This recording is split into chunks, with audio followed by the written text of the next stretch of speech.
in the words of my friend T.I., who actually bought some. I found out T.I. bought some flashcards from some of our financial flashcards for his kids, which I thought was really cool of him. But anyway, yeah. So someone was asking, do we still have the business school for children? Yeah, it's called Black Millionaires of Tomorrow. It's really, really good. Kids that go through our program, they know more about finances than 90% of all adults. So feel free to go take a look. It's blackmillionairesoftomorrow.com. We also have financial flashcards. If you go to drboycebooks.com, you can find the flashcards, workbooks. We got a lot of tools that you can use to educate your kids in economics. You guys know I'm a finance professor, a real PhD, not an honorary PhD, not a weekend PhD, like a real PhD. This is what we do. And so we got a ton of educational material. So feel free to take a look at that. But anyway, let's keep reading here. So in this book, which is the Black History Reader on page 150, Dr. Claude Anderson talks about something that's a really interesting, delicate, and really very powerful emotional issue in the community, which is the way policing is done toward Black people. The way cops are trained to treat us. And my father, was a police officer for many years, so I saw all sides of that. I saw I saw officers at their best, and I saw officers at their worst. The racism is 100% real. And I was explained, a guy did explain to me that the historic job of police officers is to protect the rich from the poor and the white from the Black. And so, especially back in the day, if you were Black and you were in a special session or special section of the city, you would be stopped just because you were there, right? All these things are very, very real. We know the history here. Now, here's what Dr. Anderson says. He says there is a pattern to this. There's a historical precedent of this, and understanding this can help us understand what's happening now. So let's read this. He says here, question 49 on page 150 of the Black History Reader. He says, why is the pattern of Black men killed by white law enforcement personnel so acceptable and so entrenched in society? He says, for centuries, America has been a killing field for young Black men, especially by white law enforcement. Although a long historical pattern, incidents in recent years have been troubling. In nearly every instance, courts and juries allowed those who profile, beat, or kill young Black men to go unpunished. Why? Because the underclass status of Blacks, which caused them to have unique historical experiences, is codified in this nation's revered founding documents. The Constitution of the United States and the Bill of Rights declare America a land of exceptionalism, the cradle of democracy, and a nation that values immigrants. Blacks were exceptional too. They were the nation's only non-immigrants. They were valued only as human property, entitled to be treated just like field animals. This lack of respect for a Black man's life, rights, and contributions became infused into the nation's national spirit and codified into the legal and political infrastructure. America's perception of Black men was framed by the U.S. Supreme Court's infamous 1857 Dred Scott decision. A Black slave declared that he was free because he had visited and temporarily lived in a free state. The Supreme Court ruled, however, that, quote, a Black man has no rights which a white man is bound to respect. This infamous ruling, never reversed in over 150 years, has been locked into the culture and collective American psyche and passed down from generation to generation of ethnic whites. The first lesson immigrants learn when they come to this country is that they are prized and valued over native Black Americans. This prevailing attitude impacts every aspect of how our political and law enforcement systems view and treat Blacks. This nation's public policies of benign neglect and political correctness further depreciated the value and rights of Black Americans. Those policies were constructed to kill off the Black civil rights movement of the 1960s and to make all forms of Blackness invisible. The policy of benign neglect, this is where they neglect you and just kind of ignore you, and rather than say directly addressing you, just no attention, no interest, you're just there. This policy of benign neglect took the focus off of Blacks and over the course of the next half century morphed into political correctness and diversity, policies that do not distinguish or aid Blacks. The views of law enforcement and society in general carry the legacies of slavery, Jim Crow semi-slavery, and the Dred Scott decision. Having relinquished the few concrete gains made during the civil rights movement, Blacks have slid back into a powerless underclass status. Blacks, however, should not be treated as guests in America. This nation was founded on the blood, sweat, and labor of millions of Blacks who were denied their very humanity and the fruits of their labor. The newly fabricated class groups, especially immigrants, inherit unearned benefits, respect, and rights to which blacks were entitled but never received. The larger society adds further insult to injury when it participates in public dialogue that gives the false impression that all people and groups have contributed equally to the development of this nation. This is a convenient myth.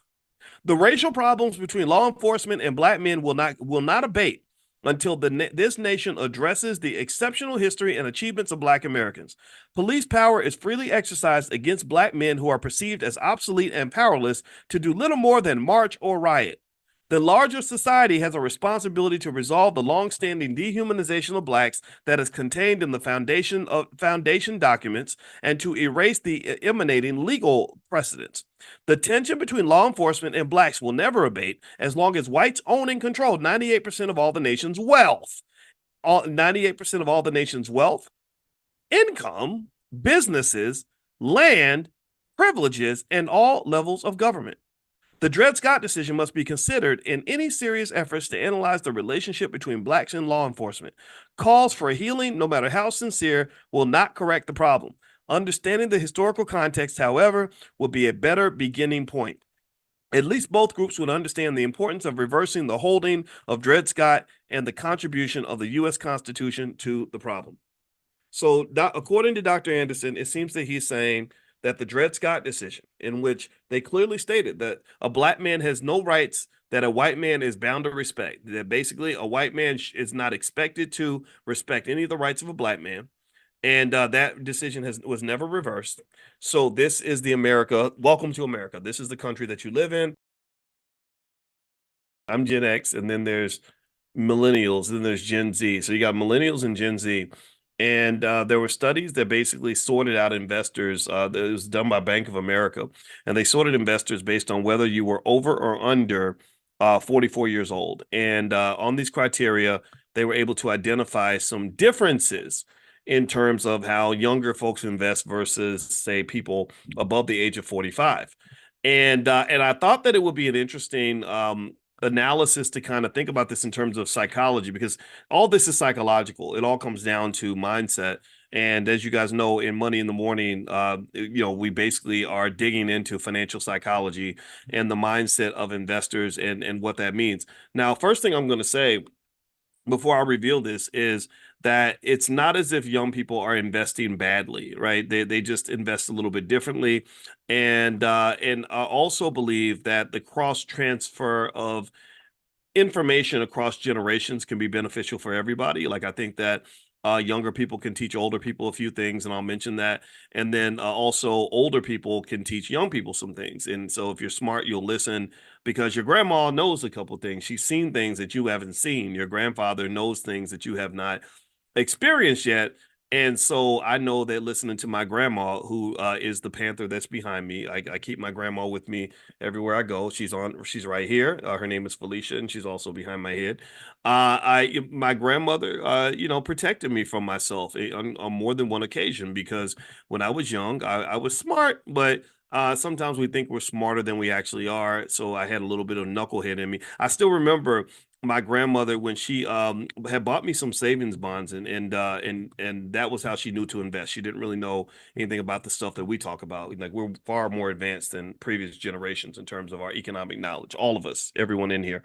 And she had bought me these savings bonds when I was little, and they all matured, and I got this lump sum of money when I went off to college. And I had this girlfriend at the time, and her car broke down, and I remember I used some of that money to fix my girlfriend's car. And I never forget, my grandmother was so furious, and she wrote a long letter to me. This is back when people used to write letters. She didn't send an email or a text message. She wrote me a letter. That's how you know grandma was pissed. And she wrote me a long letter, and I don't know if she thought that I was out smoking crack or what, but she talked, she really was concerned about what I was doing with my money. And it was that experience that reminds me of why I think personally that as you're building this wealth, as you're making these smart decisions to prepare your family for their strong economic future, getting your kids ready, you're doing the $5 a day plan, or even beyond that, and really, really preparing a wealth egg or a nest egg for your kids so they can be financially safe. I don't believe in giving all that money over to them when they turn 18. I cannot reemphasize that enough. This is not their wealth. This becomes their wealth when you decide it's their wealth. And this is family wealth. You understand? We are a team. We are a collective. Just like we're gonna we have cars right now. We have a couple cars in our garage, and it's a little bit tough because now we got four people in the house that are of driving age, and everybody's got an agenda. Both of the kids have to get to work, and me and my wife have stuff to do, so we're having a car issue, right? So we're trying to decide how to navigate that. Do we buy them a car? And I said, hell no, I don't want to just buy them a car and give them a car. I don't do that. Again, I'm not saying there's anything wrong with you if you've done that. I'm just saying that that's not where I come from. You earn what you get. That's it. I don't know if anybody else feels this way. But I just believe that you're better off if you earn what you get. That way you can get the pride of knowing that you did this. And also, I think that spoiling kids just never seemed to work out right. You know what I mean? I don't know. It just never never seemed to really work out when a kid was spoiled, that they would be better off than they would have been if they hadn't been spoiled. I've just not seen that. So my position on it was no, no, no, no, no, we're not buying anybody a car, but we are going to buy a car. So this is, don't tell the kids. If you meet my kids at the convention or something, don't tell them that this was the master plan. Okay, we got to, like, you know how the man be making plans for black people and they don't tell you what the plans are. Well, in this house, I'm the man and she's the woman, and so we make these little secret plans. This is the conspiracy theory that we always know there's a conspiracy. Well, in our house, there are lots of conspiracy theories. This is one of them. So if you meet the kids, don't tell them this was the plan. So anyway, here's the plan. The plan was, I told my wife, I said, go out and go to the dealership, find a car that you want to get, whatever, just whatever you want to do. I support it.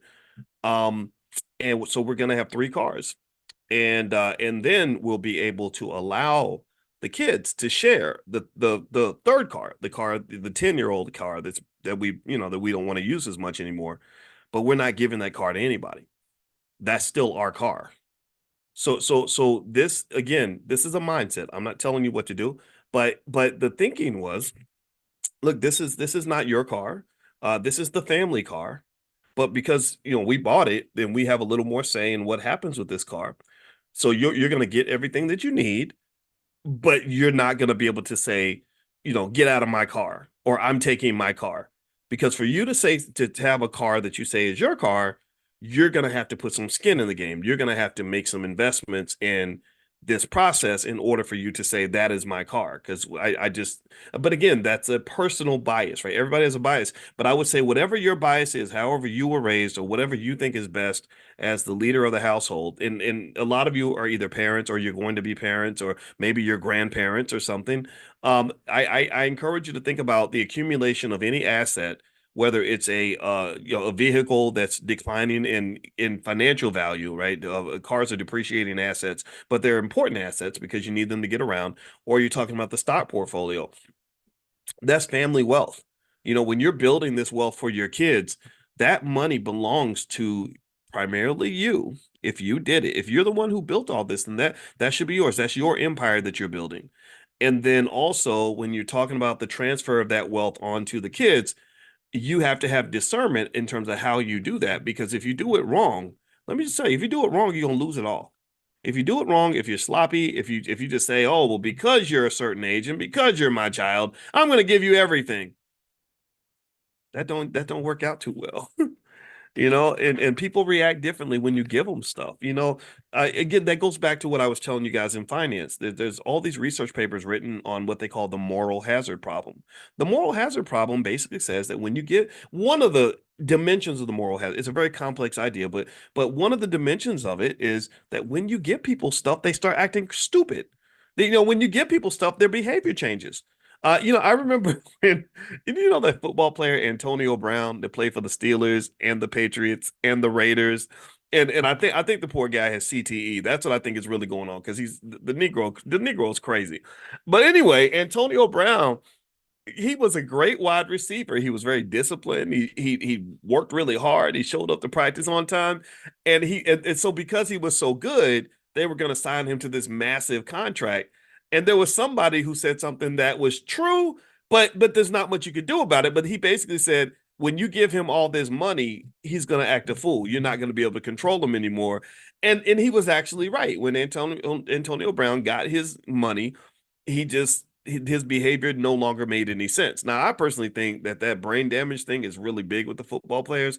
So when I see them commit a crazy crime, like there was one guy, Kellen Winslow Jr., I think, who went to prison because he was literally sexually assaulting like old ladies, like 75, 80 years old. That just seems kind of weird. I'm not saying that any type of assault is okay. It's never okay, but it was just weird. It made me think something's got to be going on with his brain. And Aaron Hernandez, who played the same position as Kellen Winslow Jr., who definitely was confirmed to have tremendous amounts of brain damage, was just going to the club and killing people. Like, and it didn't make, and it was weird. They didn't even consider him a suspect because they were like, why would a guy who just won a Super Bowl murder somebody? That didn't make, but it turned out that he had significant mental illness that came from all those hits to the head. So anyway, with that being said, though, just circling back to moral hazard, people act differently when you give them resources and you give them money. Especially true. That's especially true when you talk about your kids. So when you're talking about how to kind of deal with your children and just sort of what way to sort of distribute the assets, I think it's important to really think it through carefully, because if you don't, you're going to lose everything. There's a show I've been watching. Anybody watch the show on Netflix called The Gentleman? Anybody watch it? It's got one of my favorite actors, Giancarlo Esposito, one of the best actors out here. He played Big Brother Almighty back in School Days. I don't know if y'all remember him. Everybody, if you haven't seen School Days, like, remember when Biden said, "If you don't vote for me, you ain't black." If you ain't watched School Days, I'm gonna have to check your black card, because that movie's a classic. We know it is. But anyway, if you're young, then that's your excuse. So go watch School Days. You'll love it. So anyway, Giancarlo Esposito is in this show called The Gentleman. And it's about this. It starts with this guy who inherits this massive estate and all this wealth from his father, who was the Duke of something or whatever. And they call them my Your Grace or my Lord and all this other British crap. And anyway, one of the things that happened was, the way the story starts is that you had the older brother. The oldest was supposed to inherit the estate, and this had been the tradition in the family for 600 years. And so all this wealth that had been accumulated over half a millennia, 5 to 600 years, was all going to go to the oldest son. And the problem was that the oldest son is an idiot and a drug addict who makes terrible decisions. So the father skipped the oldest son and passed all the wealth down to his second son, who was the one that was the most responsible, because he knew his second son wasn't going to mess up the family estate. And so this is what this whole show's about. It's all about money and choices and everything else. And all those things are deeply connected. And so as you're building your empire and preparing what to do with it, and managing risk. We've talked about risk management. I did that whole training with you guys called Stormproof Investing, and we talked about diversification and the use of stock options to protect your portfolio. But the biggest protector in terms of risk is just making good decisions, and then making the good decision to put your wealth in the hands of people who are going to make good decisions, who are going to who are skilled at three major things. There are three major skills that make you into a wealthy person. One is the ability to acquire wealth. Two is the ability to preserve wealth. Three is the ability to grow the wealth. So really, it's simple. I would almost call it the football player analogy. And let me explain. I like analogies because it helps us understand that I'm telling you nothing new. Everything that we talk about, you already know these things. Well, if you think about it, what makes a great football team? Well, if you have the ability to get the ball, to acquire the ball, which means you got a good defense. Your defense can get fumbles and sacks and interceptions. Two, you can protect the ball. The quarterback does not fumble. They don't make mistakes. And then you can grow your score. You can get the ball down the field because you have a great offense. If you have those three things, do you understand? Tell me if you get this analogy. If you can acquire the ball, protect the ball, and get the ball down the field, then you will win Super Bowls. So to win Super Bowls in your life, in the game of economics, the very competitive game of powernomics that exists all throughout this world, the game of capitalism, then pick up those three skills and you're going to win. And then you only give the ball to people who also have those skills, right? So if I've got a child who does not preserve wealth, then why would I give all my assets to that person who's just going to be a leaky bucket, who's going to lose everything? And this is what that whole show's about. The Gentleman. There's so many shows. If you watch, there's so many shows you watch that there are really straight economic lessons. There's so many shows you watch. Every time you watch a show where money is discussed and there's a money problem, or people are doing crazy stuff because they need to get money, that's a financial lesson. There's so many different shows I could point out on Netflix right now where money pops up everywhere in these conversations. And and this is where you learn it. This is your training ground. All right, so let me dig into some of this study. This is what I kind of wanted to hit on today. And by the way, if you want to copy my book, The 10 Commandments of Black Economic Power, or Financial Flashcards for Kids, we're halfway through the summer. It's not too late for you to give them something that's going to last for the rest of their life. You can go to drboycebooks.com, and there's a discount code, book club, the word book club. If you use the code book club, you can get 30% off anything in the store. So it's drboycebooks.com. Also, make sure you get on the text list for Money in the Morning. If you want to join the private Zoom for free, or get a notification. A lot of you just got a notification from me. Just text the word morning, MORNING, to the number 87948. Text morning to 87948. All right. So here are a few things that are going on. Basically, a Bank of America study found that young people under the age of 44 are more likely to choose investments that differ from those that are over the age of 44. People over the age of 44 are more likely to lean on the traditional investments. Top three being stocks, real estate, and then emerging markets, right? So stocks, the stock market's number one, then real estate, and then if you want to go further, maybe emerging markets, meaning like third world countries. There are funds you can invest in that will let you, benefit from other countries. I made a list for you guys of funds you can invest in to make money in India, Africa. I made a list for Africa. I'll text that out to you guys again if you'd like to see it, or you can email support at theblackbusinessschool.com and they can give you access to that. I don't have it in front of me now. Either way, if that were the case, I'd give it to you now. That's kind of what people do over the age of 44, right? So, and it makes sense. The stock market is the number one wealth builder in America. Those who don't participate in the stock market don't tend to build very much wealth. Also, real estate is very, very powerful. Real estate is a great way to have literally a real asset, something you can actually touch, something that's very tangible. So shout out to everybody who owns real estate. I think real estate's fine. I don't personally enjoy being a landlord. I think I've talked to you guys about that. So I choose to make my money by selling stock options and all that to get my income. But still, real estate is fine. And then also emerging markets are nice because emerging markets can give you that excess return because you're investing in these small countries that may grow very, very quickly. Now, um, here's the thing. The truth though is that younger people, typically every generation, they do something different from what their parents did. And a lot of the decision in terms of what they choose to do is informed by their experience, right? So, a person that's under the age of 45, they've grown up with a lot of technology, so they're very comfortable with technology. Younger people tend to be more comfortable with risk because they have a longer time horizon for investment, but then also they are comfortable with risk because sometimes it's because they haven't gone through certain experiences. My grandmother went through the Great Depression, so she was very, very risk averse, very risk conscious. People like Warren Buffett, they saw the effects of the Great Depression, so they're always thinking about the downside. They're thinking about what could go wrong. Whereas if you're a young person and you've only seen the market boom, you've only seen low interest rate regimes, which is what we had going all the way back to 2010, where you could just go borrow money and amazing things will happen after that, then a person like that is more likely to take on leverage and debt and kind of just gunsling a little bit, right? Because they haven't really gone through, in fact, the last 20 years, 25 years or so, you really haven't seen too many major economic calamities. You did have the decline in 07, 08, which was pretty bad for the real estate market. But for the most part, young people haven't really gone through like some sort of like significant economic hell in terms of the stock market, in terms of watching your portfolio go, just drop 60% right before your eyes. They haven't really experienced a lot of that. So a lot of times that can lead to different investment behavior of young people, right?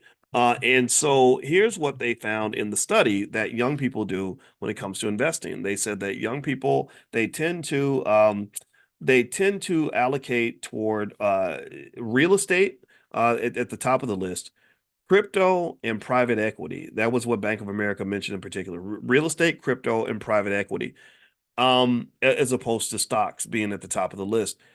Private equity might be, in some cases, just, your own business or investing in other people's businesses, or some of these websites where you can put money in and they can, like I think Fundrise does that, where you're raising money for startups and stuff like that. And what's actually driving a lot of this is that also younger people tend to have a little less patience when it comes to wealth building. They sort of, especially on social media, where there's a lot of incentive, or a lot of what's the word? A lot of flashiness in terms of people showing you how much money they made and how they made it quickly. It can make someone feel stupid for doing things like getting up and going to work every day, or, waiting 5 or 10 or 15 years for something great to happen. Why would you wait 15 years when you can make it happen in 15 days? And so the lure of the fast money a lot of times can drive certain investments that are extremely risky. And then also they mentioned that younger people have an interest in various kinds of collectibles, like watches and classic cars and stuff like that, or even sneakers. And all that's fine, right? Again, I'm not here to tell you that those things are bad. I think that what is interesting, though, to me, is that you should know that there's something that everybody can learn from each generation. And generally speaking, things like crypto are incredibly risky, probably riskier than people can recognize.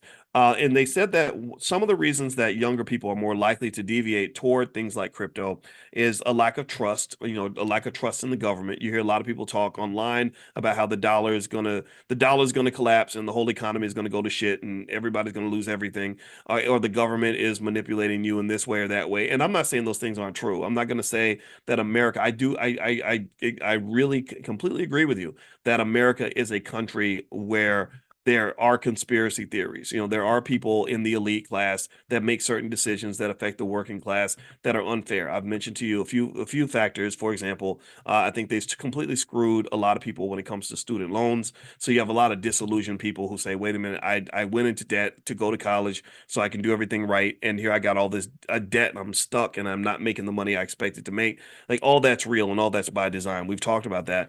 But at the same time, though, I think that if this lack of trust causes you to throw the baby out with the bathwater, then that's not good for you, right? If you are just sort of like for example, if you believe that the stock market is a complete Ponzi scheme and you don't participate, well, then guess what? You're missing out on the chance to make money alongside Microsoft, Apple, Nvidia, and the greatest companies on earth. And so really, I think that a balanced approach is more appropriate, where you say, yeah, they're probably doing what's best for themselves. Yeah, the elites are going to be elites. Yeah, they're probably making plans and conspiracies for them to benefit themselves.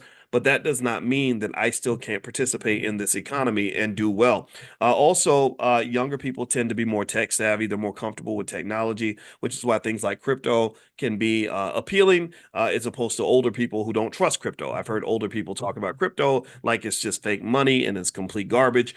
And I think that that's an inappropriate approach, because typically a lot of times the people that will say things like that are people that they know a lot about investing, but they don't know a lot about crypto. You understand? Like, so they'll know a lot about stocks and real estate and business. So that gives them their credibility.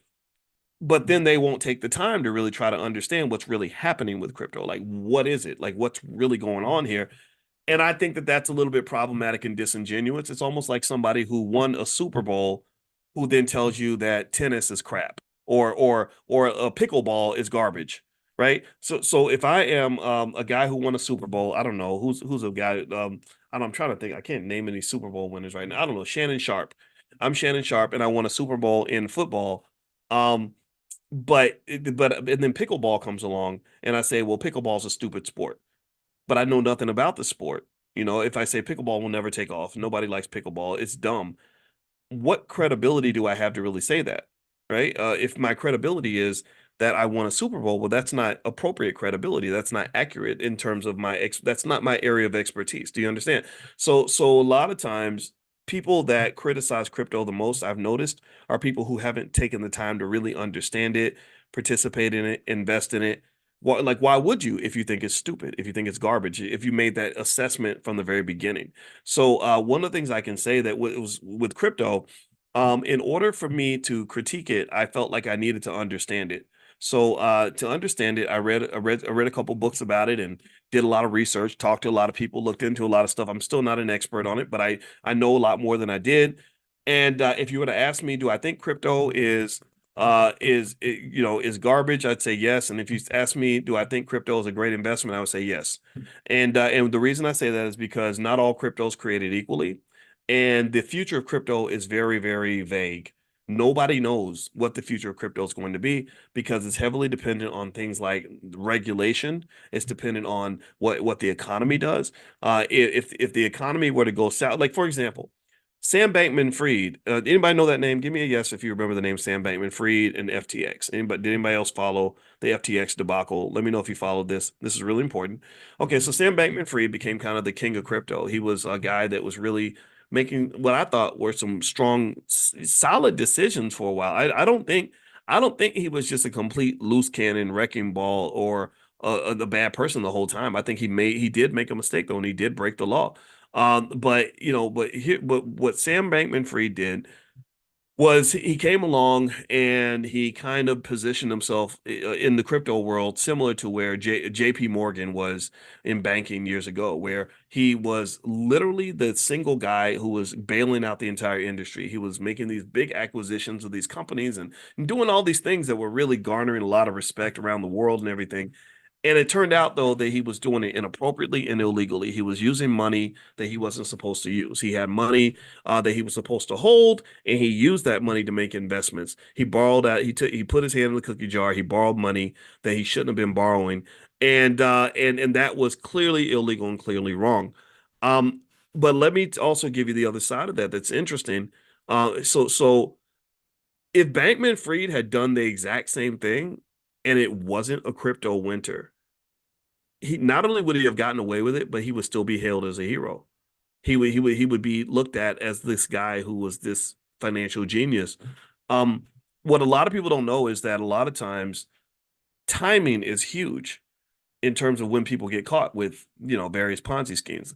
Bernie Madoff got caught because there was a recession. And when there's a recession and an economic downturn and there's fear throughout the economy, that's when the rubber meets the road. That's when people start reaching out and saying, okay, all that money you've been holding for me? I need that money by tomorrow. And if you don't have the money, like if the money is out there somewhere, if you've got it planted somewhere in an investment where the paper loss is extreme, then you're going to pretty much get caught with your pants down.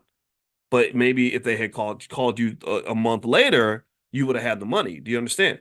Right? So what happens with a Bankman Fried or a Bernie Madoff, and this is again not to excuse their behavior. I think that it was not just criminality, but it was also criminality that was driven by excessive risk taking. It's almost like someone who says, I'm going to take a risk by breaking the law. I'm going to take a risk by using money that I shouldn't be using or making a promise that I may not be able to keep. And I'm hoping that you don't ask me the wrong question at the wrong time. Do you understand? Or maybe somebody who I don't know if your wife has a boyfriend and she brings him by the house and she's hoping that you're not home, that you don't come home at the time her boyfriend's at the house, right? So basically, because if you come home, then you're going to break down the illusion. You're going to say, wait a minute, you were cheating on me, right? Whereas if you come home an hour later, you would say, my wife is wonderful and she's perfect and she's an amazing person, right? So the thing that's really um that I see with that is that crypto's future, similar to the future of a Sam Bankman-Fried, is highly dependent upon what happens with other factors that are unrelated to the quality of their ability as an investor.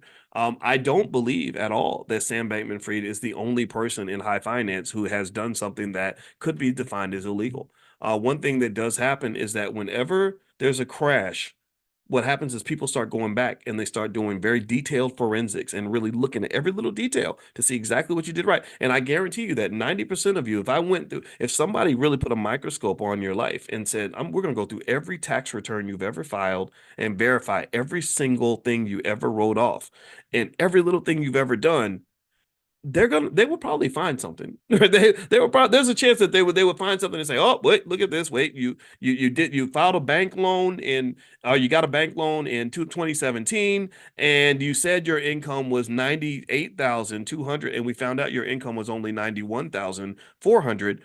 So that that's illegal because you lied on your form, and so now we're going to prosecute and all these other things, right?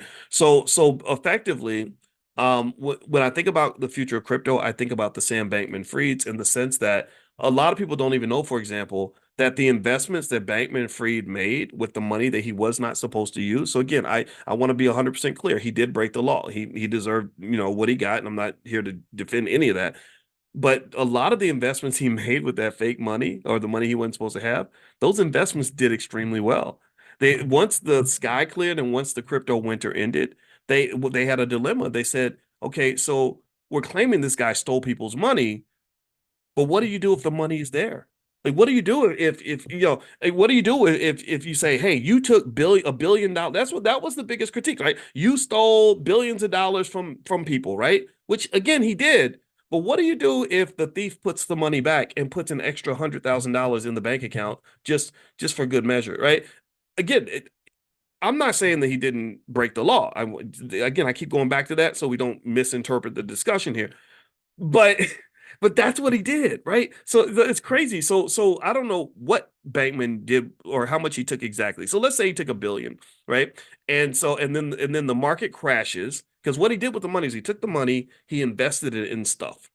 And those investments all plummeted at the same time. Right? So that crypto that he bought for $1 went down to 10 cents. So then the crypto winter ends. So then they say, oh, so you took $1 billion from people because you took the billion, you made these crappy investments, the investments sank down to zero. You're a loser. You stole this money. You're a crook. So while he's on trial, the crypto winter ends. That 10 cent, asset that he bought is now $1.20, and so all the money's back and then some. And they literally got to the point where they said, to our surprise, not only are we able to give every investor all their money back, we're going to give them an 18% premium on that investment. And what I want you to kind of see with this is not just timing in finance and how important that is, but also just the value of time. If in fact, for Bankman Fried, what he probably really wanted, if he could make three wishes and wish for anything on earth, one of the things he would probably wish for is just more time. Like, give me another 2 years. I promise you, it's going to work out. And time is important because Jeff Bezos, if Jeff Bezos had not been given more time, if he'd run out of time, Amazon wouldn't exist because there were times where Amazon was deep in the red. There was times where Amazon looked like a terrible investment. Bezos tells a story about how he almost had to shut the doors on the company because he needed $1 million. He said, I had to take 60 meetings to raise the $1 million. I got $50,000 per person, and I had to give away 20% of Amazon to raise that $1 million. And now Amazon's worth a couple $1 trillion. So all those people made an amazing ROI on their investment. But if they said, you know what, we don't believe in you, this is where financial psychology comes into play. This is where emotion and belief and perception matters. Perception becomes reality in the world of finance because if they just said, Jeff, we were going through your history and we found that you have a marijuana conviction from 10 years ago. So you're a felon, basically, and we don't trust you. We don't believe you. So we're not going to give you any money. Then Amazon wouldn't exist because they wouldn't have enough faith in him to give him more time. And this is one of the things that makes it hard for Black people, especially Black men, to build businesses, is because your margin of error is very thin. I wrote a whole book about this when I was on the faculty of Syracuse called What If George Bush Were a Black Man? And in this book I wrote in about 2004 was basically to kind of say that we underestimate from an economic standpoint how much your prior belief or your confidence in a person or an entity affects the ability of that entity to survive and to thrive. Do you understand how much perception makes a big difference in terms of the realities, in terms of outcomes? There's a whole statistical theory on this, a whole statistical area called Bayesian analytics, Bayesian statistics, which basically says that if I already have a preconceived belief about you, If I've already got a head full of stereotypes, this is why stereotypes are so dangerous. This is why whenever you hear me yelling and screaming about the way some of these poor female rappers are just dismantling the image of the black woman around the world in a horrible way, or why it's not cool that black men are typecast as athletes, comedians, and rappers. Well, the reason that these stereotypes are important is because if people come up to you and they already see you in a certain way, that's going to impact their belief in whether or not they should invest in you. I'm not going to invest in you if I think that you're an idiot, a thug, a criminal, or a loser. I'm not. And it's my decision to invest in you, society's decision to invest in you, that directly impacts your probability of success. So when I tell you all that 80% of black owned businesses fail, the reason 80% of black owned businesses fail is partly driven by the fact that nobody has faith in black people. Nobody believes that that black man's going to be smart enough to do what Jeff Bezos did. If he ain't got the million, ain't nobody going to give him the million. They're going to say, oh, well, yeah, he's a black guy. And those black guys, all they do is make babies and rap and play basketball and whatever, right? They go to the strip club. They don't sit in the office and grind 14 hours a day to do what's necessary to make a company successful. They're loud and flashy. And if we were investing in him to go and become the next P. Diddy, we'd invest in that. But we're not going to invest in him trying to become the next Jeff Bezos, because black guys just don't do that. So these perceptions and these stereotypes are incredibly important. And so to circle back, when we were talking about crypto a little while ago, you'll know me, I always circle back. I know I might take you around the world, but I promise I'll bring you back. Um, the perception of crypto is incredibly important in terms of the probability of success in crypto. A lot of times when media creates fear, uncertainty, and doubt, they call that FUD. What that does is that directly reduces the value of the asset, because things exist when you want them to exist. It reminds me of how they had that Cinco de Mayo holiday and they said that your ancestors are only alive for as long as you remember them. Or when Peter Pan was talking to Tinkerbell, and Tinkerbell, they asked Tinkerbell, "Do fairies exist?" And she said, "They exist if you believe in them." So the question is crypto going to be successful, or is crypto going to fail? Well, crypto will be successful if we believe in crypto. If we all collectively believe in it, then we'll all collectively invest in it. If we all collectively invest in it, then it's going to be successful. But the question then becomes, what's going to happen? How's the public going to feel? And how are the regulators going to react to that? If the regulators come in and create laws that undermine the growth of crypto, and then create enough fear, uncertainty, and doubt that people don't want to invest in crypto, then crypto will ultimately fail. That will be a bad investment. And so one of the beliefs that I have, if you're talking about safe investing, is I don't think you should have more than 7% of your portfolio in crypto. This is not investing advice. This is just my opinion. This is my belief. But I think that if you have more than 7%, definitely more than 10% of your portfolio in crypto, you're taking an unnecessary amount of risk. And I encourage anybody, do all the alternative stuff. I mean, all these other things are a lot of fun. The private, I think investing should be fun. I think investing in things that you love, it adds an extra layer of joy that comes with investing. It does not have to be boring like watching grass grow. It's not just about the money, it's about quality of life. But at the same time, don't walk past the stock market. Don't walk past the wisdom that your grandfather has just because you want to be new and cool. Just because something's new does not mean it's better.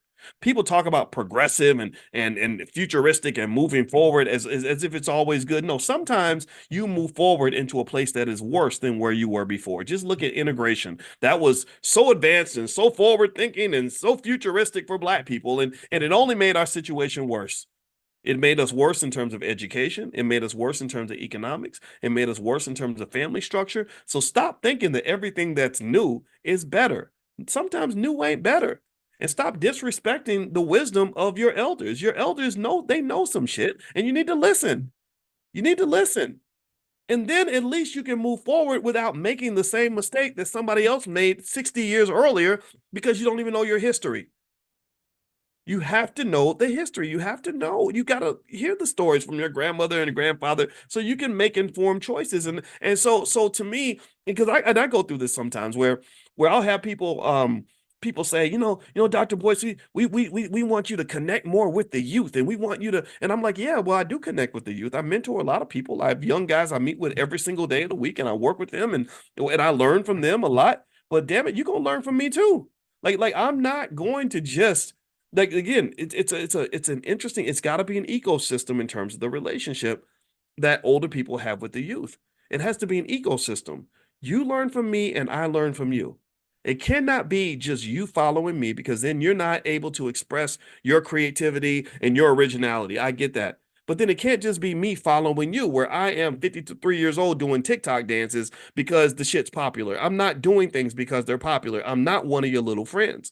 I'm not trying to be that. I'm not trying to be a 53-year-old who's acting like a 25-year-old, because that's not going to work. That's me literally discounting 30 extra years of wisdom that I've accumulated and putting that all to the side because it ain't hip and it ain't cool, and the rappers don't like it. I don't give a damn about that.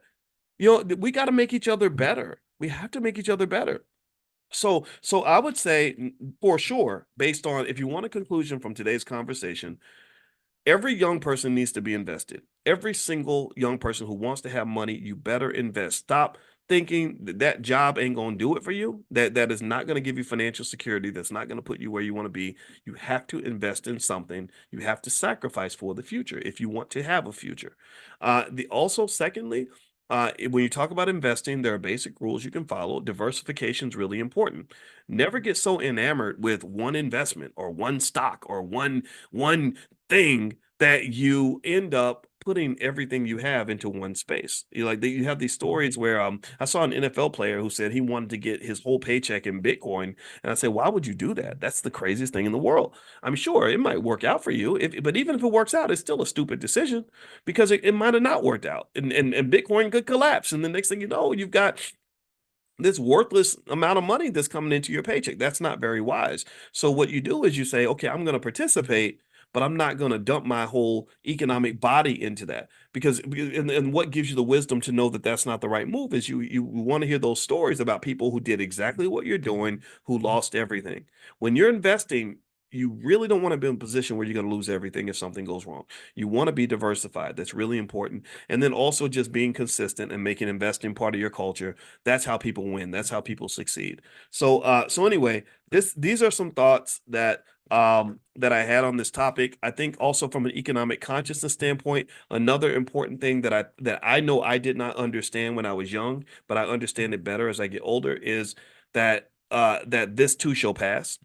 Sometimes we can get so caught up in a moment, where, like, you ever see pictures of somebody like from the 70s, where literally the dude in the picture was like the coolest, hippest guy in 1974. Like, he literally, maybe he looked like Bootsy Collins or something from I don't know, it wasn't Earth, Wind and Fire. It was the P Funk. Like, you ever see those P Funk dudes and how they dressed? Like, let me find a pic. I gotta find a picture. It was the craziest thing. Let me see if I can find. Hold on. Let me see. All right. Um, Let me see if I can find one. And just so you know, I love P Funk, and I also love, the greatest group of all time was Earth, Wind and Fire. Like, the Earth, Wind and Fire is the greatest. I met the guy who was one of the guys from Earth, Wind and Fire, the one that played the guitar, that had the big hair. I met him in Los Angeles, and I was going up to get his autograph, and it was kind of cool. Like, he was signing all these autographs with all these people, and he saw me in the crowd, and he just stopped, and he said, brother, he said, I watch you every day. And that was kind of cool. That was like my clout moment, because all the Hollywood people were like, who is this guy? Why is he paying attention to him? But so I'm kind of like an acquired taste. Some people love what I do. Some people don't know who the hell I am and don't care, and I don't blame them. All right, so here's so if you look at like a picture like this, right? To me, when I see like a P-funkish kind of picture, or I see, like the Funkadelic or whatever, or I see my dad's old pictures where he's got the big hat and the fur coat and what, like stuff that looked really cool in the 70s. I really wonder, like, I wonder if they would, how they felt taking that picture, right? Like, in the moment, everything that you're doing is completely lit. Everything you're doing in the moment is hip and cool, and you're the coolest guy on the block. But you look at that same picture 20 years later, it looks crazy. You look ridiculous, right? And at that point, you can only laugh at yourself. You don't take yourself nearly as seriously as you did when you took that picture. And I kind of think about that when it comes to what's trendy with investing. A lot of times I think when we're young, we get caught in a trend and you think that that trend is going to last forever. Like you really think that what you're doing right now is going to be the best move for you forever. Like literally I'm overcommitting to the moment. That's what I'm getting at. That's what I want to kind of, and I think that that overcommitment to the moment is a type of immaturity that we grow out of. And that's it's important to do that because sometimes overcommitting to the moment, for example, can cause somebody to when someone takes their life, like a 17-year-old takes his life because his girlfriend broke up with him. That's overcommitting to the moment because he doesn't realize that he's got the rest of his life to live. And 5 years from now, he won't even care about this girl anymore. But in that moment, it seems like that moment is forever. That moment's going to last a lifetime. I feel the same way about when my mother was pregnant with me when she was 17. They told her, well, it'll be easy for you if you just terminate the pregnancy. And my mother was like, no, this baby's going to grow up. He's got a whole life ahead of him. It's going to get better. And I'm glad she had that perspective because it did. It got better. The financial challenges she had lasted about 2 more years. She married my father when I was 3. Things got better. And now my mother and I have had 50 something years of a wonderful life. I paid her house off. I'm here for her. She benefits in a million ways because I'm here. But if she had only been trapped in the moment, she would have never had any of that. The whole 50 something years of our existence together would disappear. Do you understand? So a lot of times I think that with financial consciousness, one aspect of consciousness is knowing that there's more to your life than what's in front of you. That's my point, right? There's more to life than what you're seeing right now in this particular place. There's a big gigantic world and there's a long time series such that everything that's happening, most things that are happening are eventually going to pass and it's going to become the past. So in fact, maybe a good consciousness exercise as an investor is to try to imagine the year 2030. Like try to meditate and imagine it right now and then think about how you kind of look at the year 2030, right? It seems like it's futuristic, it's way off out there. Nobody's really talking about 2030 in the year 2024. Nobody's talking about 2035, right? But if you go out to 2030, what's interesting to me is that 2030 is to 2024 what 2024 was to 2018. Do you see? And 2018 was just yesterday. Most of you probably remember 2018 like it just happened.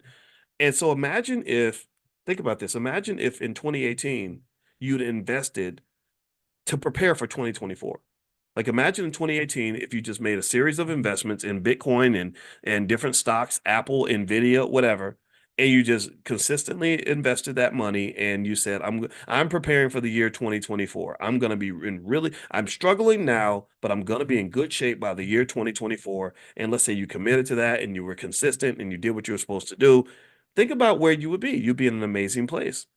But here's the thing. Here's the problem. Here's the trick. This is the mind trick. It's crazy how this happens to all of us. In 2018, we weren't thinking about 2024 like that. 2024 was the future, right? And the future is always like this ambiguous place that we're never going to arrive to, but we always get there every time. Every time. I assume a lot of you are old enough to remember. Any of y'all remember when even the year 2000 seemed like it was way off in the future? Like it was never going to arrive. Like Prince was singing about how he's partying like it's 1999. And and it's crazy to me. It's like, holy shit, like 2000 is a long time ago now. Like that's ancient history. Some of you in here were born maybe after the year 2000. And so time is a sneaky little bastard. It's so sneaky. And but the thing is if you can really gain a connection to it and become very conscious of it and really feel it and flow with it and really respect it and accept it and don't waste it, that's one of your keys to wealth. I've told you all again, as a finance professor, we got to do equations and math. Everything we do is mathematical. The whole language is mathematics. When we've put together these equations that help us figure out wealth and how wealth grows, time is the number one variable in those equations. If you pour enough time into damn near anything that you're doing, you can get to whatever destination you want to get to. If I want to walk from New York to LA and I'm walking 1 inch per hour, walking incredibly slow, but I'm consistently walking from New York toward LA. If I give myself enough time, I can go from New York to LA, back to New York, back to LA, back to New York, back to LA, back to New York, back to LA. Do you understand? Time is the key. Time is the key. And where people lose wealth, in my opinion, is they waste time. You waste time. Or you give up on yourself. You say, "Oh, I'm broke right now. I'm gonna be broke forever." So then you start wasting time. And then next thing you know, you broke in 2015, you broke in 2016, you broke in 2017, 2018, 2019, 2020. Instead of realizing that if I harness the power of time and then shift, just pivot a little bit and do something a little bit different, and I do that little pivot, I commit to that new set of actions and I do it across enough time, then eventually I'm going to be at whatever destination I'm trying to get to. Do you understand? So don't waste time. Like, time is wealth, time is power. Time gives you the keys to the universe, in my opinion. So sit back one day and just meditate and imagine the year 2030 and just say, what am I going to do with this time? And then also, time is a blessing and a gift. We're going to run out of time. We're running out of time right now. We have less time now than we had at the beginning of this conversation. What are you going to do with the rest of the time that you have? And when I say this, I really mean this. I'm serious about this to the point that it's almost like religious for me. Every year on New Year's, when I get a little bit sad about the fact that another year has gone by, it's a sadness sometimes, but a happiness too, an opportunity, but a sadness, right? You know what I do? I sit down and I budget my time for the year. I have there's 8,760 hours in a year. We're awake for about maybe 5,000 of those hours, and I will budget that time the same way you budget money. I budget time more than I budget money. My time is more valuable than my money. It's easy, and in fact, even when you get more money, it becomes more deliberate, more intentional. It becomes more apparent because there are people that I can give money to because I've got a little bit of money, but when I give you my time, oh, that means that whatever we're doing better be damn important. Do you understand? So process your time. Your time is that is your gift. That is your wealth. Use it appropriately and invest it properly, and that is what you will get you where you want to be. All right. So anyway, that's it. I hope it wasn't too preachy. I hope that you gained something from this conversation, and also I hope that your investing journey is going well. We're going to be back tomorrow morning, 10 a.m. Eastern, every single morning. We do this Monday in the morning economic elevation, financial consciousness training. If you want to get notified when we meet, get on the text list. Just pull out your phone, text the word morning, MORNING, to the number 87948. Text morning to 87948. Also, if you live out of the country, I know some of you are out of the country, you can't get on the text list if you're out of the country. So just go to drboyceelevate.com. That's drboyceelevate.com. All right, guys. So thank you so much for your time. It was great to see you. I hope you have a wonderful day. See it. It's really, really interesting stuff. And before I begin, I want to say hello to everybody that's here. Who is in here? Who is in the building? I see Calvin McWilliams. Good to see you, Calvin. Devira, Jermaine Trusty. I see AC Salam, Adrian Hilton, Albert Robinson, Amani from our BBS team is here. Amani is part of our customer support team. So if you have any questions about anything going on in the Black Business School, you can talk to Amani right there in the chat. And or you can actually email support at theblackbusinessschool.com. We have the best support team ever. We take pride in loving the heck out of you and doing everything we can to make you happy. And so I know a lot of you were there with us when we were studying stock options this week in the Prime program. Those who are interested in generating income from stock options, feel free to go to drboyceprime.com. I know some of y'all own that stock called HUT. And HUT has been just on fire. And I know one of the students hit me up and said, he said, my stock is way past the strike price. What do I do? And so we talked about that. That was like the FOMO insurance. Remember, we talked about that. And this is a good time. This is what the FOMO insurance is for, in case you were ever wondering why we put that in place. So, but the stock is doing great, and you can't complain when your stocks are going up. When you're making money, I'm really happy for you. So congratulations to everybody that's doing well this week. This is a great stock market, by the way, just as a side note. But anyway, let's dig more into some of what Dr. Anderson is talking about this week. So as you guys know, we've been going through Dr. Anderson's book. His book is called The Black History Reader. And in this book, he is telling us all about the history that we never learned in school, all the stuff that we need to know to move forward with intelligence and integrity in terms of just sort of knowing what the next steps need to be. You know, how we can really be our best selves, how we can fight the reparations battle in the right way. You need full information because I will tell you that most of the evidence says to me that we have been lied to like crazy, that the lies are very, very deep. The lies are intergenerational. The lies are based on good old-fashioned propaganda, and I think it's extremely important for us to educate our own. And that's actually going to be one of the themes and discussions we're going to have with our many educational experts that we're going to have at the All Black National Convention. I hope you guys will go ahead and get your tickets and your passes and get ready for the convention. If you want to know more about the convention, it's going to be in Chicago, October 25th to the 27th. And you can learn more at allblacknationalconvention.com. That's allblacknationalconvention.com. Brother Nuri Muhammad is going to be this year's keynote. That's the guy that I chose because I just think that he is amazing. And also Lamar Tyler, the Black millionaire maker, he's agreed to come out. We've got some other great people that are coming in terms of Constance Carter, real estate expert. Just so many great people that are going to be there that can really help you enhance your life. Educational experts, relationship experts. My wife, Dr. Alicia Watkins, is going to do a healing having event for those of you that want to heal. If you want to go into a space with her, she's got a partner named Lachelle. I don't have Lachelle's last name, but Lachelle is very good at the whole Reiki. She's a Reiki healer. So as I mentioned to you all, undiagnosed, untreated trauma is one of our biggest problems in the community. So we've got trauma experts that can help you heal. We've got a Fitbrit, who's a fitness expert that can help you. You know, we're going to have workout sessions in the morning. Those of you that are in the mastermind, we're going to have a private VIP session for you guys. Also, those of you that are in the Prime program, we're going to have a gathering for the Prime members.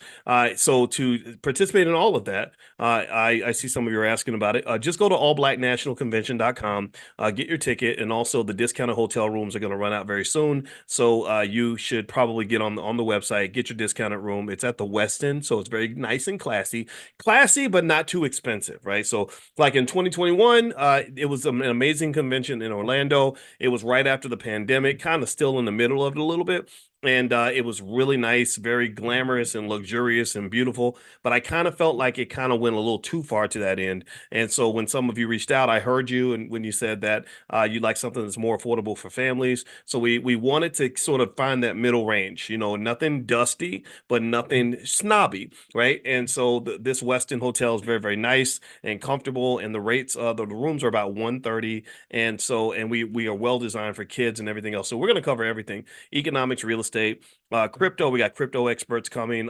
We've got people that are experts in, again, health and education, relationships, family, all kinds of stuff, because we believe we should be learning from ourselves and from each other. So if you'd like to join us, just go to allblacknationalconvention.com. Half of the tickets, almost all the tickets, I say about 60% of the tickets are sold. So you can kind of make that as you wish. I don't think there'll be tickets at the door, because we're not trying to have a blowout convention. I don't want thousands of people there. I kind of want the right people there. They have the right attitude, so we can keep the right energy. So feel free to go to allblacknationalconvention.com. All right, so here is where we are in Dr. Claude Anderson's book. Dr. Anderson wrote a book called The Black History Reader, and you can get a copy of this book at powernomics.com. Every Black child in America, every Black person in America should read this book. Every white person in America needs to read it, but they may not want to read it. But you know what? Hey, it's okay, because this is Black history, the Black history reader, not the white history reader. And so, by the way, I want to mention to everybody that just because we love Black history and love Black people, give me a yes if you understand that means I don't sit around here talking about how much I can't stand white folks. Now, I'm gonna be honest about you. I'm gonna tell you what you did, because y'all stole our money. You need to cut that check expeditiously, in the words of my friend T.I., who actually bought some. I found out T.I. bought some flashcards, from some of our financial flashcards, for his kids, which I thought was really cool of him. But anyway, yeah, so someone was asking, do we still have the business school for children? Yeah, it's called Black Millionaires of Tomorrow. It's really, really good.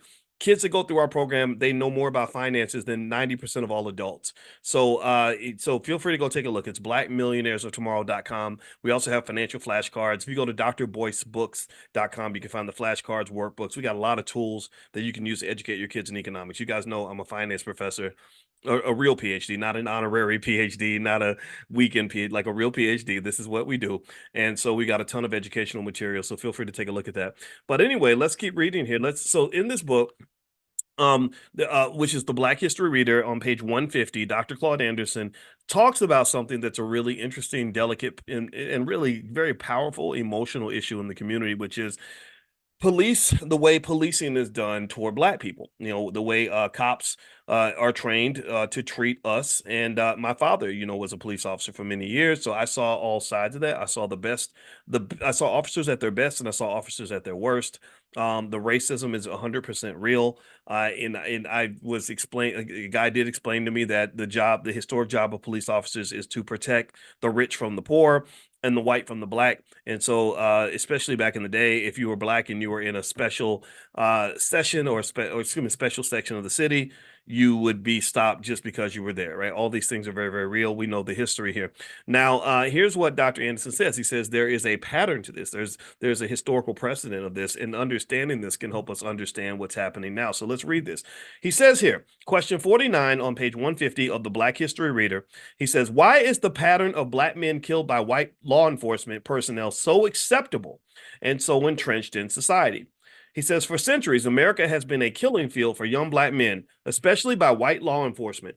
Although a long historical pattern, incidents in recent years have been troubling. In nearly every instance, courts and juries allowed those who profile, beat, or kill young black men to go unpunished. Why? Because the underclass status of blacks, which caused them to have unique historical experiences, is codified in this nation's revered founding documents. The Constitution of the United States and the Bill of Rights declare America a land of exceptionalism, the cradle of democracy, and a nation that values immigrants. Blacks were exceptional too. They were the nation's only non-immigrants. They were valued only as human property, entitled to be treated just like field animals. This lack of respect for a black man's life, rights, and contributions became infused into the nation's national spirit and codified into the legal and political infrastructure. America's perception of black men was framed by the U.S. Supreme Court's infamous 1857 Dred Scott decision. A black slave declared that he was free because he had visited and temporarily lived in a free state. The Supreme Court ruled, however, that, quote, a black man has no rights which a white man is bound to respect.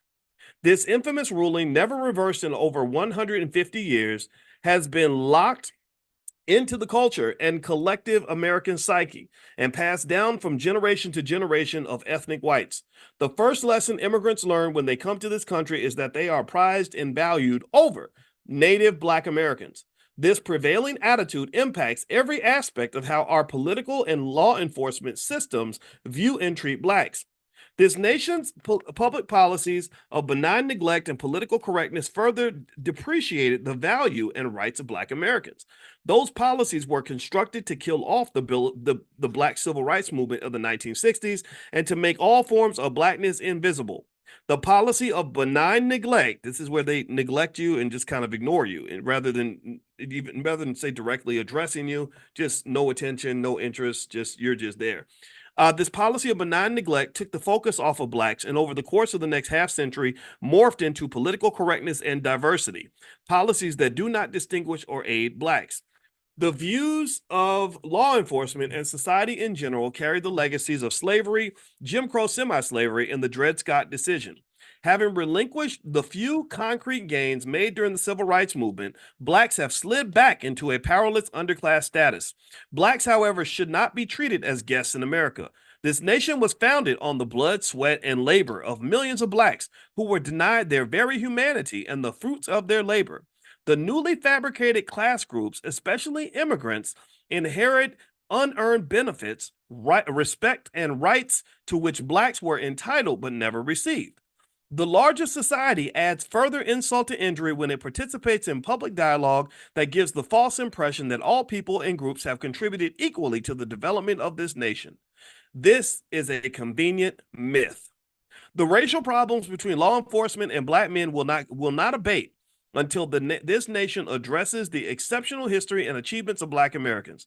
Police power is freely exercised against black men who are perceived as obsolete and powerless to do little more than march or riot. The larger society has a responsibility to resolve the long-standing dehumanization of blacks that is contained in the foundation documents and to erase the emanating legal precedents. The tension between law enforcement and blacks will never abate as long as whites own and control 98% of all the nation's wealth. 98% of all the nation's wealth, income, businesses, land, privileges, and all levels of government. The Dred Scott decision must be considered in any serious efforts to analyze the relationship between blacks and law enforcement. Calls for healing, no matter how sincere, will not correct the problem. Understanding the historical context, however, will be a better beginning point. At least both groups would understand the importance of reversing the holding of Dred Scott and the contribution of the U.S. Constitution to the problem. So, according to Dr. Anderson, it seems that he's saying that the Dred Scott decision, in which they clearly stated that a black man has no rights that a white man is bound to respect, that basically a white man is not expected to respect any of the rights of a black man, and that decision was never reversed. So this is the America. Welcome to America. This is the country that you live in, where we are seen as not quite animals, but not quite human, kind of in that middle space. You know, that 3/5 of a person kind of thing. And this does come out when you talk about policing. And I do know that it is interesting that I can find a ton of black neighborhoods with nothing but white police officers, but I can't find many white neighborhoods with nothing but black police officers.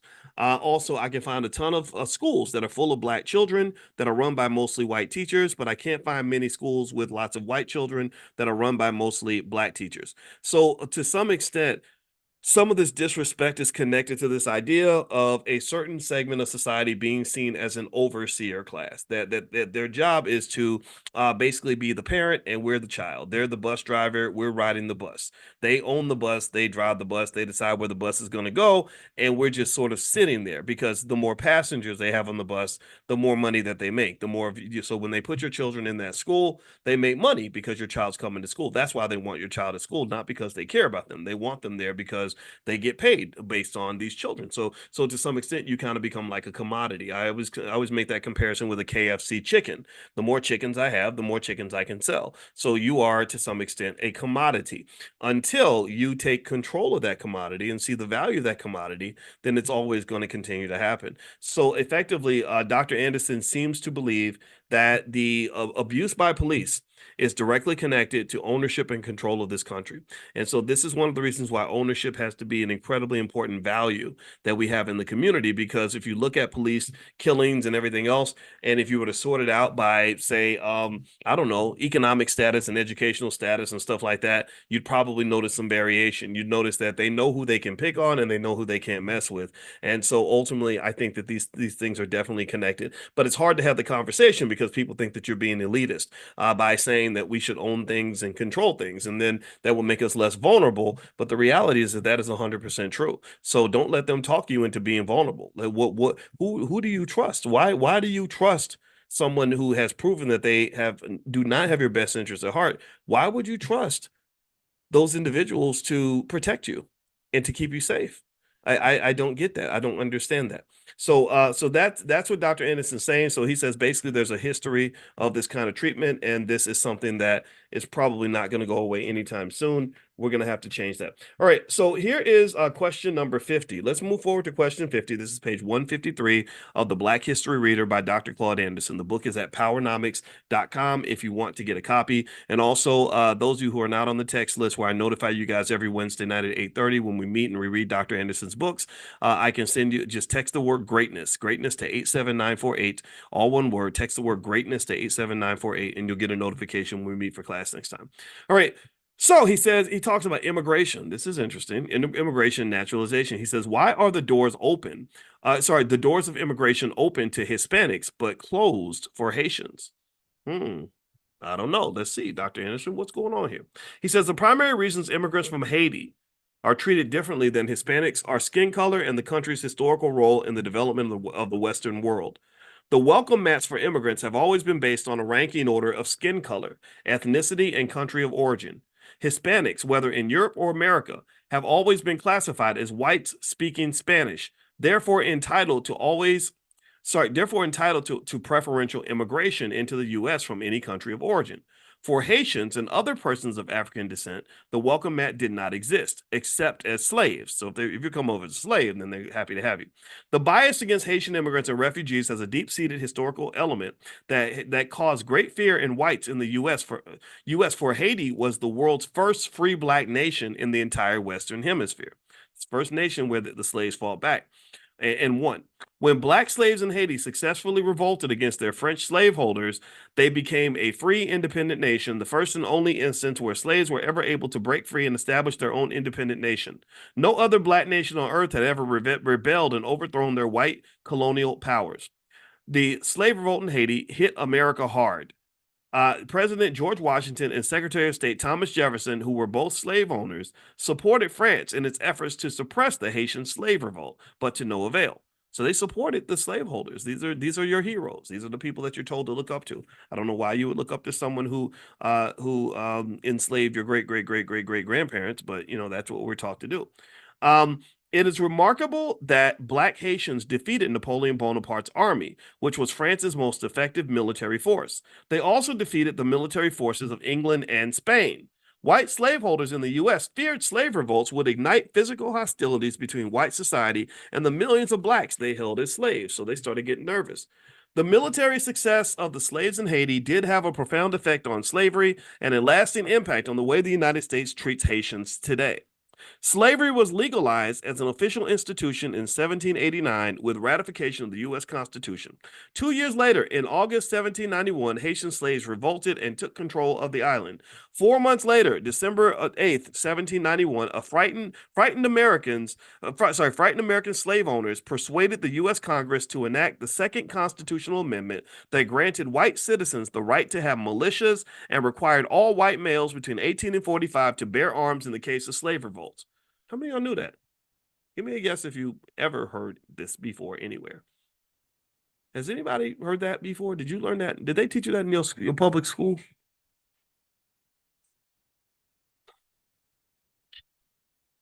I didn't learn it. They didn't tell me that. That's interesting, right? So according to Dr. Anderson, a lot of these Second Amendment rights are driven by this fear of black people, it sounds like. So let me read that again. This is really interesting. So 2 years later, in August 1791, Haitian slaves revolt. So let me go back. Slavery was legalized as an official institution in 1789 with the ratification of the U.S. Constitution. 2 years later, in 1791, Haitian slaves revolted and took control of the island. So we ratified slavery, we put in the Constitution, and then the Haitians revolt 2 years later.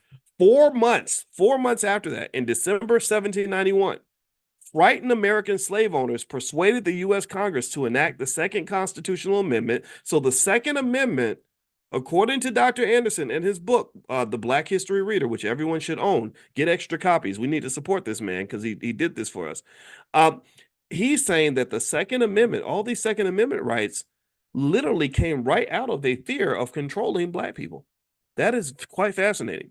So let's keep reading. So he says, so frightened slave owners persuaded the U.S. Congress to enact the Second Constitutional Amendment that granted white citizens the right to have militias and required all white males between 18 and 45 to bear arms in case of a slave revolt. So they started getting nervous. They said, oh my gosh, one day these people are going to realize that we aren't their friends.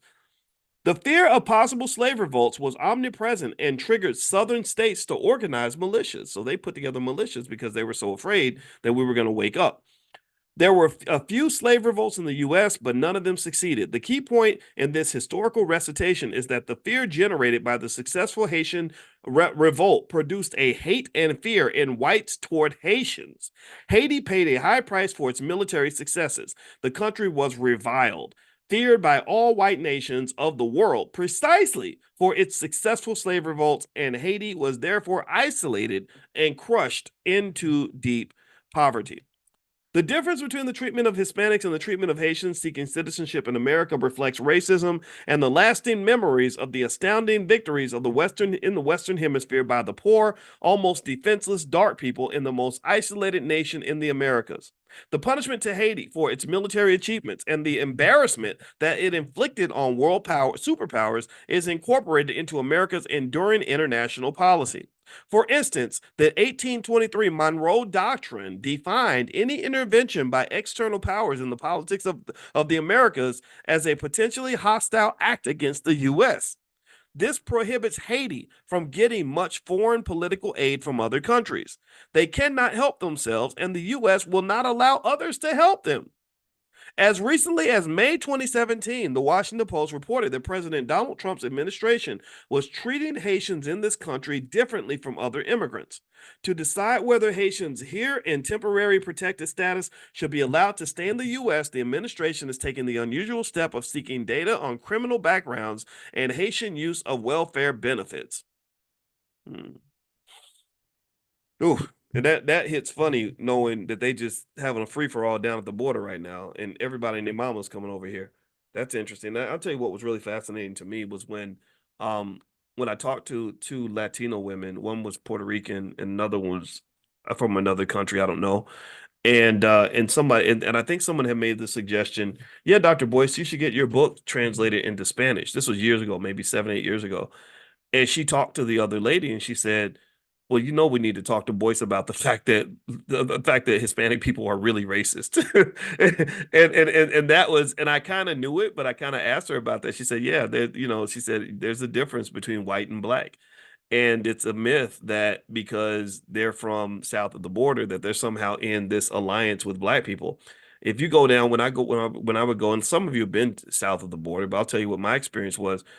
Most of the countries I went to in South America or even Central America and all that, pretty much you would see the areas where it would be all white, nothing but white people, just white people speaking Spanish. And the black people would always be like over in some other neighborhood. Like they would be on the black side of town. And if you saw a black person on the white side of town, it was usually somebody who was working for a white person. It's like a Spanish plantation, basically. That's kind of the feeling, the vibe that I got. And so maybe because we were Americans, we didn't feel it quite as much. But then again, though, I'm not good at picking up on whether or not somebody likes me or not because I don't give a shit. So basically, it's like maybe they didn't like me. Maybe they looked at me and said, that Negra, blah blah blah blah. I don't care. You can think whatever you want about me. You don't like me, I don't like you either. So what? I like myself. That's enough for me. All right. So let me keep going here. All right. So here, the first naturalization law of 1790 permitted wait. Let me make sure. Okay, the first naturalization law of 1790 permitted immigration only by Europeans. So this is how America went from being, I want to say 30 or 40% black to being like 13% and dropping. It's dropping. It's dropping a lot because the policies. I mean, you know what's happening right now, right? We're importing all the voters so they can replace black people because black people are starting to wake up. All right. So, the first naturalization law of 1790 permitted immigration only by Europeans. In the 1960s, Congress modified that law in immigration policies. It replaced skin color preferences with country of origin, rank ordered based upon the historical number of immigrants who had migrated from Europe, Asia, and Middle Eastern and African countries. Since the ancestors of black slaves were never officially classified or registered as immigrants, the immigration quota for persons from black nations like Haiti was set at less than 1%. So what they said is that we're going to base the quotas on the historical record of how many people from your country have been let into the country before. Well, before that date, they didn't let black people in. So when they set the quota damn near close to zero. So this really did something in terms of really watering down the population. Okay, so let's keep going here. Civil rights leaders who had started making the shift from black to minority, people of color, and other euphemisms went along with the change in immigration law from European white to country of origin. The civil rights leaders did not have the support of sophisticated think tanks and were unable to foresee the devastating impact the new immigration policies would have on native blacks. The new immigration policy gave preferences to persons from Mexico and poor Central and South American countries seeking political asylum rather than economic opportunities. Using the new immigration focus in the 1960s, the John F. Kennedy administration initially initiated and approved a Cuban refugee program, which opened the floodgates to millions of Cubans who obtained citizenship in America for political as well as economic opportunities. Nearly 100% of Cuban refugees were classified as white. Are y'all hearing that? Nearly 100%. So they were importing white people. That's what he's saying here. They weren't importing black people because you can get quite a few. There's quite a few in Africa, but they didn't want that. They needed to make sure you were outnumbered. So nearly 100% of Cuban refugees were classified as white. Only a few dark or black Cubans entered the United States. So even when they brought Cubans over, they didn't want the black Cubans, they want the white ones. Haitian refugees have been treated with extreme prejudice. Their escape boats have been intercepted, pushed back into the water, the people left to drown. Those who made it to the U.S. have been deported, incarcerated, and rejected because of the interpretation that they seek economic opportunities rather than political asylum. Until Haitian refugees are reclassified and treated in a similar manner to Hispanics, including Cubans, an ethnic group within the category of Hispanics, Haitian refugees will continue to be treated with extreme bias. The 40 million legal and illegal Hispanic immigrants who came to this country did not come to seek asylum. They came here seeking money and a better life. The basis for rejecting Haitians is historical fear, inherent racism, Haiti's abysmal poverty, its African-based culture, low education levels, and most importantly, because an increase in Haitians could increase the political and economic potential of Black Americans. The nation's doors are not now and never have been open to all who seek the American dream. So the American dream, according to Dr. Claude Anderson, it exists for people who are not Black. There is no such thing as the American dream for Black people, at least not one that's open. Now, what I'm going to say is I believe that there is an American dream available for us if we learn how to change our thinking. I don't have confidence that those who run this system are ever going to hand a Black man or Black woman a true American dream. I do not feel that way. But I do think that there is a dream available to you, but you have to understand what that dream is supposed to be. And we talk about that during our financial consciousness training that we do every single morning. You guys can come in if you haven't been. I think you're going to like it. And the goal is really to say, okay, what does it mean to be free, and how do we really get there? What does freedom look like? What does economic freedom look like? And how does that unlock all the other kinds of freedom that exist? And I argue that freedom definitely starts with your mind. And once it starts in your mind, it translates into your actions, because a free mind takes action on the things that are going to create that liberation. And then the money, the economic freedom, see, the economic freedom just becomes a consequence of the fact that you freed your mind and you freed your body and your actions. So you're taking actions of a free person, which means that you're going to end up feeling freer in every single way. So freedom to me means, at the very least, releasing all the burdens of everything that was taught to us that isn't getting us to where we want to get to. For example, freedom when it comes to health, mental and physical health, might mean really assessing and critically analyzing everything that you've taught to think about yourself, all of the trauma, undiagnosed, untreated trauma that you carry on your back that's weighing you down and keeping you from being your best self, ruining your relationships, etc. It might mean looking at the food that we're told to eat, and the fact that they market crappy food in our neighborhoods the most, because they believe that we're the least conscious about what we're eating. Because if you're in struggle mode, you don't have time to worry about if you're eating vegetables or a cheeseburger, right? And maybe freedom also looks like just consistent across the board financial literacy training for every single one of our kids. If all of our children are consistently taught economics, we can do better than everyone else. We can be better than everyone else. We can beat the hell out of everybody else.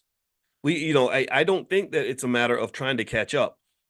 All these gaps, like we want equality and closing these racial wealth gaps and all that. I don't want to close no gap. I want to kick your ass. I want to win. I don't want to tie for fifth place. I want to get first place. I believe our kids can get first place. And I know for a fact, we know for a fact that when our kids focus on anything that they do, they always dominate. That's what our people, whenever we just dig into, so we get into tennis, we're taking over tennis. We go start playing golf, we take over golf, right? Whatever it is, whatever we put our mind to, we can take that over. So why not take over the game of economics? We already agree that money matters. We already know how important money is. So if money matters and money's important, then why are you wasting your time on so many things that don't matter? Why are we wasting our kids' time on so many things that are unimportant when we're neglecting the things that are important?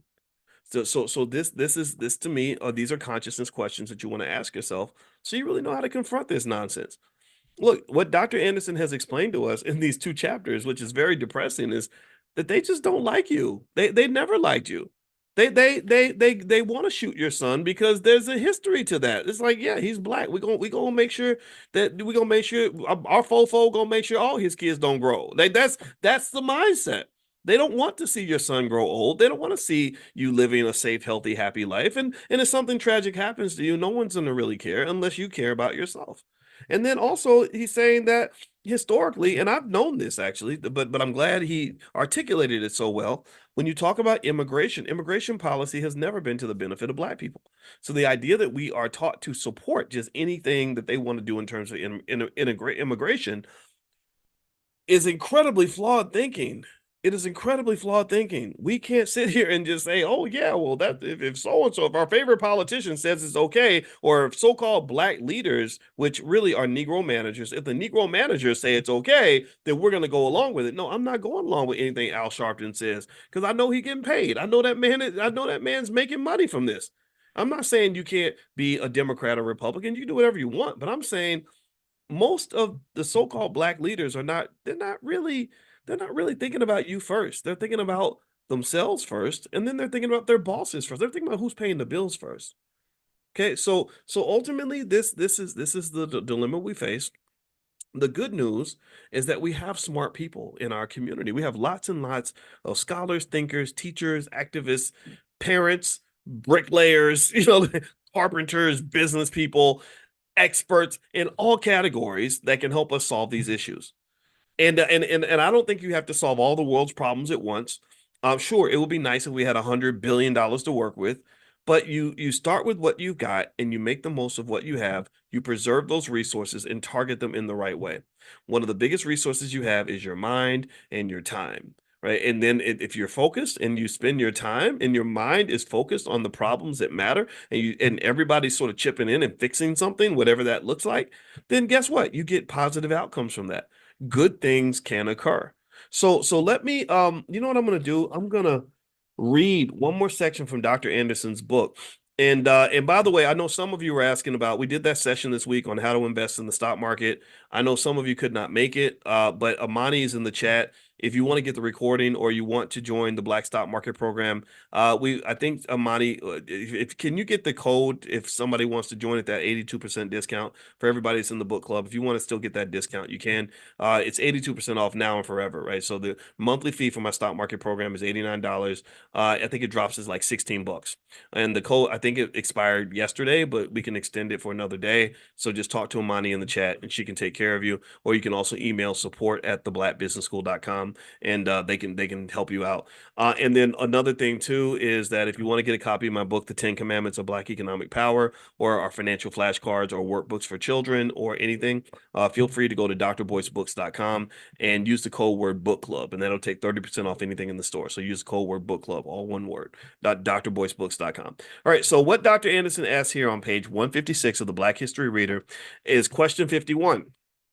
Is America now or has it ever been a colorblind society? That's a trick question. He says, America is not a colorblind society, nor has it ever been. It has always been color conscious and color specific, even before it existed as a formal entity. High minded talks about color blindedness and individual merit maintains the racial status quo and reinforces the historical pattern of race based exclusion. Reverend Dr. Martin Luther King Jr. mistakenly thought the Constitution was colorblind, when in fact it was very color specific. The drafters knew they were consigning blacks to be property, equal to field animals. They intentionally deny blacks the fruits of their labor, education, votes, and personal movement. So when King and the civil rights movement pushed for a colorblind society, it was lofty rhetoric that they could not have imagined how those words would be used against their cause. Conservative social forces captured the concept of colorblind equality, watch this now, and perverted the meaning to take color out of race. This well meaning but unwise rhetorical phrase gave whites a tool to destroy corrective efforts for blacks. You know how they always say we don't want to discriminate, so that's why we're not going to pay you reparations because that will be racist, right? That's what he's talking about. The color-specific Articles of Confederation and the U.S. Constitution were designed to be the nation's first affirmative action plan for the specific purpose of enriching, empowering, and valuing white skin by distributing to them nearly 100% of the nation's wealth, land, and privileges. The second purpose of the founding documents was to control, exploit, and subordinate all who did not possess white skin. As the nation's need for free labor and later cheap labor increased, a ranking order of skin color preference emerged and institutionalized itself in the social fabric of the society and its immigration policies. The intentional allocation of everything of value into the hands of whites created racial inequality, which was used to justify separating whites from blacks in all things. Colorblind rhetoric allowed whites plausible deniability for responsibility for the socioeconomic conditions of Black America. Skin color was at the heart of the 1896 case of Homer A. Plessy, a light-skinned black man who believed he had the right to sit in the white section of a rail car, but was ordered to move to the black section. Plessy's response was to file a major lawsuit, Plessy versus Ferguson, a case that eventually worked its way to the U.S. Supreme Court. The responsibility of the Supreme Court is to uphold the U.S. Constitution. Therefore, it has always functioned as the guardian of the racial status quo in America. The court carried out its charge and ruled against Plessy, saying he lacked the required skin color qualifications to sit in the privileged and best seats on the train. This Supreme Court decision further institutionalized racism and legally marked the beginning of Jim Crow segregation laws. Justice John Marshall Harlan, the only dissenter, he's the dissenter now. Maybe he's an ally. Maybe some of them are out there. I don't know. The only dissenter wrote the minority position in the court's ruling. He argued that the U.S. Constitution ought to be colorblind based upon the 13th and 14th Amendments of the Constitution.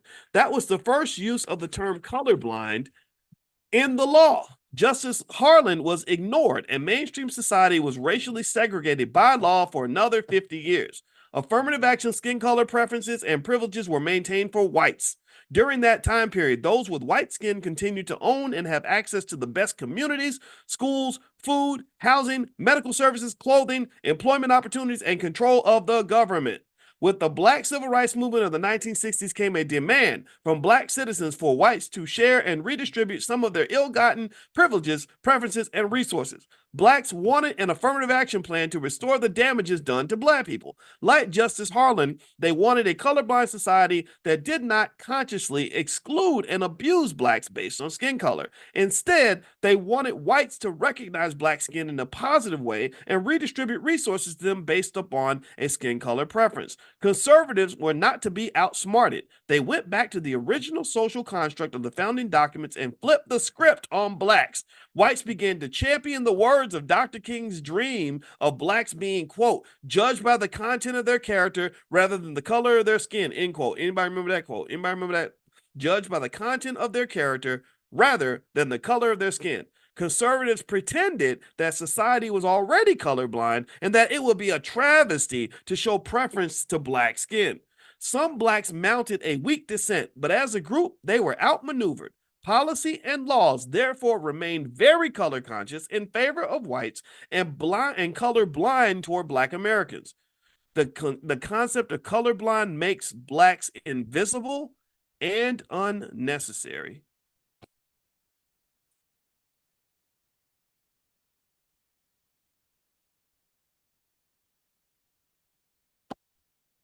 I'm tired.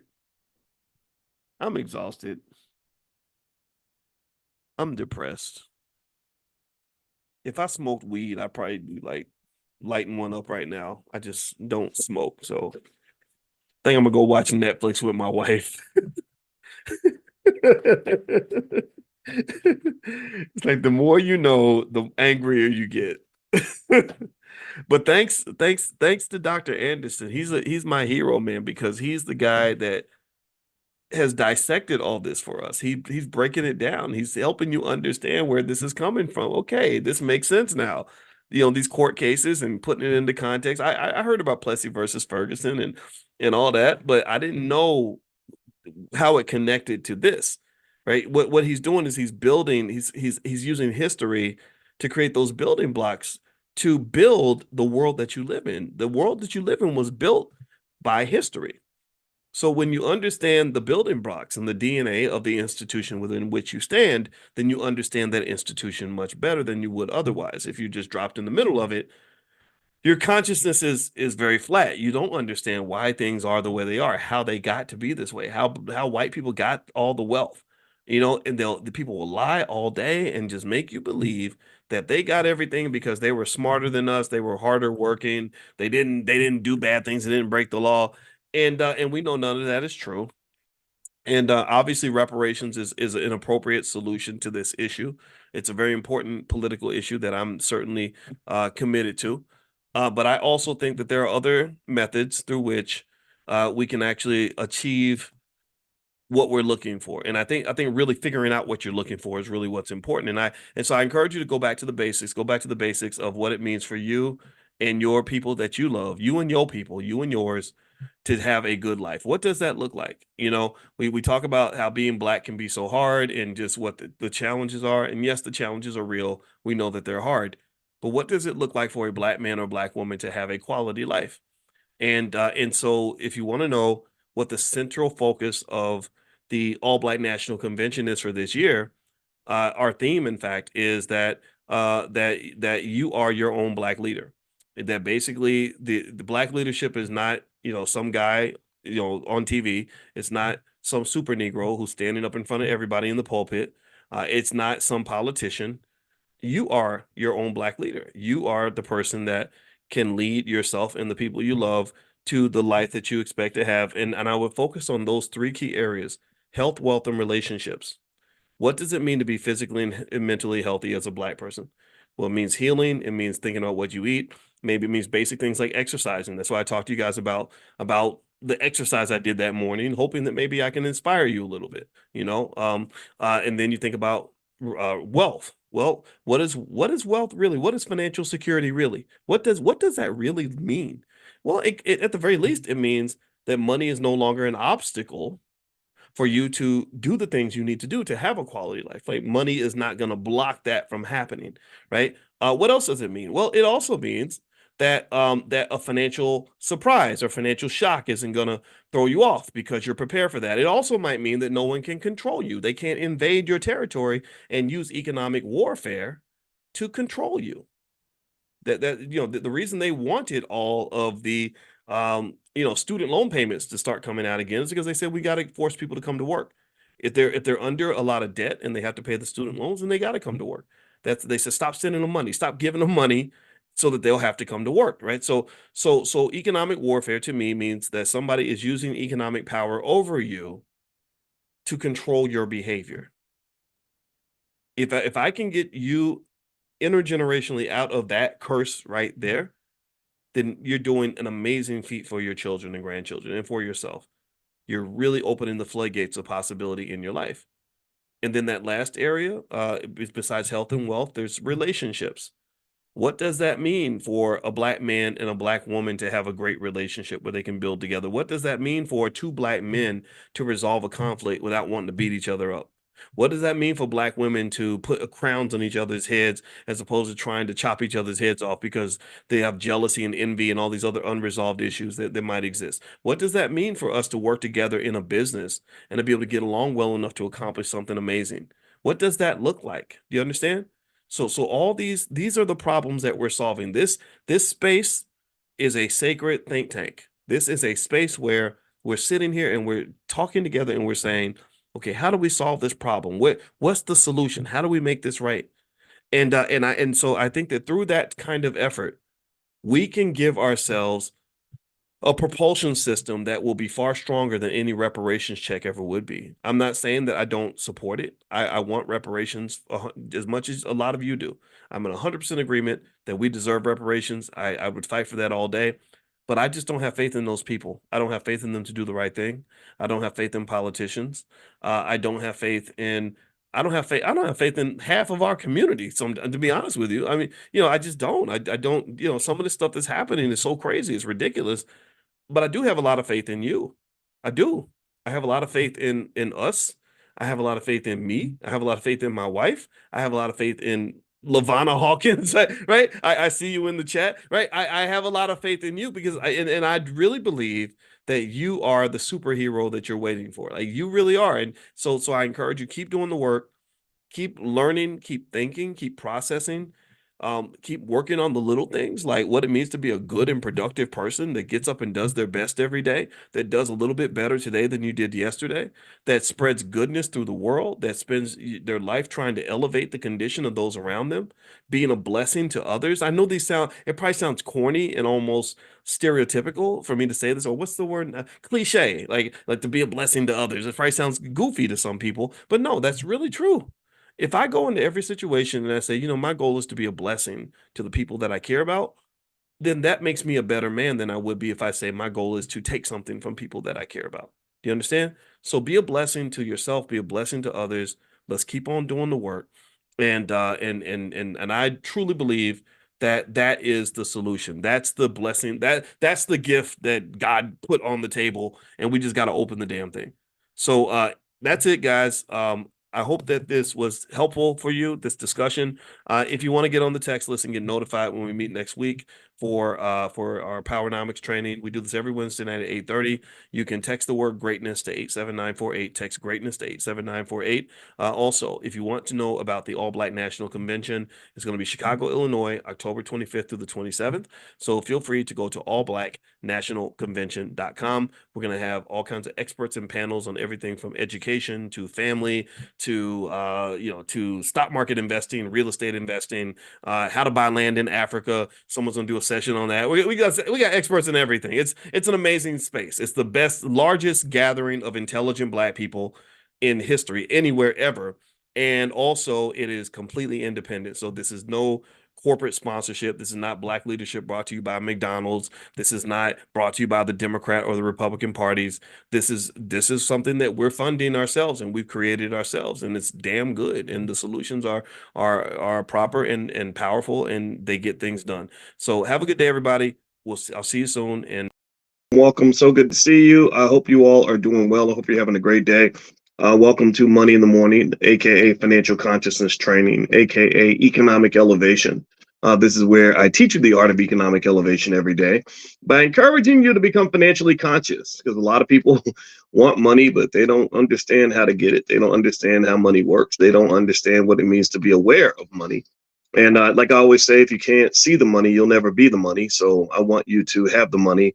And so that's what we talk about every morning. So just a reminder, in case you're new, this is what we do. And the goal is to do this every single day, 7 days a week, because we are forming habits. Habit formation is a critically important part of any wealth building process. If you have the right habits, then you can win.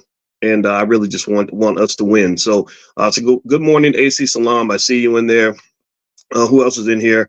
I see Mandla and Kosi. Akila, good morning. James Keller, good morning. Al Ree, April Austin, I see you. Esther Matthews, Chris, Kamisha, Alice Jackson, Jay Kelly, Jackie, Frederick, Sharonda Bay, good to see you. Larry Graham, Khaleesi, Game of Thrones. I watched House of the Dragon last night, which is a Game of Thrones show, which is really, really good. So let me know, give me a quick yes if you can hear me. Let me know you can hear me okay. I'll make sure my audio is good. I wanted to jump us right into the conversation today because I saw, in case you guys don't know, again, some people are new. So if it seems like I'm repetitive, it's because I'm deliberately repetitive, number one, because that's how you form new habits. But then also, I can be repetitive because sometimes people come in for the first time and they haven't seen all the amazing stuff that we've all been doing together for the last 10 years. Some of y'all been hanging out with me for 15 years or so. I have to kind of re-up sometimes. So I hope that's okay. But then also what I found is that repetition is one of the keys to success. Repetition is kind of the way you really change culture. A lot of the things that we are trained to do, the things that we're trained to believe, whether it's about money or life or anything else, comes from just repetition. That's it. And so ultimately, when you're talking about who you are and how your brain is made up, I really want you to become aware of the subconscious mind. My wife is a therapist. She's an expert on the subconscious mind. And so talking to her really helped me understand that the biggest challenge that we have as Black people when it comes to wealth is related to the programming of our subconscious mind. Our mind has been programmed to see the world in a certain way and to see money in a certain way. And so you have to change the way you see money. If you don't if you don't change the way you see money, then you are going to pretty much get whatever they want you to have. You're going to get whatever the people before you had, your parents, your grandparents, stuff like that. You're going to take the generational curses and embrace them, as opposed to deciding conscious discernment of which of these generational traditions that you're going to hold on to and which ones you're just going to throw out with the garbage, because some of the stuff is garbage, and I don't want you inheriting garbage, nor do I want you passing financial STDs down to your children. If you don't know what a financial STD is, it's all in my book, Financial Lovemaking, actually. If you go to drboycebooks.com, the book is there. I wrote this book when I was on the faculty of Syracuse, and I wrote Financial Lovemaking because I was really fascinated when I was on the faculty there by how many people ruin their lives when it comes to money. Just how many bad decisions are made when it comes to money, how many bad outcomes in relationships happen because of money. How many times I remember one time, I was about 31 years old, and I saw this guy he was a white dude, and he went to college with me, but I didn't know him in college. We went to the same school, we were in the same business school at the same time, but we did not know each other. And so I saw him, though. It was kind of cool. Like, you see somebody that's an alum of the same school that you went to, and you're like, hey, how you been? How's your life? How you doing? And I'll never forget. This guy was, oh gosh, I had something in my teeth. Sorry. This guy was so depressed. I never forget how sad he was. And I was sad by seeing how sad he was, and I said, so it's he said, man, things haven't gone well. And I was like, really? Okay. So what's going on? And he proceeded to tell me that he just got a divorce. And he said that, he kind of lost everything in the divorce. And he was devastated. He was depressed. Like, I really, when I think about this guy, I talked to him. It was over 20 years ago when I talked to him, but he almost sounded like suicidal. Like, he was that sad. And a lot of people don't talk about that. A lot of people don't talk about how just traumatized, people can be when, if you're married or something, and your spouse decides that they want to put you out, or you can't live with your kids anymore. It kind of takes away your sense of purpose. And a lot of times when a person loses their sense of purpose or their reason for being, then part of you is just kind of dead. It's very easy to get to the point where you just say, look, I might as well just go ahead and end it, right? And I don't want to see that happen to anybody, right? I think that that's really sad to see. And so anyway, so let me finish this discussion here on this point. So the poor guy, is telling me about what happened to him, and how bad the divorce was, and how he felt like he got taken to the cleaners in the divorce and stuff like that. And as I was listening to him, I remember kind of thinking about the fact that that he seemed to have sort of made a really interesting, I'm not going to say an error in his relationship. I'm going to say he made a common decision that a lot of people make, where they come in and they have this belief that relationships are solely based on this thing called love. Decision that all you have, that if you got love, all the love is all you need. And I'm not going to say that love is not important, but I kind of feel like love is nice, but love is a little bit better when love is accompanied by this thing called common sense.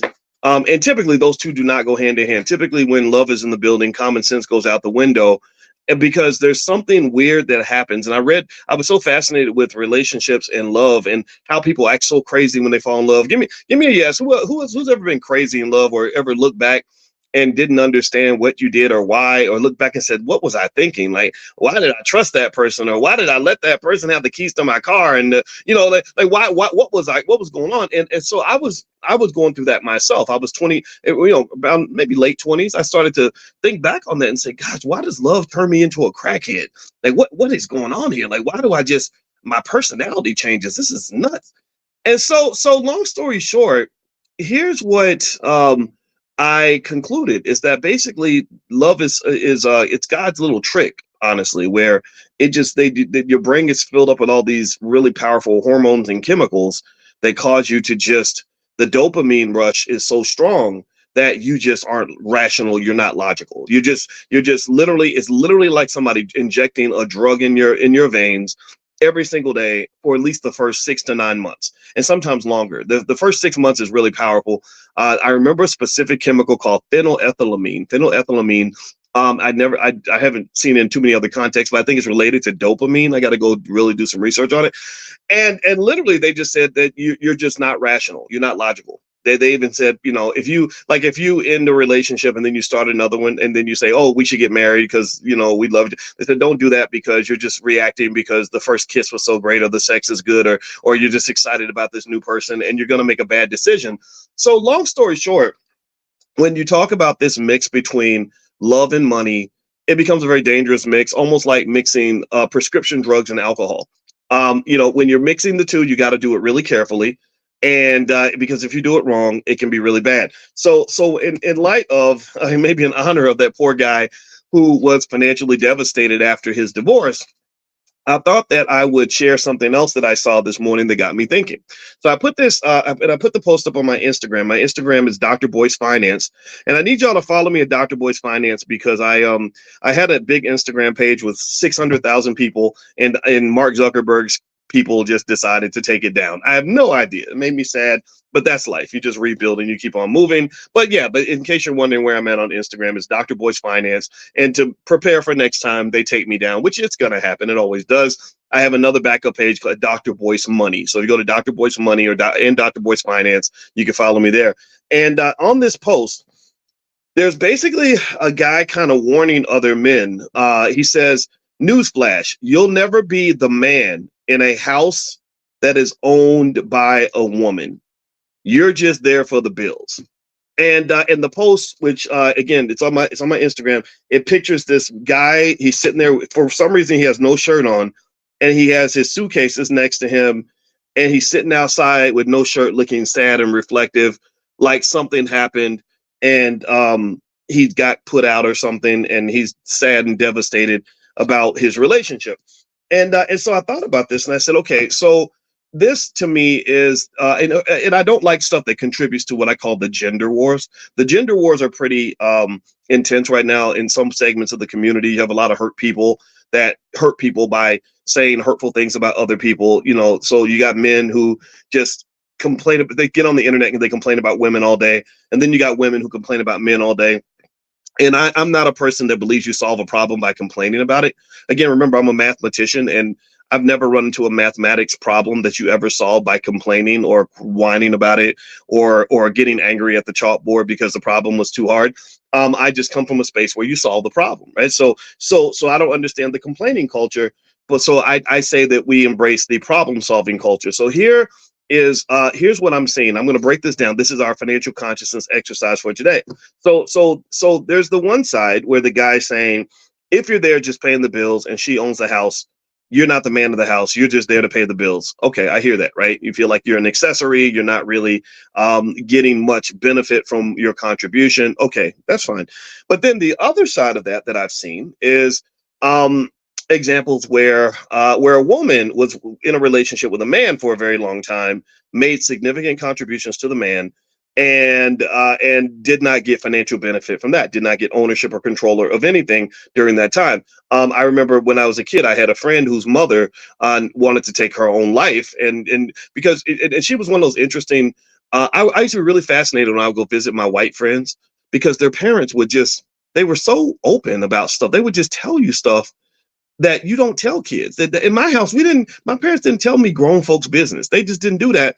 But this lady she told us all her business. And I was like 16 or 17 thinking, I don't really need to know all the problems of a 38-year-old. Who does that? But maybe that's just me. Maybe that was just my family. That, like my parents, they never argued in front of us or anything, right? And I'm glad that they didn't, because I didn't want to hear about the problems of 35 and 40-year-olds when I was a teenager. So just keep that in mind. Some of y'all be fighting in front of the kids and all that. Don't do that. It's hard enough to be a kid. But this lady would tell me all her business.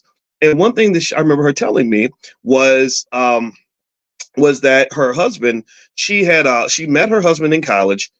He was going to be a dentist. And because he was going to be a dentist, she felt like that was the reason why she didn't have to finish school. This is back in the day where you went to college just to get a man, right? Or some women did, not all women. A lot of Black women didn't do that, but a lot, that happens, right? So she marries this guy, and they live happily ever after for about 22 years. and they live the exact life she thought they were going to live. They get a big house. They live in the nice suburb. They have boats and they take trips and they live in the fine life.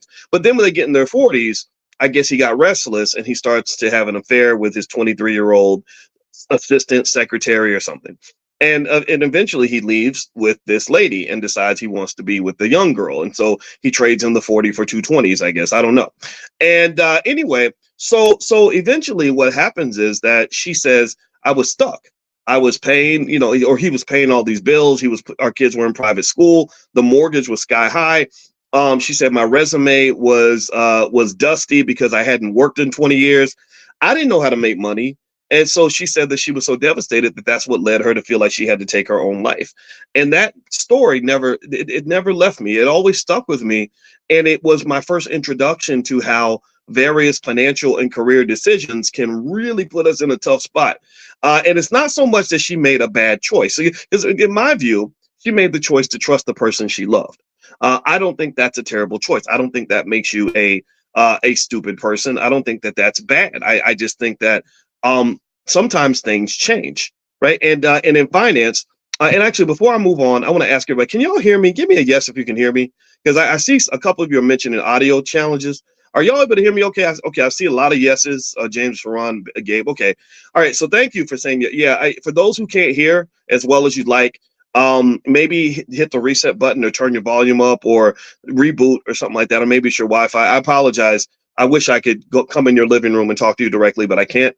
So I just want to double check that. Okay, so in finance, they have this whole theory, this whole area, this whole field of research that some academics dedicate their lives to, called optimal contracting. And optimal contracting is related to another area called moral hazard. And basically what moral hazard represents, some of you have heard me talk about this. If you've been hanging out with me long enough, you've heard it, but it's okay. It's okay to rehash old concepts sometimes so we can really understand them. A moral hazard basically is the risk that things are going to change. That's it. It's the risk that the shift in your power dynamic is going to occur, and that's going to change people's behavior. Like, for example, the example of the moral hazard problem that I bring up in my book, The 10 Commandments of Black Economic Power, is I talk about when you loan money to somebody. So give me a yes if you understand. I bring this example up because a lot of us have gone through this. Let me know if you've ever noticed that when somebody wants to borrow money from you, that broke ass cousin who's always got a financial problem, when they come to you and ask you for money, they're always very polite. They're always, just, contrite. They're willing to concede anything. Yeah, because, I'm just having a hard time and I could just, and I just, this happened and that happened. And I promise I'm going to get paid on Thursday. And as soon as I get paid, I'm going to find out where you at. Okay, what's your number? All right, which number you use? Okay, what time? Where you going to be at 2:00? Okay, I'm going to come to your house. No, you don't have to come. No, I want to come to you. I want to give you the money personally. And also, I promise you, I'm going to pay you as soon as I get. In fact, when I get my check, I'm going to walk over to the check cashing place and I'm going to get the money and I'm going to bring it right to your house. I'm going to walk to your house because I know where you at. I know where I'm going to give it to you at work. I'm not going to wait till you get home. I'm going to give it to you. You know what I mean? Like they're overcompensating in terms of being really, really, really, really, really helpful and kind and loving and whatever, right? And then when they're waiting for you to decide if you're going to give them the money, they pick up the phone on the first ring, right? I've gone through this. I go through this all the time. Take it from me as a guy who always has people asking me for money. I've noticed how nice people are when they want something from me. It's kind of an amazing thing. Well, then you loan them the money, and as you all know, we know that's when things start to change. That's when the cousin is not picking up the phone on the first ring anymore. They're not even answering text messages. And they might take 3 days to answer a text and then say, oh, I was busy. I'm like, you're too busy to look at your phone. You did not, because it takes I can look at my phone right now and see a text message and respond. Like it don't take that long to respond to it. It don't take 72 hours to respond to a text. Unless you don't want to talk to the person that's texting you, right? And then or then finally you get them on the phone and then they got an attitude like what you want, like why you bothering me? And then they give you excuses, and when you don't accept the excuses, when you say, hey, look, we made an agreement. You told me you were going to pay me Tuesday. You were going to come to my job. You were going to deliver the money in cash to my desk, and that didn't happen. Like what's going on? And what you don't really realize is that typically when people are always having financial problems, when you loan money to somebody who's always got a financial problem, you're pretty much making a bad loan. That's what you're doing. When you loan money to people who've always got an issue, and you're somehow deluded into believing that they have all this string of issues because they just have all this bad luck that no one else seems to have, that's you're kind of lying to yourself. Like a lot of times we want to believe that we don't believe, oh, if we just give Pookie a chance, things will turn around for him, and somebody just gave him an opportunity, or if this hadn't happened to him.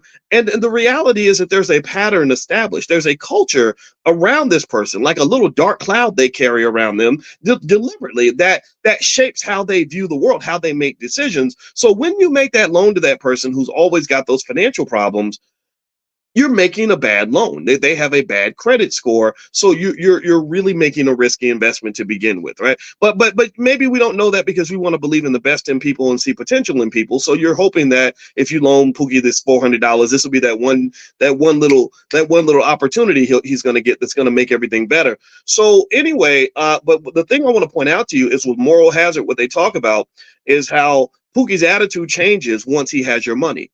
Like his perspective, his incentives, his everything shifts once he's got the power and you don't. Possession is 9/10 of the law. He got your money. He doesn't really need to answer the phone on the first ring. He doesn't have to be nice to you. He doesn't need to do anything for you because now he's got your money. And again, because he's a bad decision maker to begin with, he doesn't even process the fact that now that he's messed up his relationship with you, you're never going to loan him money again, because people who make those consistent mistakes are not very financially conscious. Conscious people see the long view. They see the long-term implications of their behavior, whereas Pookie may not see that. Pookie might be thinking about his next hit. He might be thinking about the moment, right? He's into instant gratification. Do you understand? So moral hazard is connected to that. So with that said, moral hazard is a big problem in finance. This does not just happen with you and your cousin Pookie. This happens with banks. There's whole research papers written about how banks loan money to, for example, third world countries. They loaned a lot of money to Latin American countries before they had what they called the peso problem.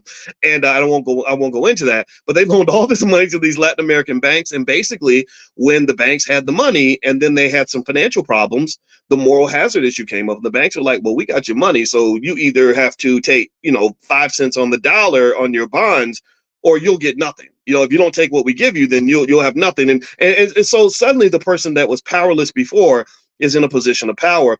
And this happens also in marriage. Marriage, I don't care what anybody says, marriage and even relationships in general are so much deeper than just romantic love. They're so much deeper than just, I think she's pretty, I want to lay down with you, or I want to live in the same house with you, I want to have kids with you. There's so many other dynamics that apply. I mean, marriage itself is a legal contract. That's what that is. It's a business deal for the most part. And there's rational reasons why that contract exists. That contract exists largely because of the moral hazard issue. It exists because if I'm married to you and we're tied together financially, then you have to think twice before you just pop up and walk out in the middle of a fight.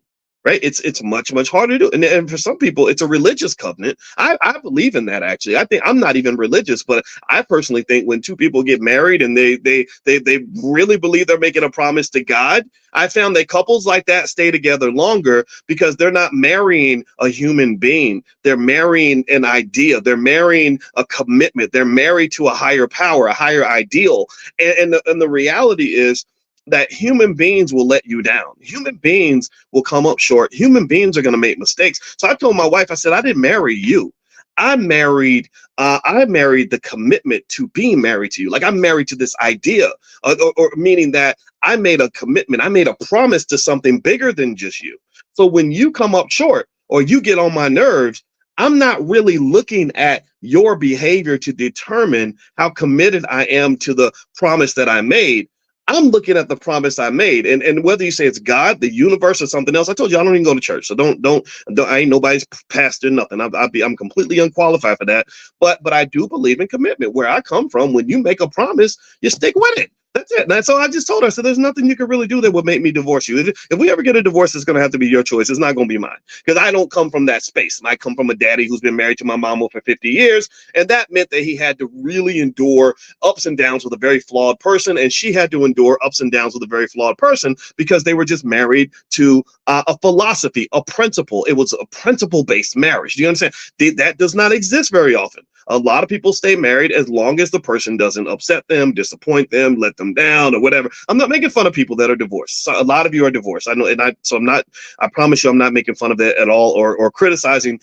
I'm just saying that that's just it's a mindset, right? So anyway, so studies tend to show that people that are more married to some sort of bigger idea, an idea that's bigger than a person, that's not contingent on another person's behavior, those marriages tend to last longer, because then when the person messes up or they come up short, they say, well, you know what? I'm married to I made a commitment to God. I'm married to the church and to God. I'm not really married to you, right? So anyway, that's just a little thing I've observed. Again, take it with a grain of salt. If it sounds like BS, then throw it out, please. All right. So here's the other thing too. The other thing about marriage is that it is a legal contract, and it does provide various financial incentives, carrots and sticks, to basically make it much harder for you to just walk out the door and dump each other. It's similar to the relationship between the United States and China. I would argue that the reason that the United States and China have not decided to just go to war with each other and start launching missiles at each other is because they are so deeply connected financially. They are financially married. We are so locked in together economically that a war between China and the United States would devastate both economies. It would hurt them more than it hurts us, but it would still hurt us too, because we're greedy as hell. America is a capitalist society, and we kind of worship money in this country. It's unfortunate. I don't agree with it. That's not my style at all. But that's kind of what you're dealing with. So that marriage, it has some uses. It kind of has some logic behind it, and it's not crazy. Now, here's the thing, though. Not everybody wants to get married. Or why? Well, because, number one, like the poor guy I saw who was so depressed, I thought he was going to take his own life. Maybe the other person doesn't do what they're supposed to do, and there's lots of pain that comes with people disappointing you in a relationship. Maybe it's because you just don't, the whole commitment thing isn't your thing. Maybe you just feel like, look, I can be committed to you, but that doesn't mean that we have to be committed in every single way, right? For whatever reason, there are people who just decide not to get married, and I think that's a perfectly logical decision. I'm not here to judge that or evaluate that. I'm not a Bible thumper or a person that's going to tell everybody what to do. But one thing I will say is that if you go into a situation where you have a long-term relationship, and you don't secure your financial and legal rights, you are in an incredibly vulnerable situation. You're vulnerable. I've told you all that story about the guy who was in his 50s. He was an old player. I'm in my 50s. I guess I'd be an old player if I was out there playing. I ain't playing. I got my wife. But he was an old player. He had a young girlfriend, about 32 years old, and he forgot that he wasn't 32. Also, he thought that he believed this lie that people keep telling, that age ain't nothing but a number. Well, if age ain't nothing but a number, it's a very important number, because every time I try to get up, I watched the Olympic trials this weekend, and I saw Noah Lyles run 9.8 seconds in the 100-meter dash. And in my head, for a moment, I imagined myself as a 19-year-old or a 20-year-old running. I didn't run 9.8 seconds, but I can imagine myself sprinting. But then you try to do it, and then you pull a hamstring just thinking about it. Like, I literally would just think about running, and I would pull a hamstring. I didn't even have to get off the couch. I pulled a ham. How the hell are you gonna pull your hamstring while you're sitting on the couch? But anyway.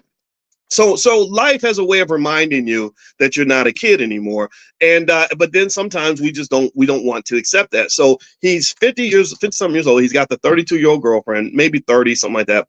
The girlfriend is the same age as his daughter, so as you might expect, the daughter ain't too happy with none of that. The daughter hates the girl, but she can't say nothing because she doesn't have any rights to tell her dad what to do. So her dad and this lady have this relationship, and it's a good relationship. Whatever reason, two grown people deciding to be together, ain't nothing wrong with that, in my opinion. So he treats her well, she treats him well.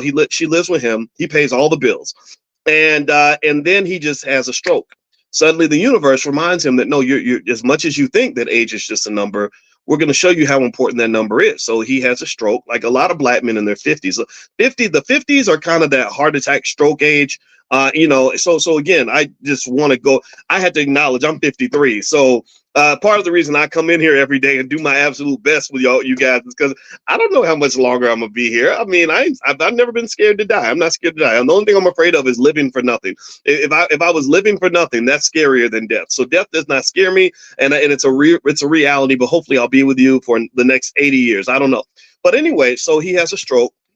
And then he goes into a coma. And while he's in a coma, the girlfriend and his mother, who's living with the girlfriend, are scrambling to figure out how to pay the bills, because the problem was they secured no legal rights. They had no rights to go into the bank and get the money out. He had control of all the money.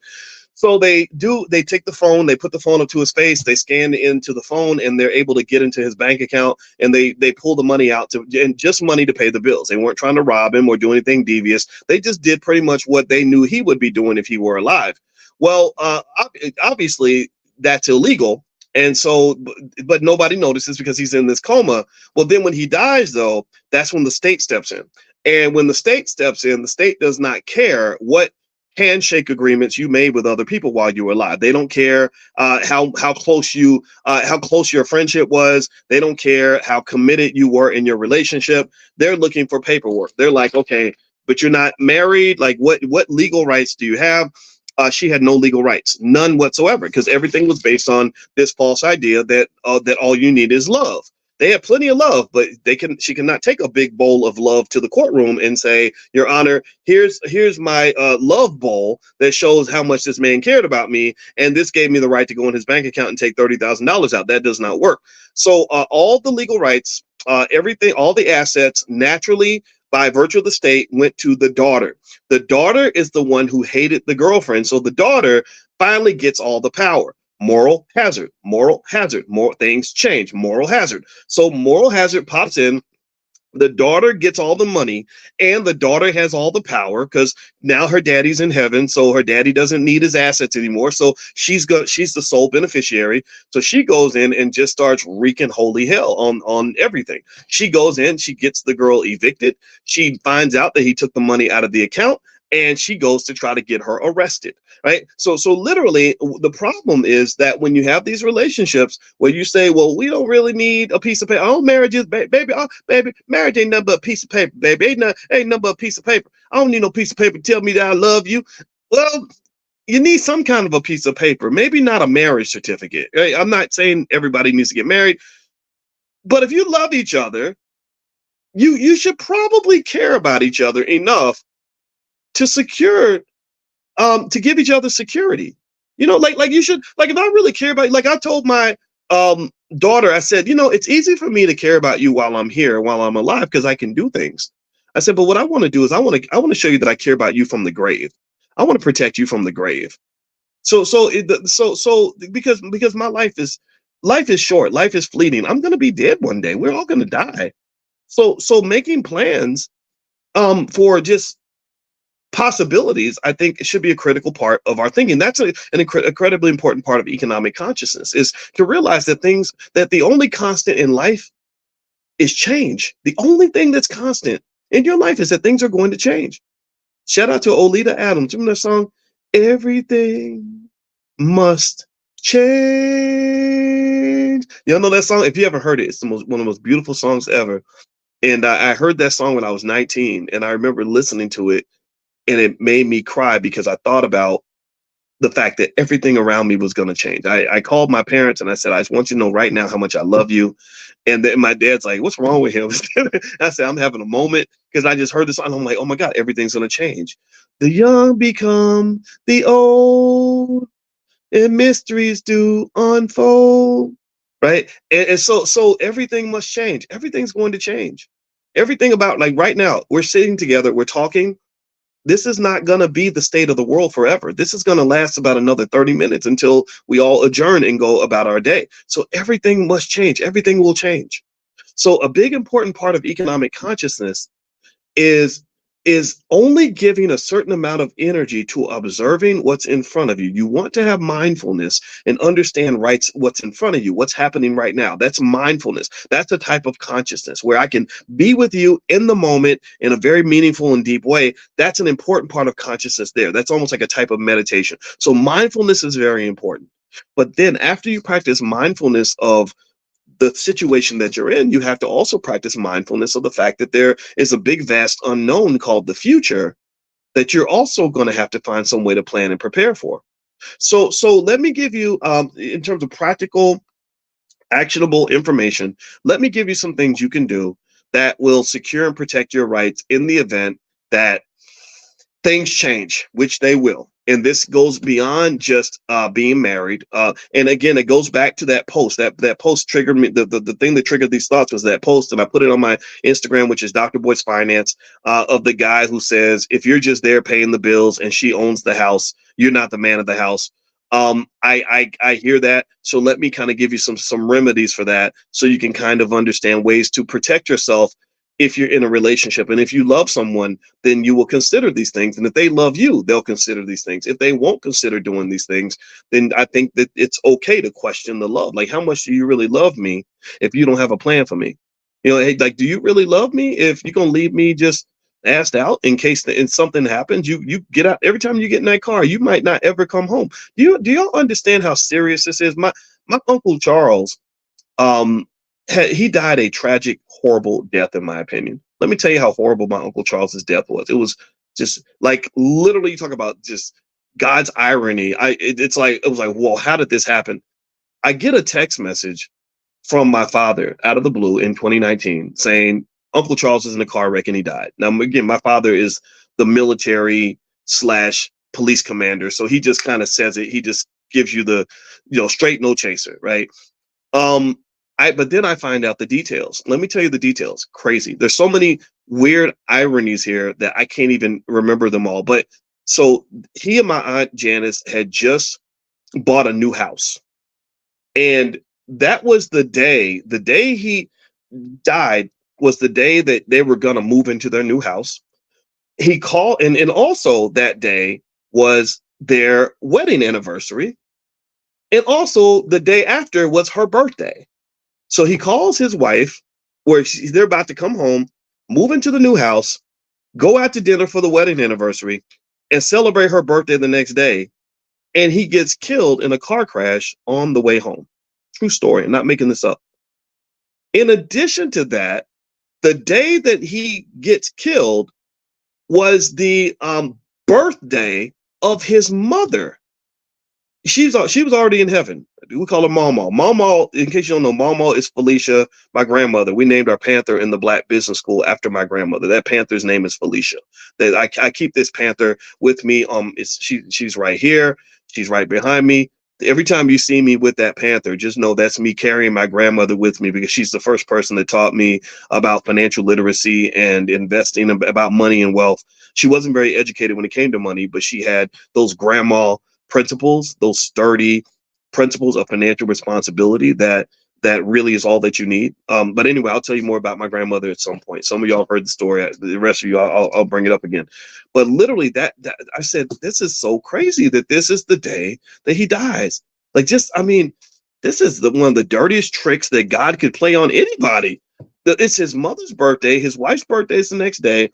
Their wedding anniversary, and they were literally packing that night to move to the new house. And I just, so these things happen. You got to prepare. But let me tell you about my Uncle Charles. I don't want to depress anybody, so let me tell you the good side of the story. Let me tell you this. A few years earlier, I had gone to Applebee's with my Uncle Charles, and we were sitting there in Applebee's, and this was 10 years earlier. I was probably in my mid-30s. I was on the faculty at Syracuse, and he was late 40s, almost 50. And he was asking me about financial stuff, right? And the reason he was asking me was because he was financially devastated. His credit score was like in the toilet. He had just lost a bunch of money. I think something happened with a lawsuit or something. And he was really sad because he was starting all over again financially. And I remember us sitting in Applebee's, and it was maybe about 2006. And I was kind of trying to cheer him up. I was like, you can do this. You can come back. It's okay. You just keep trying. Blah, blah, blah. And I remember him saying, he said, yeah, but it's kind of hard to start over when you're almost 50 years old. And I just remember just kind of encouraging him and trying to, support him. So check this out. This is the part that made me so proud of him. So you fast forward, and neither one of us at that time knew that in 2019, 13 years later, that I was going to get a text message saying that he was dead. So so this is what replayed in my head. So years later, my aunt tells me that my Uncle Charles, not only did he fix his world up financially, got the credit score up, they just bought their dream house, had plenty of money saved. He had, I think, 2 or 3 massive insurance policies. Like literally, like he got his own life insurance. He had insurance from his job, and when he was killed in the car wreck, he was, again, given that death is horribly unfortunate, but some deaths are worse than others. The one good side of it was that the truck that hit him was being driven by a guy who was working for another company that also had to write a big old check. Again, nobody's happy when someone dies, but hey, if I just happen to die in that situation, I want to get killed by a rich person or a rich company. And so lo and behold, he was able to leave a beautiful and really extraordinary economic legacy with his family because he was a Black man who did not give up. He was a Black man that loved his family enough to make a plan for them. He prepared. He thought about these things, and I said, I am so proud. When I went to his funeral and I spoke at the funeral, I was so proud of him, and it just, so to me, it's like, look, here's the thing about death, and I hope I don't sound weird talking about it in this way, but death is coming for everybody.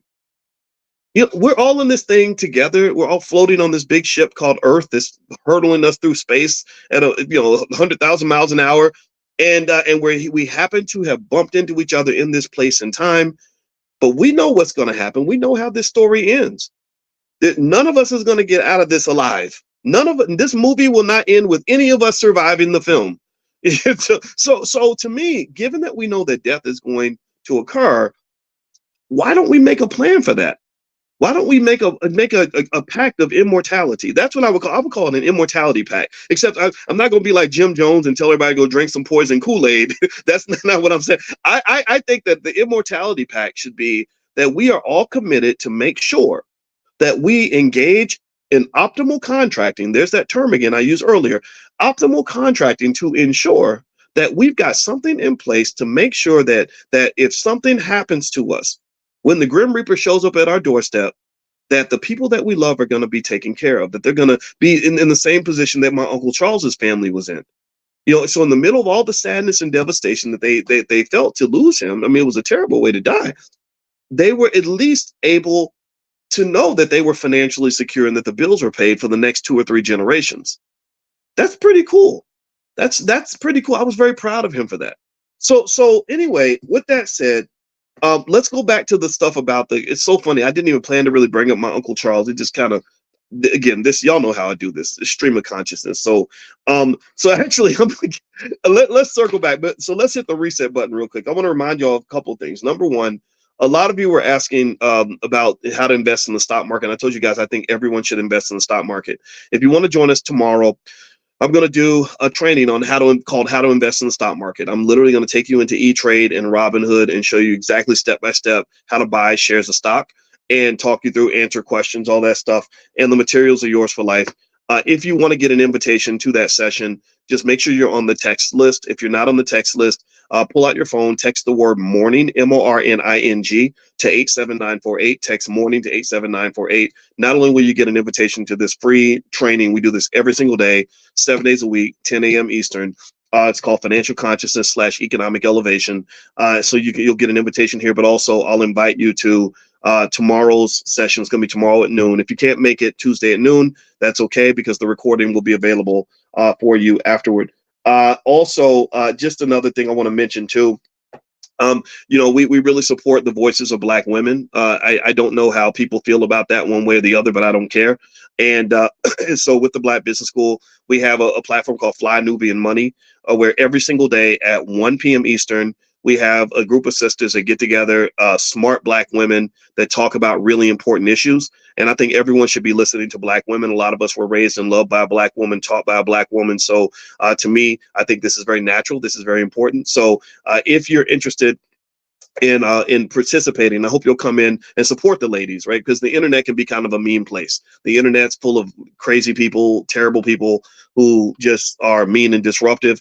So I want to fight that energy with more energy. All right. So that would mean that if you follow and come into the session and just make some positive comments, engage in the conversation, encourage the ladies, that will be really cool. My wife goes in there, Dr. Alicia Watkins. She provides her therapeutic background. Dr. Lene Javette comes in. She's a business specialist. There's lots of Aisha Verzi, who I think is in this class right now. She has a background that is also not just strong in terms of finances, but she's also got an international perspective, which can really help us understand various ways to kind of look at family values. Like I think Aisha's from Nigeria, her family is, and they have. I really admire the way the Nigerian people look at education and family, and I think as Black people in America, we can learn from that. I think we got to go to our roots. I don't believe in going to these systems and all these these other things that are out here. I don't think that's the solution. I think the solution is for us to go back to the basics. So anyway, if you want to follow the ladies and be notified when they do their show every single day at 1 p.m. Eastern, just text the word Queens to 87948. So pull out your phone, text Queens to 87948, and your support would just mean everything. And if you could actually consciously come in and make a comment and just join the discussion, like that really, really helps. And I want to encourage them because I personally think that we should listen to smart Black women, because Lord knows there's a lot of weirdos online, and I want to hear from the smart people. Even if you're a weirdo too, just be a smart weirdo. Be a weirdo with some solutions, please. All right. So let me give you 5 things a person can do to protect their rights, even if you're not married. So if you are in a relationship and you're living with somebody and you want to make sure that you're good and they're good, here are a few things you can do without having to get married that will secure your rights and make sure that if somebody gets sick or somebody dies, or also if you're helping to pay the bills, that you're going to get credit for that, right? Like I think that solution to that post I put on my Instagram, which is Dr. Boyce Money, where the guy was complaining that, look, if you're there to pay the bills and the woman owns the house and you're not the man of the house, well, part of that solution is pretty easy. To me, if you are paying the bills and paying a big chunk of the mortgage, then I think you have a right to ask to be put on the deed. Like you can just go somewhere and sign a document and your name would be on the deed. You would have some property rights. And that only makes sense, right? That to me is a simple solution, as opposed to the other solution that some people follow, which is just, I'm going to run to the internet and cry about it. Come on, man. You don't have to cry about it. Just fix it. That's what men do. That's what strong, smart Black people do. And by the way, it's not text Queen to 87948. It's Queens with an S. Text Queens with an S to 87948. And also flynubianmoney.com. That's the URL for everything too. All right. So a few things you can do is, number one, there are things called cohabitation agreements. And that's basically an agreement that you can get with an attorney. You can go on Rocket Lawyer or something like that to set it up, where it pretty much defines your financial responsibilities and property rights. That can be important when you're living with somebody. I don't know if anybody else has ever done. How many of you have ever had a situation where you had a roommate that didn't pay their share of the rent and everything was in your name, and then they moved out? And maybe I'm telling on myself, maybe I'm telling my story, but I've seen, how many of you have ever seen somebody go through this where, you have everything in your name, you have a roommate, your roommate's supposed to take care of half the rent, they don't, then it messes up your credit because the landlord's looking for you. They're not looking for them. Well, sometimes it's, especially when you talk about the world of grownups where people live together, whatever, and cohabitate and do whatever they're going to do.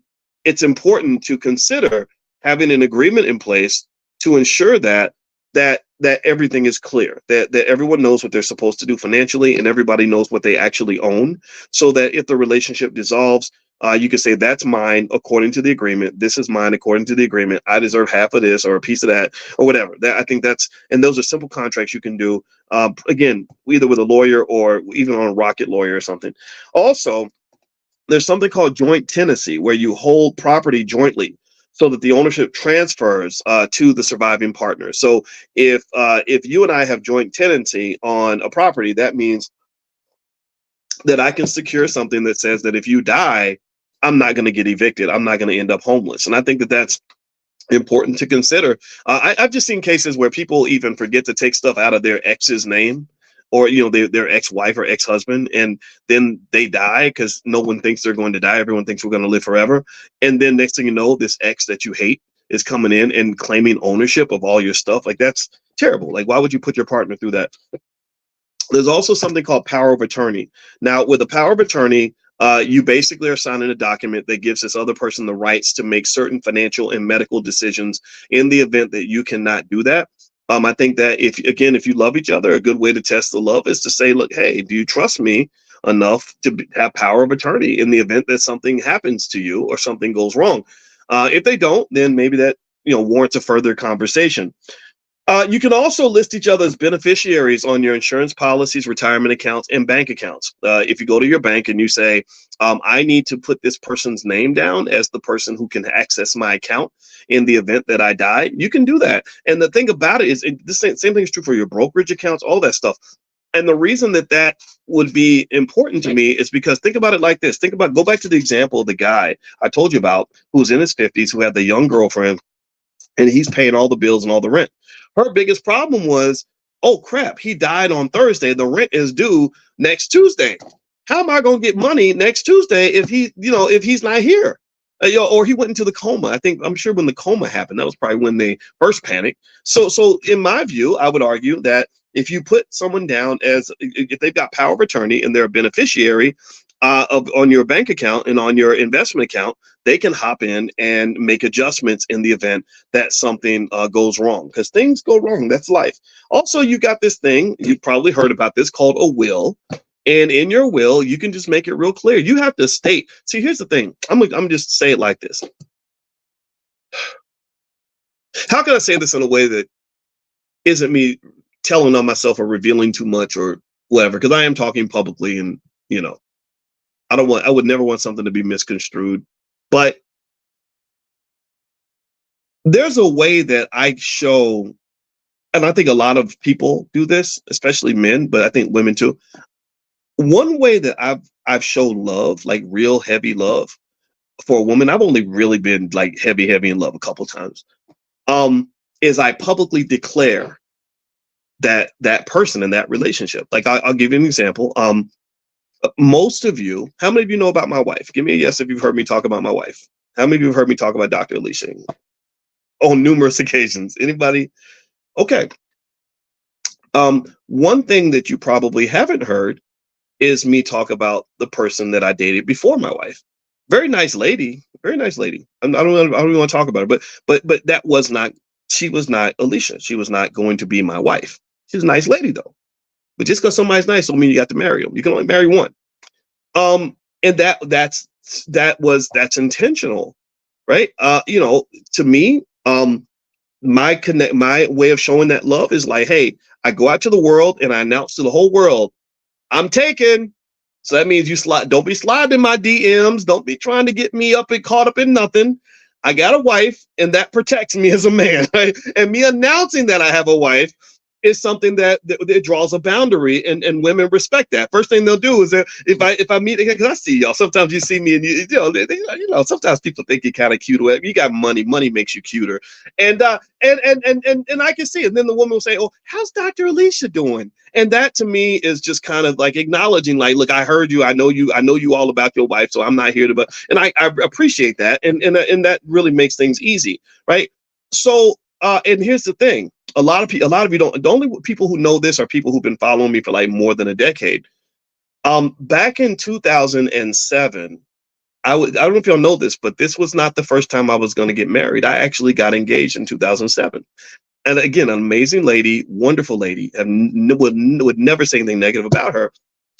We just didn't get married for personal reasons. And when I was going to marry her, I deliberately proposed to her on the Wendy Williams show. Did y'all know that? It was back when Wendy did the show in New York, and it was the biggest show in New York City. And I said, I love this woman so much that I need the whole world to know, not only that I love her, but that she is that I am taken. That this is, and Wendy's show with all these women, and at that time my stock was rising. I knew I was getting out there and whatever, and I was like, I'm going to go out here and I'm going to tell everybody how awesome this woman is and how much I'm happy to be married to her. And so here's my point. I think that, to me, these preparations, kind of designating people, putting things in writing on some level, is a form of love that shows, like, look, I'm declaring you. I'm declaring my love for you. I may not have to declare it through a marriage certificate. I'm not saying that that's for everybody. And look at the divorce rate. The divorce rate's incredibly high. Obviously, marriage ain't for everybody, but some sort of public declaration that is real, that is concrete, that will last and persist after you're gone. To me, that's really a great sign of love.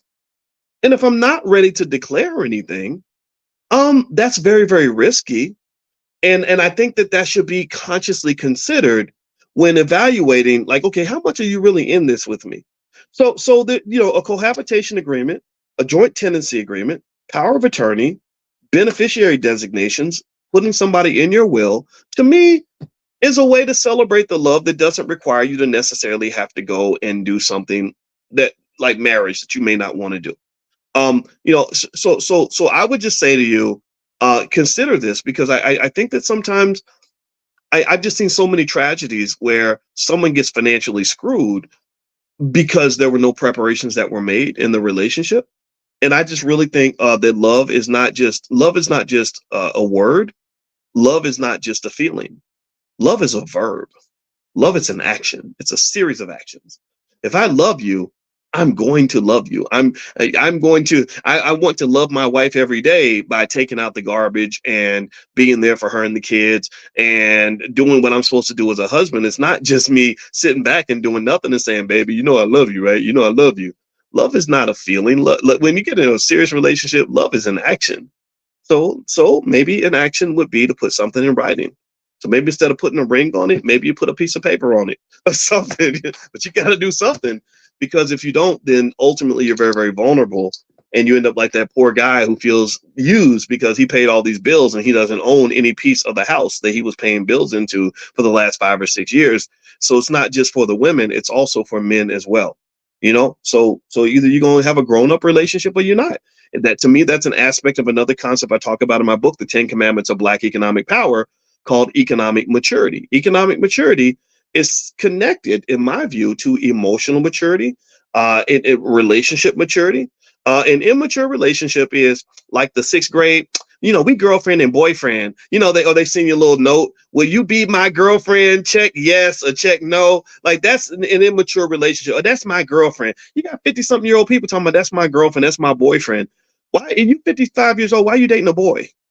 Seriously, are you 47? Why are you dating a girl? Like, you're supposed to be dating a girl. You ain't R. Kelly, man. Like, you're not supposed to be dating a girl. You're not supposed to have a girlfriend. You're supposed to have that's my woman. That's my lady. It's not your girlfriend. Come on. Like, that's weird. That's weird language, to be honest with you. I know everybody says it, but still. So to me, part of financial maturity, emotional maturity, relationship maturity means, okay, maybe we're not going to get married, but let's have a mature relationship. A mature relationship is something that can be documented, that's going to have to be recognized by the state, because I'm signing documents that are declaring this relationship to be legitimate. Do you understand? Give me a yes if this is making sense. Let me know if you get what I'm saying here. I'm not giving you relationship advice at all. I'm just giving you, like, what I might call financial lovemaking tips.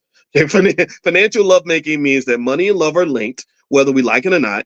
We want to act like love and money ain't got nothing to do with each other, and that's the most ridiculous thing a person can say. Money is everywhere. Like I told you, when I started making more money, I became more handsome, and that's because there's a million years of biology that says that women are more attracted to men that have resources. So ultimately, when you're talking about relationship situations, not just business relationships, not just romantic relationships, this does translate to business relationships and any other relationship. Money is an important part of it. Money is so ubiquitous in our society that it literally is like the blood that flows through the veins of almost every human interaction that there is. You can't have society without money. So if you think that you can go through life and make all these critical decisions about choices and relationships and health and everything else, and not factor money into the equation, that is about as financially unconscious as you can be, and you're setting yourself up for devastation. So don't do that. Just make a plan, nice and easy. Let me go through it again one more time before we get done. cohabitation agreement to outline financial responsibilities and property rights, joint tenancy, which basically says that property can be bought jointly. It doesn't have to just be one person or the others. Power of attorney. That means that if we have to make critical medical or financial decisions and you can't make them yourself, then I'm going to be able to make them for you. Beneficiary designations. That means that on your accounts, just put me down as a beneficiary so I can get into the account and get the rent money or the mortgage money or the bill money in case something happens to you, in case it happens tomorrow. And then the will. Hey, if I love you, I can put you in my will. That doesn't mean I exclude everyone else. Just means, I'm going to have something for you.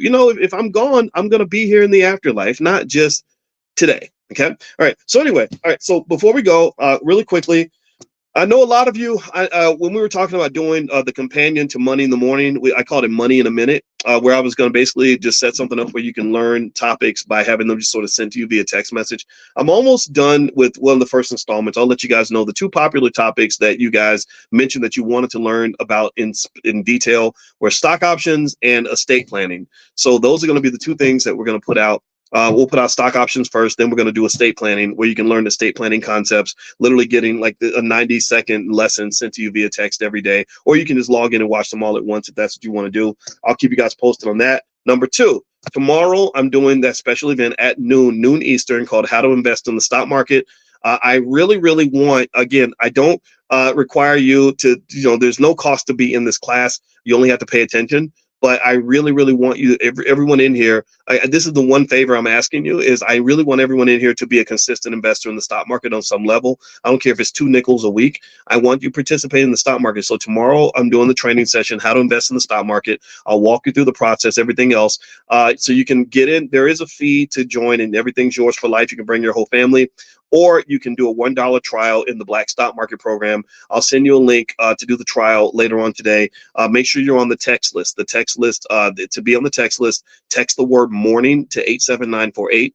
If you text morning to the number 87948, I will send that to you. Also, if you can't get on the text list, just send an email to support@theblackbusinessschool.com. I know some of you are international, and so if you email support@theblackbusinessschool.com, they can help you. And then last but not least, the ladies at Fly Nubian Money are going to, Dr. Alicia, Dr. Lene, etc., are going to be live at 1 p.m. today, and they're live every single day.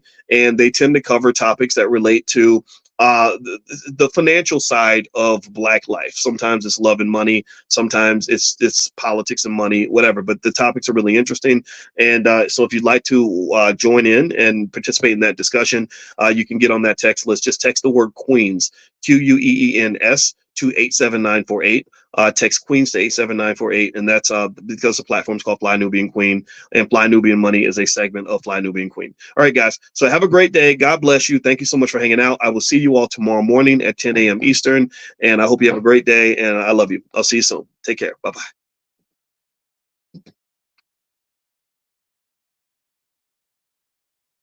Guys, what's going on? Come on in. I hope you guys are doing well. Welcome to drboycetv.com, the home for intelligent Black people. My name is Dr. Boyce Watkins. I want to say hello to everybody, and I'm also here with Tierra KJ Williams, aka Miss Black Hollywood, aka CEO of the Real Network, and also CEO of Real Virtual. How you doing today, T? I'm good. Thank you for asking. Good. Now, you and I, first of all, as everybody comes in, please hit the thumbs up button, thumbs up, share, subscribe. And so I want to talk about this topic that you brought to my attention. It has to do with you know how I feel about these celebrity marriages anyway. They most of them turn to crap.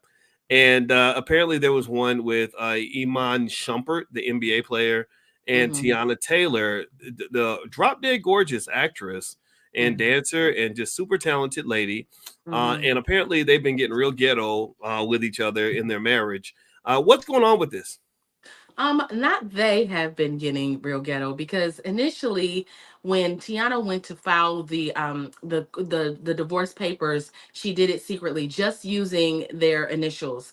And it was Iman who was like, no, let everybody know what's going on. Add all of the, take out our abbreviations and add our name. And so ever since, it's been this public battle with him allegedly, I'm gonna use the word alleged, but I believe it, him cutting off utilities at the house, him taking $4 million out of the account, him just being petty and mean and asking for all the things that he's ever received from her, or anything that he's ever given her, he wants it back. So there's all of these like bitter, responses to this, drawn out divorce. So that's basically the baseline of where we are. Well, obviously they settled the divorce, but I'm saying in terms of relationship. Really? Okay. Mm-hmm. So you're saying that there is this divorce between these two, and that she wanted to keep it quiet. She kind of wanted to handle it as just like, okay, it didn't work out. I wish you the best. And he was the one that kind of came out and said, no, I want everybody to know what's going on. I want this to be a public spectacle. And that's it. Now, by the way, while you answer that question, I'm going to tell whoever's banging on my door that I'm doing something. So go ahead and do your thing. Do your thing. Yes, that's exactly what I'm saying. Okay, he's gone. That's exactly what I'm saying. He wanted this to be a very public divorce for whatever reason. It's so weird to me that he would want this. But I feel like some of it was him wanting to get back at her for whatever reason. She said in the divorce papers that he was basically treating her cruelly, and that he was teaching her, basically was teaching her, treating her with cruelty. I'm sorry. He was treating her with cruelty. And so she just wanted to kind of handle it there, like, he's jealous of me, he's been jealous of my star rising and me growing, and when actually he was the one who was making all the money. I came into this relationship, he had made $48 million, and I hadn't made any of that in the entertainment realm. So we've watched Tiana grow and become all the things that she's become, and unfortunately her husband didn't like that. She said that sometimes they would be out be out in public, and the photographers would be like, yeah, can you move to the side, we just want pictures of Tiana. And I think he started to resent things like that, because he was the star. Okay.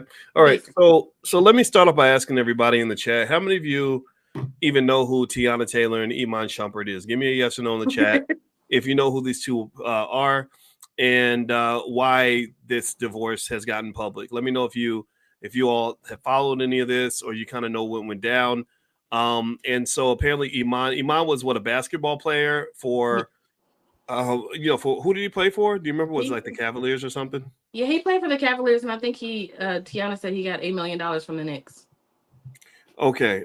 So if I was to summarize the career of Iman Shumpert, you're looking at, I guess, a guy who used to be an NBA player, and he looks like about retirement age. He's not still playing, right?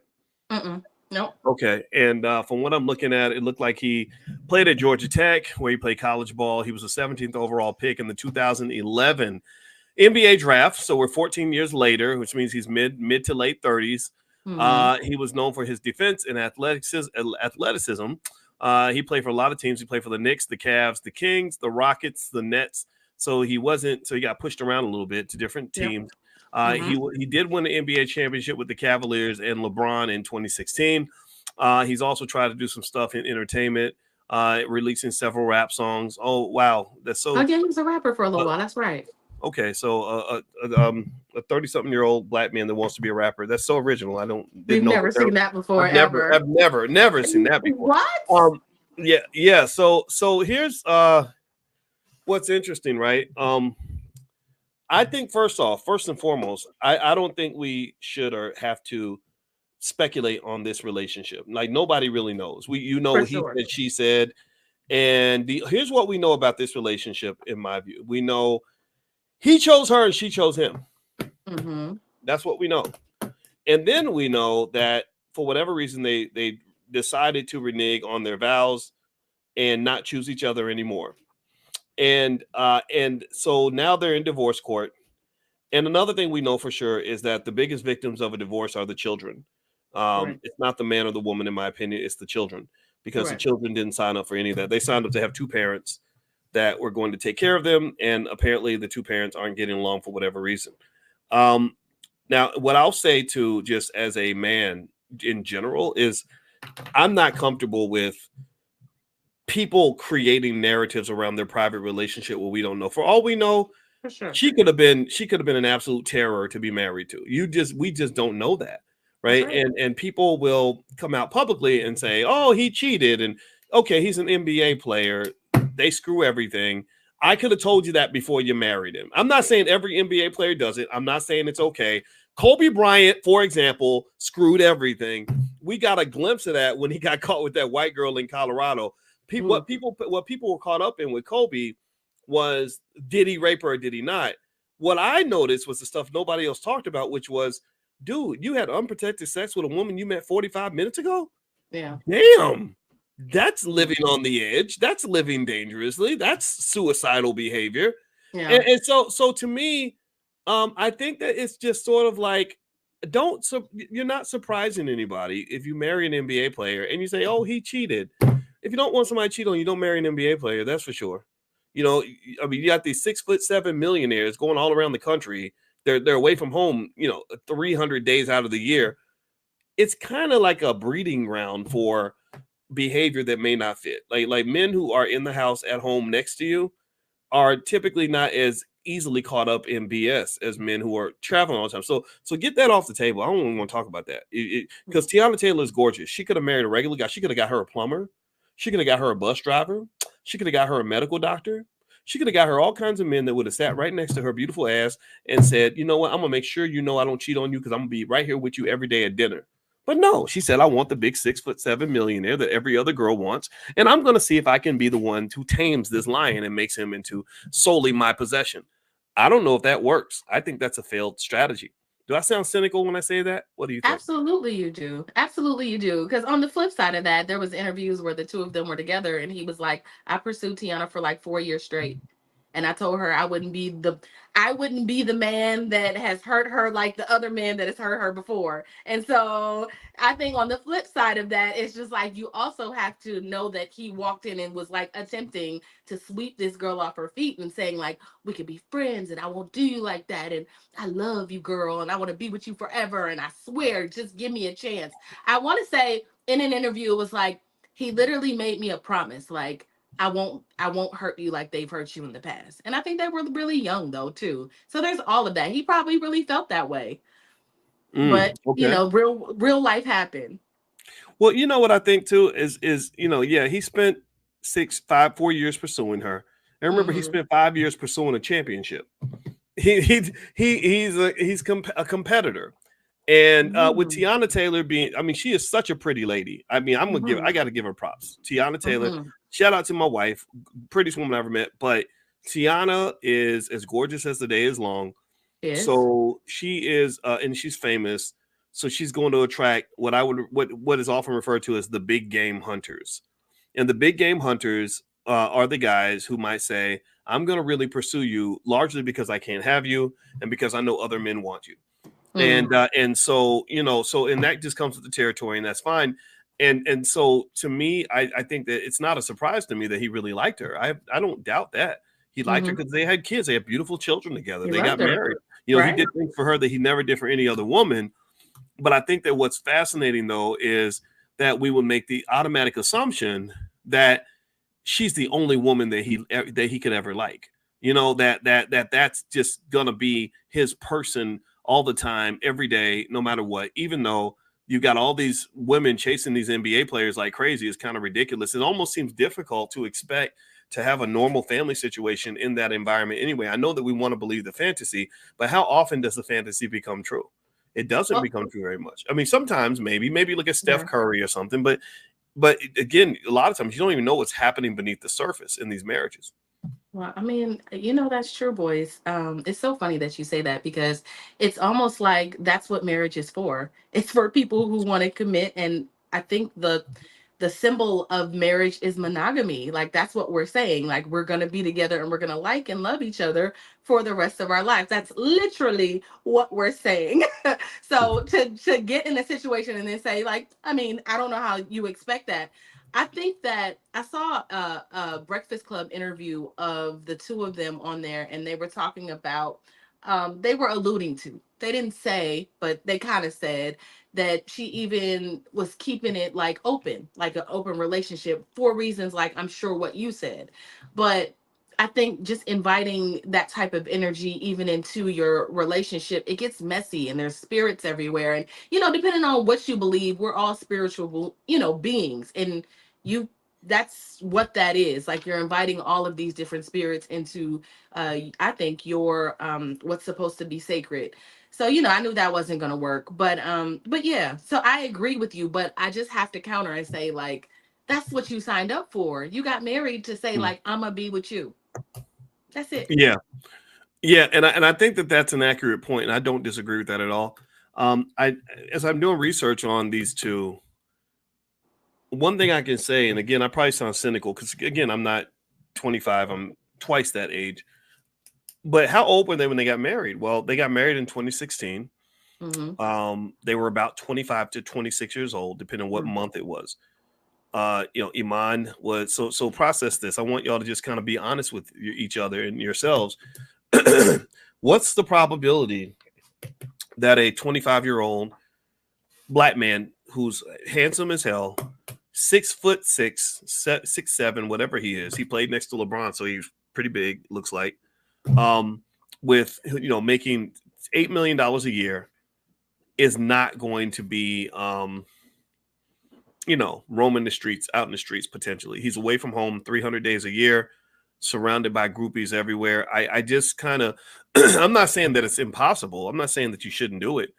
I'm saying that maybe it's time that we kind of confess to the idea that sometimes people make promises that they're not able to keep. They want to try to keep the promise, but perhaps they can't, right? And these two get married.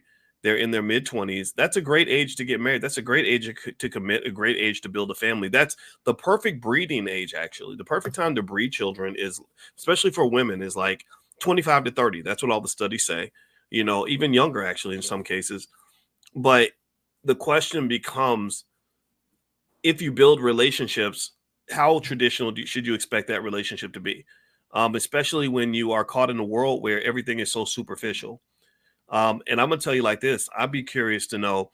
I know this family is gorgeous. You look at them on the cover of Ebony, they are the prettiest. They're like this beautiful freaking, they could be on a birthday cake. They look so just, just perfect. You know what I mean? Like they look that perfect Nubian family that we all fantasize about and women get excited about it.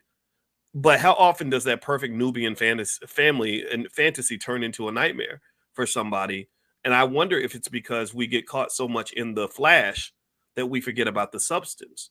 Like, what's the substance of your relationship? Like, you know how to look good on the cover of Ebony magazine, but have you put in the work required to really make the commitment necessary to have the kind of stable marriage that you're looking for? And that does require tremendous sacrifices on both of their parts that I wonder if either one of them really knew what they were. Obviously, they couldn't make those sacrifices because now they're looking crazy in divorce court and their kids are traumatized from this, I'm sure, because kids hate divorce. I don't care what nobody says. Kids don't want to see their parents fighting each other, especially in the streets where they can go look it up on Google and see what mommy said about daddy and daddy said about mommy. None of that's pleasant for a child. So my thought would be like, did he really think about what that really means when you're 25 years old and you're trying to fit into these expectations of marriage as a multi-million-dollar NBA player? And then was she realistic with herself about knowing what she signed up for? Or did both of them get so caught up in the superficiality of being a celebrity couple that they forgot about all the sacrifices that are required to make a marriage work? What do you think? Like you said, all of this, all we can do is spectate. I'm not going to make it seem like I know Tiana or I know Iman, but what it looks like from the outside in, just watching, they had a reality show, which doesn't mean anything because, I produce reality TV. I know that's fake, um, but what it looked like is that this was a solid young lady that was looking for commitment. Like I think she wanted what she signed up for. Just the way she moves. She was always supportive, and even when there were rumors of cheating, she always came out and was like, "No, he's not cheating on me. He's not cheating on me." Everything is fine. This is my husband. I love my husband. We're together. This is cool. Every single time something came out, even when he sent a text message, I saw, and the only reason why I know all the things because I looked today, but he had text message Jaden Smith's girlfriend or DM'd her and was trying to shoot a shot. And even after that, Tiana was like, nope, nope, nope. That's not what he meant. He was just telling her hi. Like, you know, all the things that could typically like embarrass a woman, he was doing, right? Even after, you Okay. know, they're going through divorce court, he's saying like, and she's saying, I want to do this privately. He's saying, nah, let's put it out there.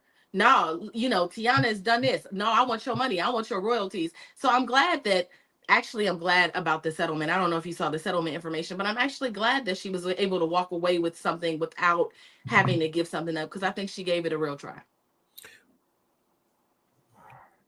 I'm going to respond to that in a moment. I want to say welcome to everybody. You're watching drboycetv.com, the home for intelligent Black people. My name is Dr. Boyce Watkins. I'm here with Tierra KJ Williams, who is the CEO of Real Virtual, and Real Virtual can help you get your business off the ground. They have a team that can help you formulate your ideas and execute those ideas. So if you're looking for a team that can help you execute that teamwork component of your business, reach out to Real Virtual for a consultation. And the website is realvirtual.net. T. Is that it? www.realvirtual.net. Okay, realvirtual.net. Okay, I'm going to put this on the screen so everybody can see it, so that if you want to go take a look at her business, you can definitely do that. It's great for those of you that want to generate extra income and start that business and get things going.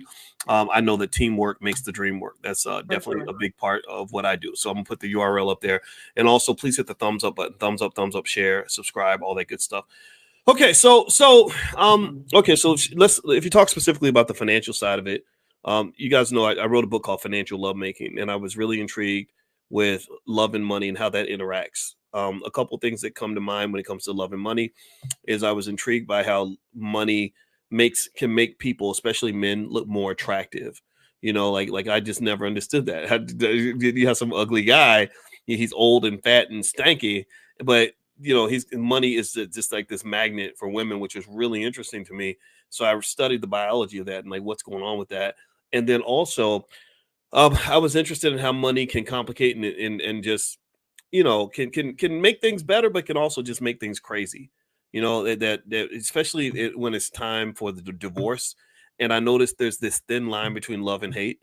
And the more passionate people are about each other when they're in love, the more they're trying to kill each other when, you know, when they're mad at each other. You know, like when they decide that it's done. Typically, I mean, it's like the people that really try to hurt you the most are the ones who used to love you the most. You know, and it's crazy what happens when that passion is flipped inside out. It's like I don't know. It's like we're both sword fighting and we're fighting the world with our big swords, and then we turn our swords on each other. So that passion that fueled your love is the same passion that can fuel your mutually agreed upon destruction. And I really kind of feel like there needs to be a push for people to really sort of tap into the realities of marriage and how money really is realistically connected and how money can complicate things unless you have some clarity. And I saw, let me ask you about this. I saw where Iman was asking Tiana for child support at one point. Is that accurate? And a lot of women got real offended by the idea of a woman having to pay child support. And I thought that was really interesting because, you know, as a man, I paid 18 years of child support. Didn't nobody feel sorry for me? So, you know, like they just, you know, they just took a big chunk out of my check and kept it moving. So why is it, Tierra, that women get so offended by the idea of paying child support to a man? Well, he didn't say he wanted child support. He said that the he wanted to change what was happening, the agreement with the child support, which I don't think was so offensive. I didn't have a problem with that at all. Um, but him asking for royalties, him asking for her money, is a little weird because at some point he was the provider and the protector, and now I feel like he's being petty. It's less about I need the money because I want to sustain my lifestyle and all of that. It's not about that. He literally is being petty in the blogs. And, you know, so I think I had a problem with that part of it. But, you know, in terms of, it just felt very like he was just trying to get revenge on her. Well, So that was Earl makes a good point. Earl, I think what Earl is really saying is that people have sympathy for women when they feel like they need child support, or when women say they want to get a piece of your money. They, or when a woman trashes a man, it's like, oh, she's telling her story, or she's been abused and all these other things. But for men, it's kind of different. It's like when men, I've always been fascinated by the internet culture of so many women, going out and kissing and telling, like talking about who they slept with or what happened in their relationship. Because you don't see a lot of men doing that. Because I don't think a man would get a lot of empathy if he was like, yeah, I slept with this woman and she was mean to me afterwards. She didn't, she hurt my feelings. Like a man can't really do that, right? So you kind of have this thing where it's almost like people have lost loyalty to each other, and they've lost loyalty to their principles, to the game. Like they're not committed to anything, right? If you have something that's sacred, that makes you a little sturdier and more reliable than somebody who holds nothing sacred, who just says, look, as long as I'm good with it, as long as you don't hurt my feelings, then we're cool. But the minute you hurt my feelings, the minute I don't have a use for you anymore, I'm going to allow my integrity to sink to whatever level I think yours has sank to. And so it becomes like this race to the bottom. Like we're trying to outdo each other by seeing who could be the dirtiest, who could be the nastiest and all that stuff. And to me, if you're just the person who says, that's not who I am, I'm not a nasty person, I don't, that to me is a little sturdier and more reliable, because that means that you're not going to let you're not going to behave like a degenerate because somebody else did.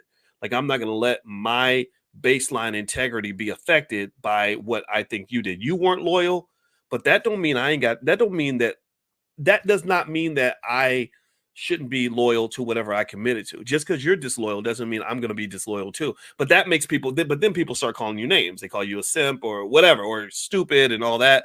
Like, why are you being loyal to somebody who's not loyal to you? So, but you know what I think, T? I think that one thing about marriage that people don't have that maybe might help people is I think if you're loyal to an idea or a principle, or committed to a purpose, that is more stable than being committed to a person. Because I think loyalty to a person, commitment to a person, depends on that person fitting whatever expectations you have, whatever fantasy you've built around what that person's supposed to be.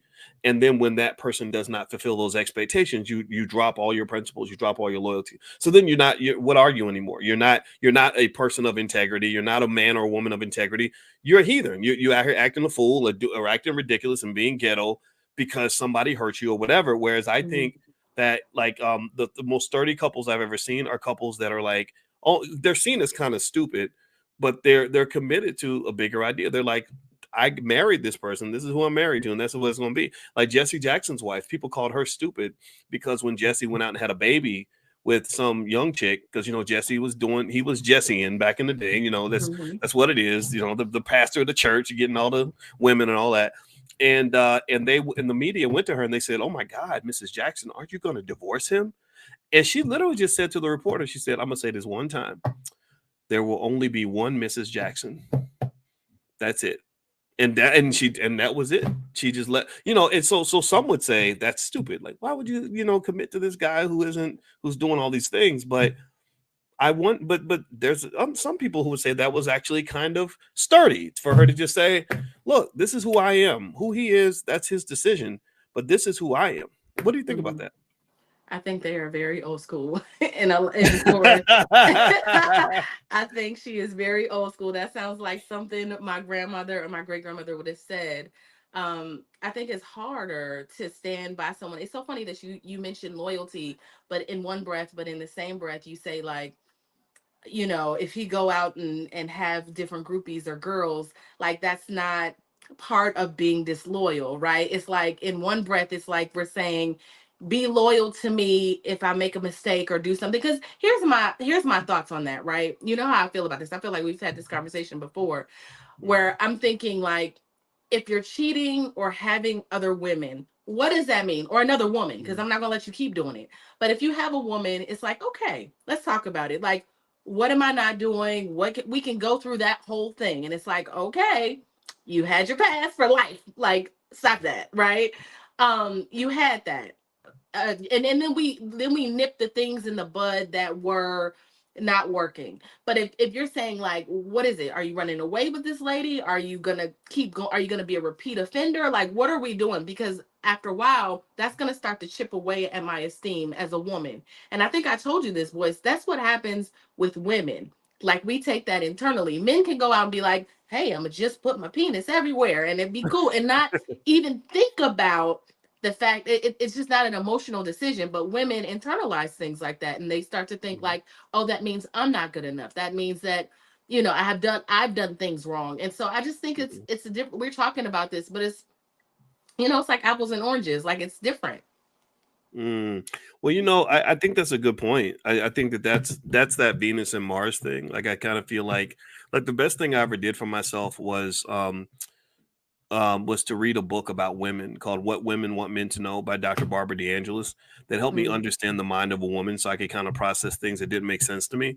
And I think if women are smart, they'll do the same thing and read a book about men, so they can really understand what goes through the mind of a man. How do we interpret our love language? I don't think I personally think people don't spend enough time studying the opposite gender. You just come in and you think that they see the world the way you do, and then you get it wrong, and then you're confused, then you're pissed off, and then everybody breaks up. That always, all these families are breaking up. These people are making babies and ruining the kids by breaking up before the baby's even born.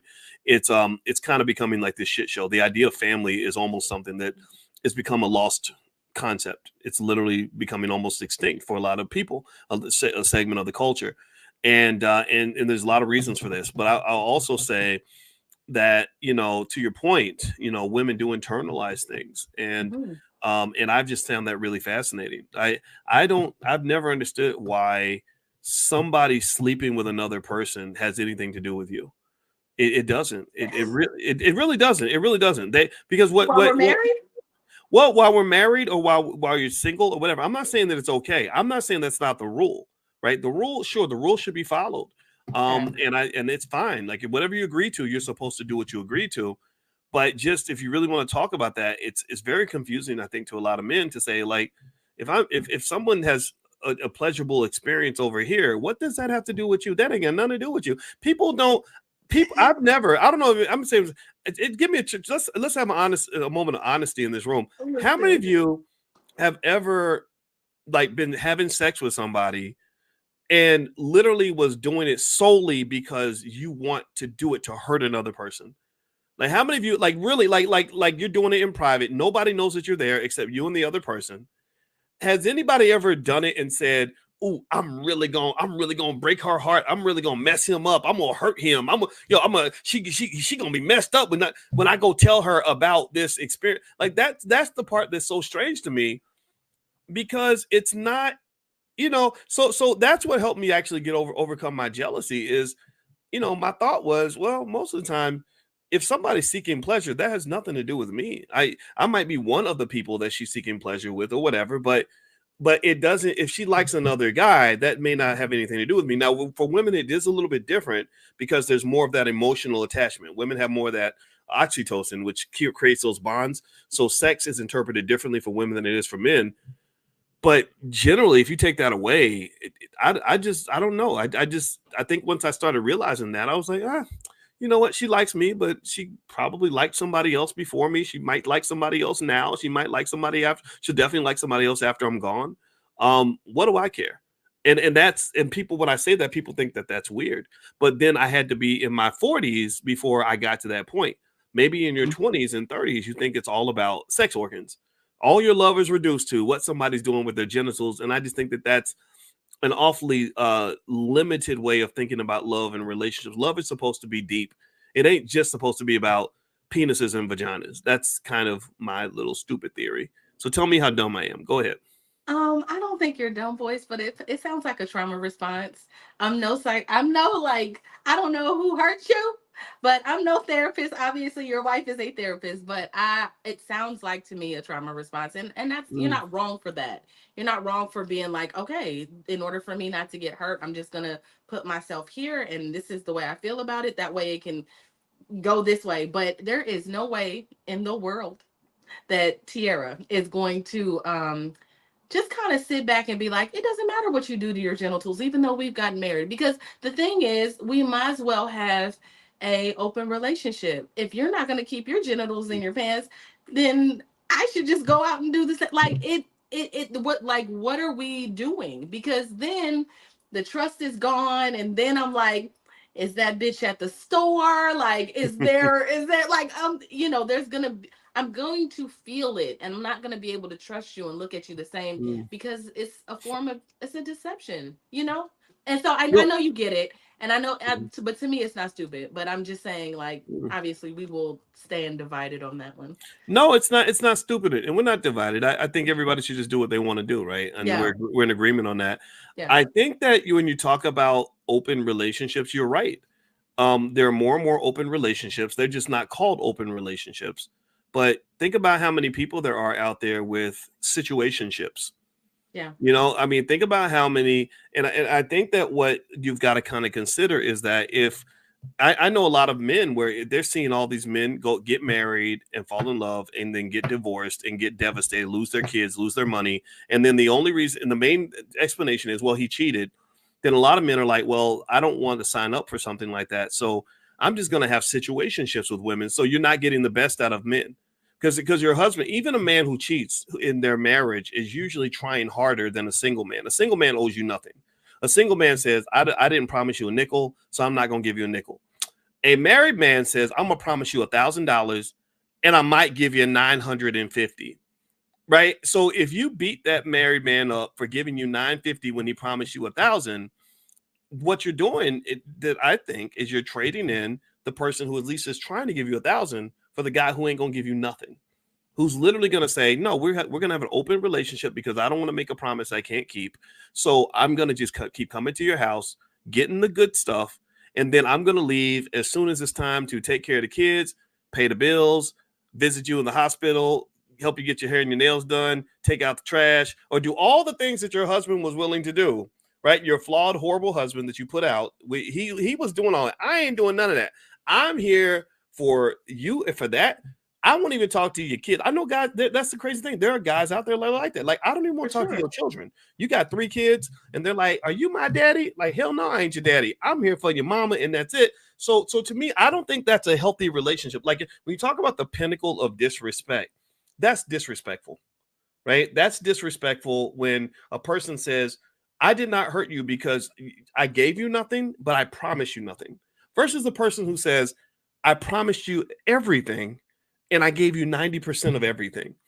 Right. I personally, and this is me saying this without being gender specific, as a man, I would rather have a woman who promises me her best, who falls a little short, than a woman who promises me nothing and then gives me nothing, leaves me like dead on the doorstep, won't even come visit me if I'm in the cancer hospital. Like, that's just not, I don't know. That, to me, that's the way I see it. And I think that that's an okay interpretation. It may be a little unconventional, but it's better than the shit we got out here, because these relationships are BS. They're falling apart. They are falling apart. So I feel you on the philosophy. I think what I'm saying is that's fine. Give me 950. But let that 50 that I don't get be like, you didn't put the toilet seat down. You know what I mean? Like, let it be like, you didn't pick up the kids from school. Oh, you got a little attitude today. Okay. It's not like I had sex with Tina, Tamika, Tanya, all the women in DMX's song, right? You're not saying that. So I think, you're right. People should do what they want to do, but also find someone who is okay doing those same things, right? So if there's a lot of women out here that don't mind open relationships. Tierra Mhm. Williams is just not one of them. So you might not want to come over here, but there are women that's like, yeah, I mean, we can swing, we can be swingers, and we can do all the things, and that's okay. And there's women that's willing to be sister wives. I'm just not one of them. So in that 950, I'll take all the BS. I don't want you to, I just don't want you to give your body to somebody else. Yeah, that part I get, right. And remember, I was telling you though, there's not many open relationships. Most women say what you say. Most women say, yeah, there are plenty of women who give you an open relationship. I'm just not one of them. Hmm. Most men I know don't want an open relationship. Right. They want Right. an open situationship. A situationship is not the same as a relationship. A relationship means I got to answer the phone when you call. I got to check in with you each day. I got to possibly live in your house. I got to help you pay bills. I got to help you solve problems. I got to come visit you when you go to the hospital. I got to really be there for you in every way that a man is. I got to help you with the kids. Oh, that's a relationship. A lot of women don't want open relationships, and a lot of men don't either. So what a lot of men are picking, I've noticed, and it's a lot more dangerous, by the way. People talk about, Yeah. well, I don't want, I wouldn't want an open relationship, or I wouldn't want someone to cheat because they can get diseases and bring it in the house. I get all that. That makes sense. Yeah. But open situationships leave you open to all the diseases, right? So Yeah. when you go from saying, when you say my husband or my wife is crap, I'm gonna go be single.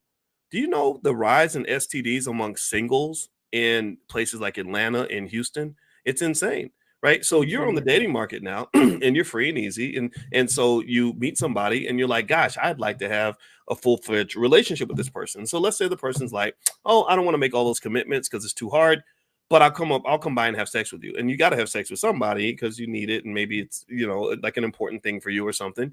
So we're sleeping together, but then there's no accountability for anybody once you walk out of that room. Well, that's where the STDs get spread, right? Because you have a guy like an Iman Shumpert.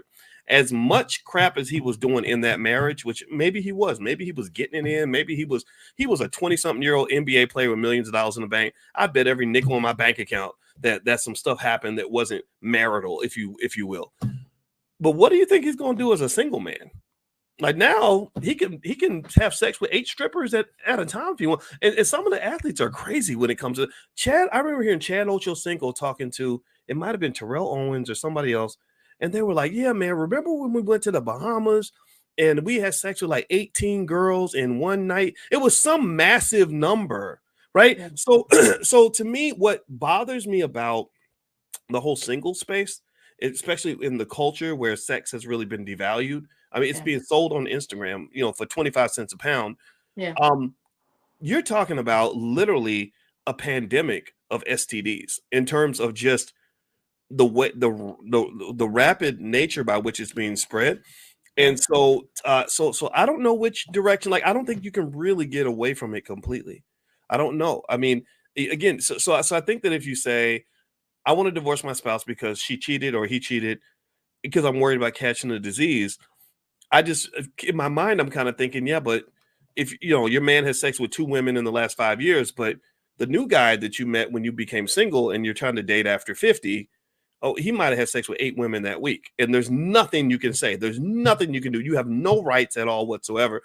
Is that situation better than the one before? I don't know. These are questions I'm asking out loud because this is literally like I think we always think the grass is greener on the other side, and I think that is always a lie. I think that the situation that you're in, you're typically better off making the best of the situation you're in than by constantly believing that your life will improve if you pick a different situation. That's what I believe. Please tell me where I'm wrong.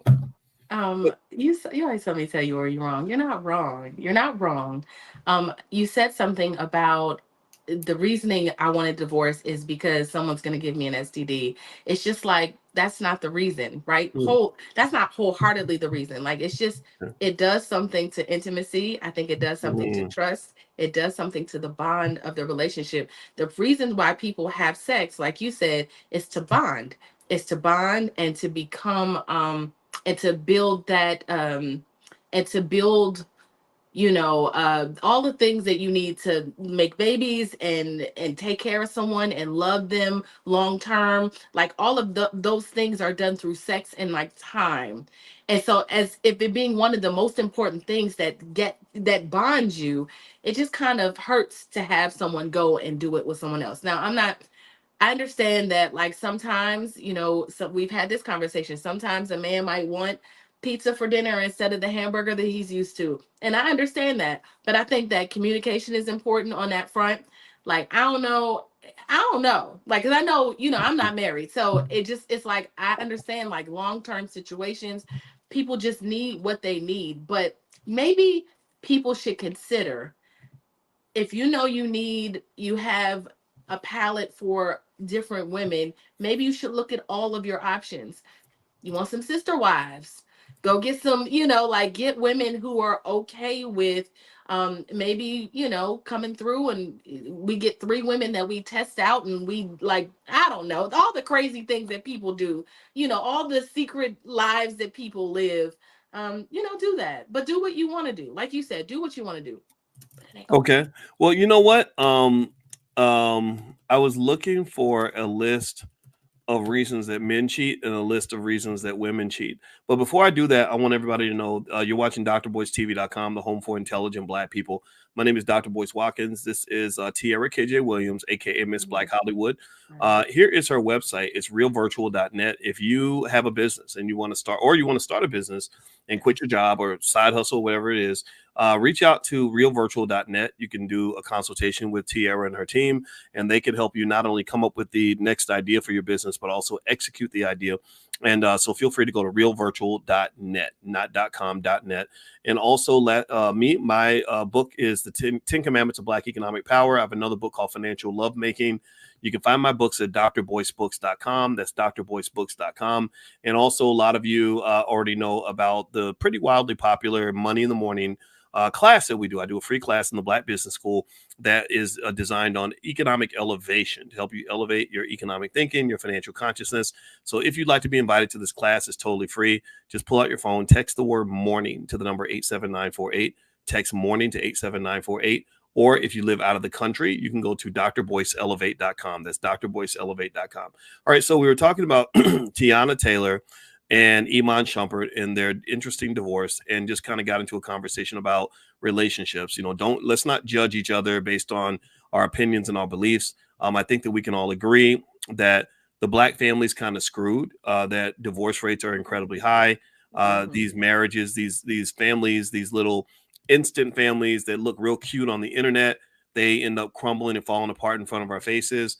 And it says something's wrong. I think it says that we're not doing the work, to have the substance to go along with the flash. Everybody's worried about how good he looks, how good she looks, how much money they have, how much fame they have, and how cute the kids are. But nobody's talking about what is required to really know what it's like to really stay married. These two beautiful couple, beautiful children, got married in their mid-20s.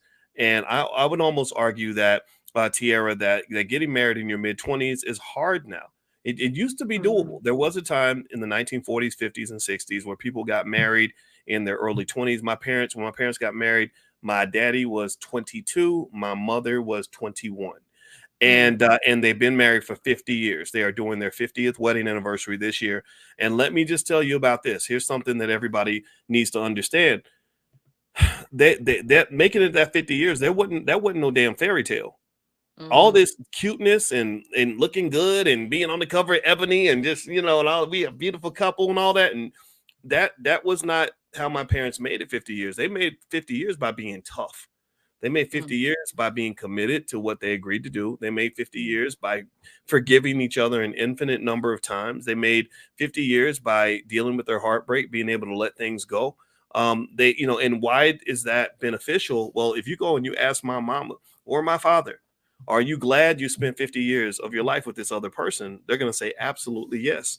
They're very proud of the fact that they did that. And I can tell you for a fact that it wasn't all peaches and roses. If they had gotten married in the 1990s or beyond, they would not have made it 50 years. At some point, something would have happened where men would be saying to my dad, "Oh, you a simp, right? Why you taking care of a little kid? I was a little kid. You taking care of a little kid and ain't yours. You a simp." Well, they would have said to my mother, "Girl, you gonna let him do you like that? You do you like that? He gonna blah blah blah." And to some extent, I think anybody who's smart, you're gonna listen to women and you're gonna listen to men.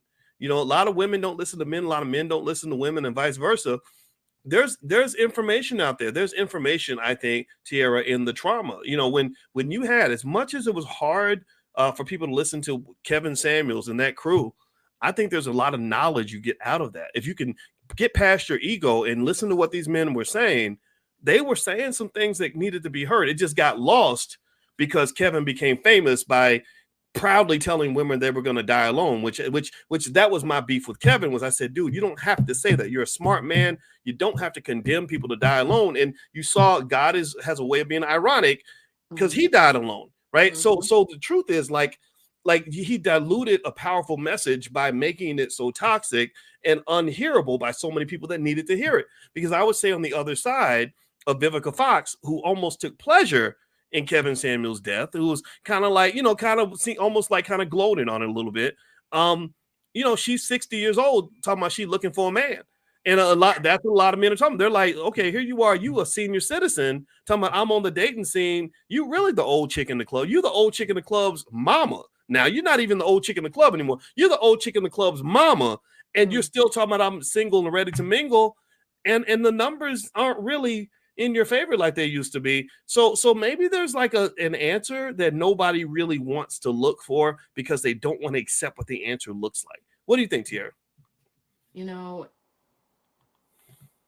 sometimes when I'm thinking about the things that our grandparents endured, our great grandmas, like you said, your mother, and what they had to accept from men, I know for sure women in this generation, in my generation, and the young girls, they don't want to deal with that. They feel like, at this point, you can see the internet is full of women saying, if he don't make $100,000, if he ain't if he ain't 6 feet, if he is not this, they're popping the balloon, right? There's these trivial things that women are looking for. They gonna pop the balloon. And so you're absolutely right. But there are things that I don't know if I would want to put up with. Our grandparents had to put up with things because the men were the breadwinners, right? So the women had to stay home and they kind of had to work and kind of thug through that thing. We don't necessarily have to do that, right? We independent women. We're out here making our own coin, all the things. But we can't cuddle with these degrees. We can't cuddle with that money. So we have to figure out what the balance of that is, boys. I mean, I think that's the thing. Like, what are you willing to accept from another human being? Like, what about a man can you just accept and take and say, okay, I know this is flawed about you, and I'll accept that, and have those real conversations. But sometimes women get in these situations and they just really they want the wedding day, they want to throw the rise, and then afterwards they don't really want to do the work. It's just like, oh my God, I gotta do this with you every day. Like, you're here again still, so I just think we have to really decide who we want to be and who we want to be with, and kind of strive in that direction. And there's one other thing, because we talk about this often, but I often think about like Jada and Will, and we've had a conversation about Jada and Will before. But I remember I cringed when they were on Red Table talk about bad marriage for life, and but they've built so much together. It's undeniable what they were able to do together.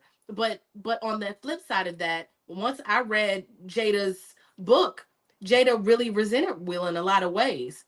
She talked about how he was sexually incompetent. I don't know. It's just like, to what degree do you just stay with someone just to build generational wealth, and like just to stay together to say we stayed together, but you like resent and hate them afterwards? So I guess that's my question to you. I'm throwing that back to you. Like, in a situation like Will and Jada, where it's obvious like Jada hates Will. Like, I read the book. She don't like him. Like, she ain't liked him in a long time.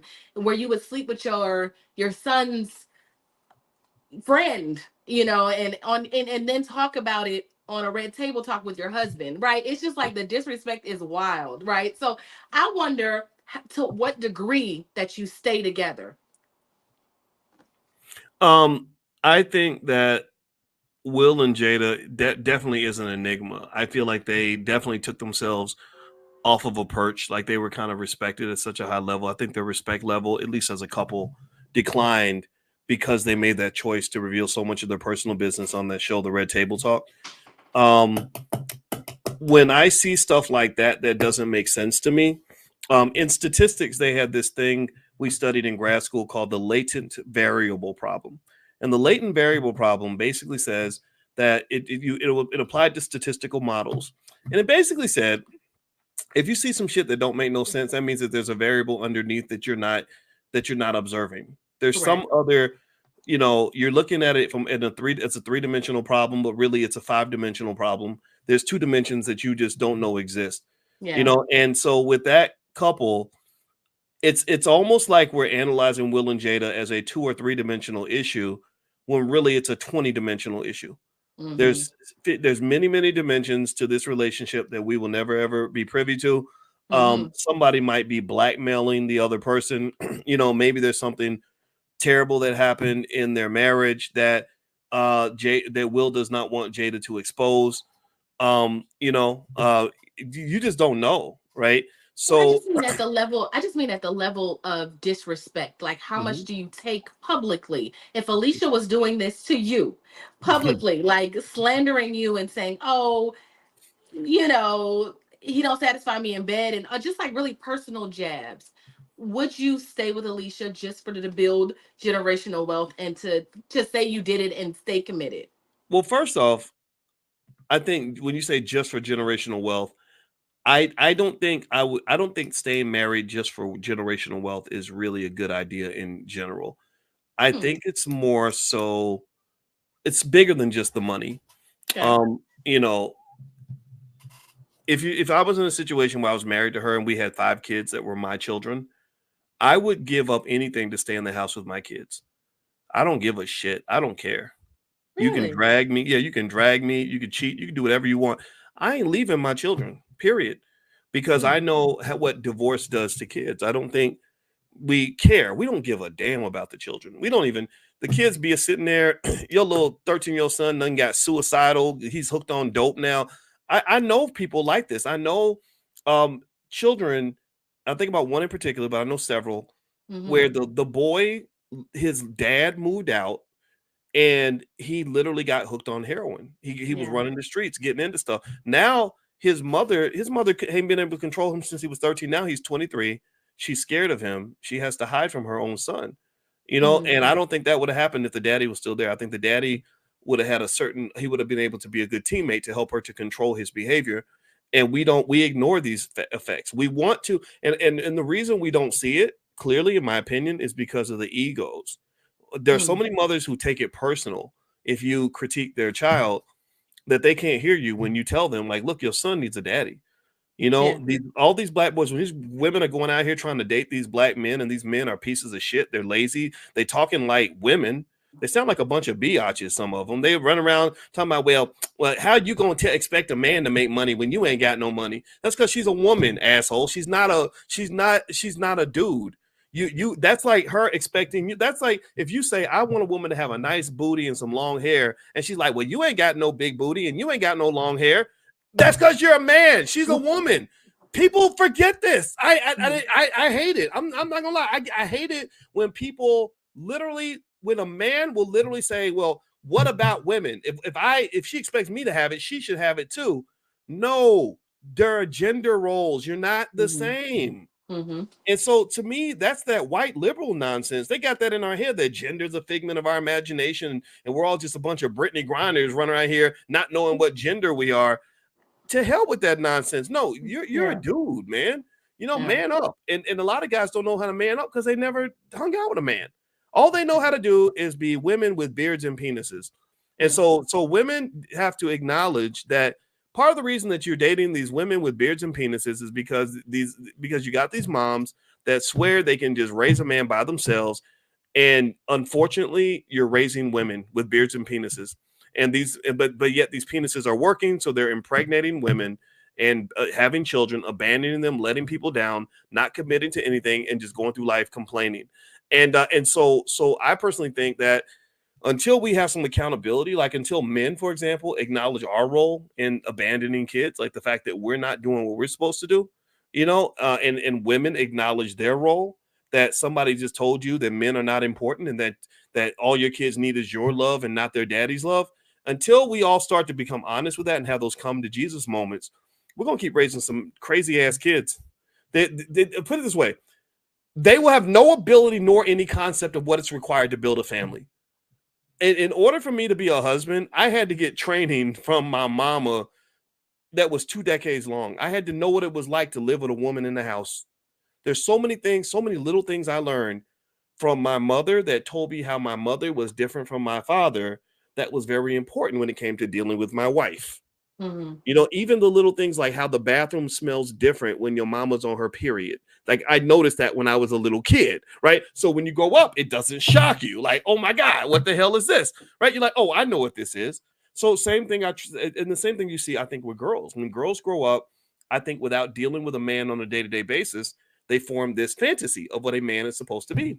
And the fantasy is not linked at all to reality. And so they get together with the man. They're like, okay, do you promise to do this? Okay, yeah, baby, I do. Do you promise to be like this? Okay, I do that, baby. And because they're going to say, it's like a student loan. You know how people would sign up for $200,000 in student loans because all they really want is the check. They're like, I want the refund check so I can go to the mall. So I'll sign anything you need me to sign so I can get that refund check, right? Yeah. So he's signing the document so he can get a refund check.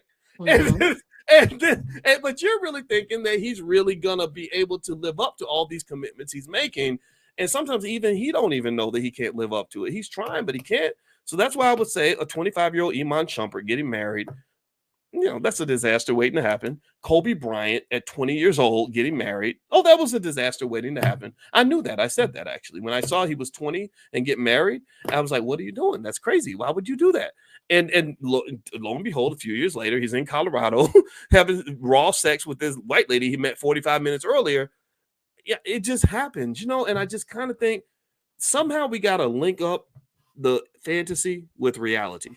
It doesn't mean you let go of the fantasy. It doesn't mean you let go of expectations. You have to have expectations of people and standards and all that.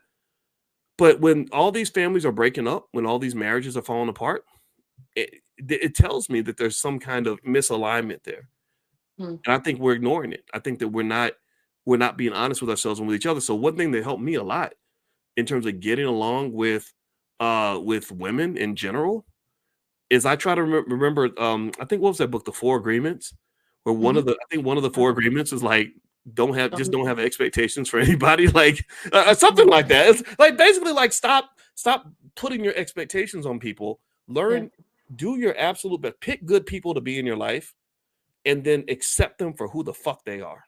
That's what I believe. So, but you got to pick good people, because if you pick shitty people, then you're going to always be accepting shitty outcomes. And that's the other thing. People don't take enough time. It's like, oh, you look good, you're famous, you're rich, I'm going to be with you. And you haven't taken the time to really evaluate a person's character long enough to say, okay, I've seen you at your best and I've seen you at your worst. Can I live with all that? If the answer is yes, then maybe that's your person. But you got to be able to accept people for who they are, because if you don't, and you start putting these crazy expectations on them, all you're going to do is be pissed off and frustrated, because you can't control other people. I can't control women. In fact, after you talk, I'm going to tell you a funny story, but I want you to talk because I've been talking too much. Go ahead. Well, no, I was just thinking when you were saying all of that was because in my mind I was like, well, how do I get to this then? Like, what are we really saying? So maybe we just have to allow people who get married young, and I'm gonna go back to Iman, maybe in 20 years from now, or maybe 10 years from now, 5 years from now, Iman will have a different perspective because he'll have some time to mature. He seems very, very, very, very, very immature at this point, just in the way he's publicly like trying to shame a woman who's like, I mean, I just want to be cool. I don't want to start no drama. Let's not do it publicly. Like, he's like, no, let everybody know. To me, it just tells me that he has some growing to do. Yes. So when you say that, it just, and women usually mature faster than men anyway. Like, y'all don't mature till y'all get, what, you matured at like 45, boys. Like, men mature, like you said, in my 40s is when I figured it out. It's like, okay, that's when men mature usually. So waiting until later to get married, or just kind of like dealing with whatever it is that you have to deal with, but growing together in that direction, staying together regardless, and letting each other grow, like letting each other mature, growing together, letting each other mature, all of that. So I don't know, I was just thinking that. But I was going to ask you, did you see the numbers for Iman's settlement? Because you didn't say anything about it. I saw something about $8,000 a month in child support, and then he wrote her a check for 6 figures, or 7 figures? Is that right? Yes, 7 figures, and then I'm gonna read it to you. The latest ruling includes a one-time 7-figure payment from Iman Shumpert to Tiana Taylor. Tiana will also keep 4 marital properties valued at approximately $10 million from their shared estate, while Shumpert will retain a Miami condo and properties in South Georgia and Decatur. Regarding child support, Shumpert will pay $8,000 a month and cover private school fees for the daughters. Both have retained most of their personal assets, including Taylor's Bronco truck. So I feel like overall it was pretty fair in terms of, you know, I don't know what they got, but it feels like it wasn't like she came in and she walked away with all of his money or he walked away with all of her money. They just kind of walked away like and was able to, you know, evenly break bread and keep it moving. Yeah, I agree. I agree. And by the way, everybody, you're watching drboycetv.com, the home for intelligent Black people. My name is Dr. Boyce Watkins. If you could hit the thumbs up button, thumbs up, share, subscribe button as well. Make sure you subscribe. And also, I'm speaking with Tiara KJ Williams, aka Miss Black Hollywood. Her website is realvirtual.net. If you'd like to get help with your business or get started or get some assistance, you can reach out to her company, and they can give you some people that can not just help you come up with your ideas, but also execute them. And also, don't forget that tomorrow morning, we're going to do our economic elevation financial consciousness training. We do this every single morning, 7 days a week. If you'd like to join and you want to economically elevate, just text the word morning to the number 87948. Text morning to 87948, and you will get an invitation to join us tomorrow for class. And it's free to the public because I want to see you economically elevate. In case you don't know, my background, my PhD is in finance, and I'd like to share that with you so that you can achieve your economic goals. Now, let's maybe we can let me tell you my funny story, T. Yeah, Okay. tell me the story. Okay. So my funny story is about expectations of people. So let me read. So remember we mentioned that book, The Four Agreements. And so what are the four agreements? The four agreements are: be impeccable with your word. Mm-hmm. Don't take anything personally. Mm-hmm. Don't make assumptions. And always do your best. Always do your best. And I think that's a perfect setup for a good marriage, right? You know, try to keep your word, right? Which is a big one, right? Because people make vows and then they break the vows, and the next thing you know, that breaks everything up, right? But then also don't take it personally can kind of mean, look, if somebody, you know, does something that I just don't like, or whether it's, you know, something sexual or something, maybe that's not personal. Maybe that's just them doing their thing, right? But then again, that does conflict with not keeping their word, right? So I can get mad about that, right? But I don't think. I will say this. I don't want to get cheated on, but if I got cheated on, I wouldn't really take it personally. But then again, maybe I should. Maybe let me explain why, and I'm going to explain why in a minute. What else? Don't make assumptions. Find the courage to ask questions and express what you really want. Always do your best. I think doing your best is good, and I think that what's interesting about marriage is that I believe a lot of people are doing their best, but their best just isn't good enough. Because I think that being married and having a family does require training and commitment, intentionality and maturity. And so to your point, when you were talking about Iman Shumpert sort of wanting things to be public and messy, a man with children should not want that. You should not want your children to have to see you attacking their mother in public. Just because she made you mad doesn't mean you have to lower your standard and become ghetto with it, right? You ain't got to be ghetto. You can just handle it professionally, because coming together it should be done in an appropriate way. Breaking up should be done in an appropriate way. But let me tell you the story about expectations that really is where your expectations are forming a fantasy in your head can really get you in trouble. So we talked about how sometimes I think women, especially girls who grow up without a father in the house, who haven't been around men, can have this unreasonable expectation of what men are supposed to do, so they can spend their whole lives looking for something that does not exist.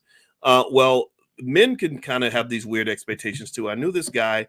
I used to mentor him at Syracuse University, and I knew him even as he got older. So after he left school, he calls me up. He's about 28 years old, and he tells me, he says, I said, so how are things going? You know, you met a girl yet? What's going on? And he says, yeah. He says, you know, Doc, these women out here, they're just no good. They don't have any morals. They blah, blah, blah, blah. They'll lie to you. And I said, oh, what happened to you? And he says, you know, I was dating this girl, and we would get together and we would pray together, and we would pray together twice a week. And I thought she was pure. Because we prayed together. She told me she was a virgin. She was this, that, and the other. And he said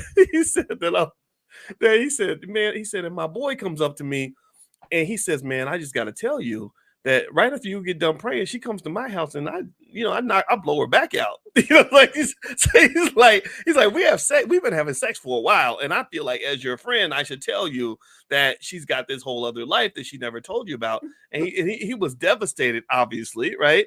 And he said she pretended to be pure, and it was all a lie. It was all a lie. And that's when I just had to tell him. I said, you know, man, I said women ain't pure like that. Like they're not, nor healthy women are not, because healthy women are sexual because that's how you make babies. That's where children come from. That's why we exist.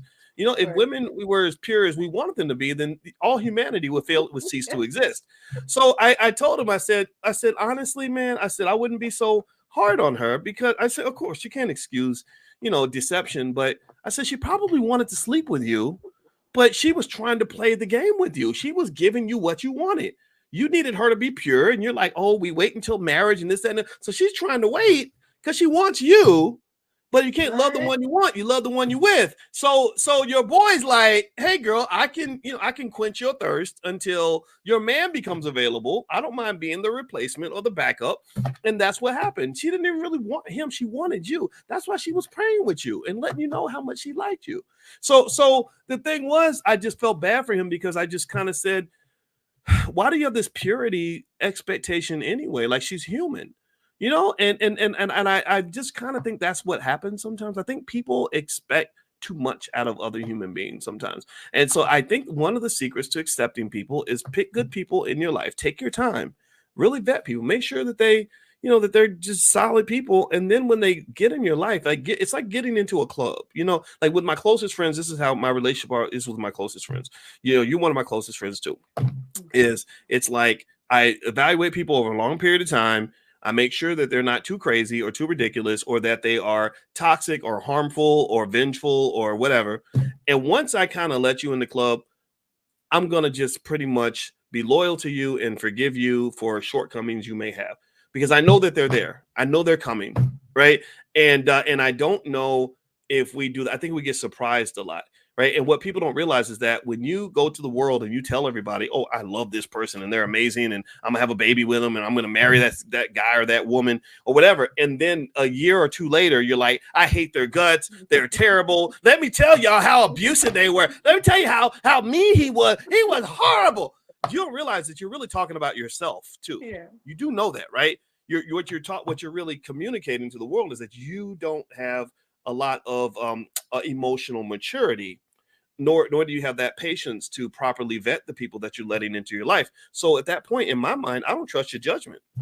And it's the same thing is true with Iman Shumpert. If you are dogging out the woman that you chose to be the mother of your kids, then why would you choose her? I mean, that's a sacred role. That is, she is the queen of your life. That is the woman that gave birth to your legacy. And you're talking about her like she a damn dog off the street. That tells me that you're not a good decision maker.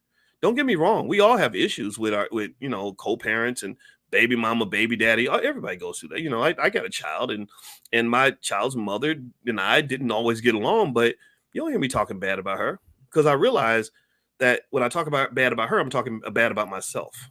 Mm-hmm. And I don't know if people understand that. I'll let you get the last word. Yeah, the internet is filled with people that do that every day. I feel like on my timeline, that's all we see is people breaking up and putting it and plastering their business all over the internet streets. Um, you've given me a lot to think about, boys. You've given me a lot to think about, but you always give me an alternative perspective on things. Um, you know, God bless. I'm glad that Iman and Tiana are, I guess, no longer together. Like, they are moving forward their lives. They've settled their divorce, and now they can just move on and be the successful people that they are. I think Tiana is an amazing, talented woman. It's unfortunate that she had to go through that, but I think the great thing about going through things is life is the greatest.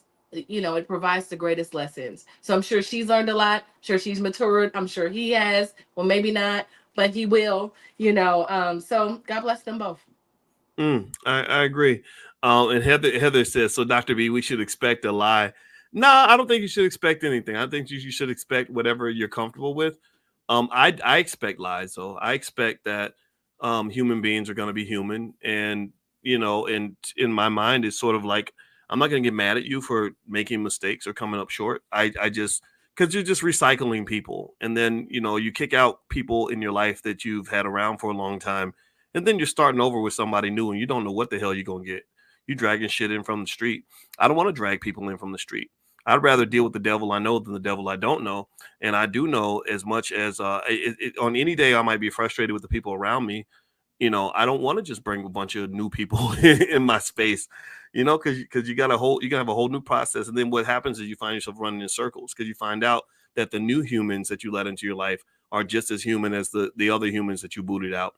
And so actually, before we go though, I'm gonna read to you this quick list. As everybody hits the thumbs up button, thumbs up, share, subscribe. And this is Tiara KJ Williams, by the way, and I'm gonna put her website up here if y'all want to follow up. She has a great company called Real Virtual that can help you to get started with your business, your side hustle, whatever. If you want to make extra money, you can go to realvirtual.net and they can help you kind of get going. So go to realvirtual.net. Also, this podcast is on Spotify. So if you look up my name on Spotify, you'll find a couple of podcasts. You have the Dr. Boyce Breakdown. I also do Dr. Boyce Daily Stock Market, where I give you kind of daily updates on what's happening in the stock market. So feel free to look up Boyce Watkins there. And also Fly Nubian Money is something that Tiara is the producer on Fly Nubian Money, executive producer. And that is where smart Black women kind of share their perspectives on everything related to love, life, business, and everything in between. So you can find Fly Nubian Money also on Spotify. Now, let me read to you, Tiara, and I'm gonna get your opinion. Then all the rest of you make a comment on this. I'm gonna give you the 5 reasons that the top 5 reasons men cheat, according to research. And then I'm gonna give you the top 5 reasons that women cheat. Okay.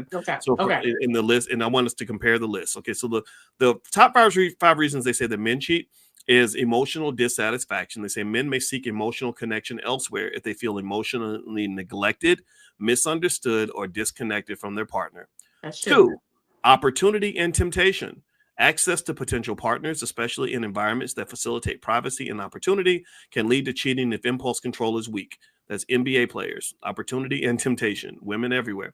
Lack of commitment. Some men might not be fully committed to their relationships and see cheating as an acceptable option when their commitment wanes.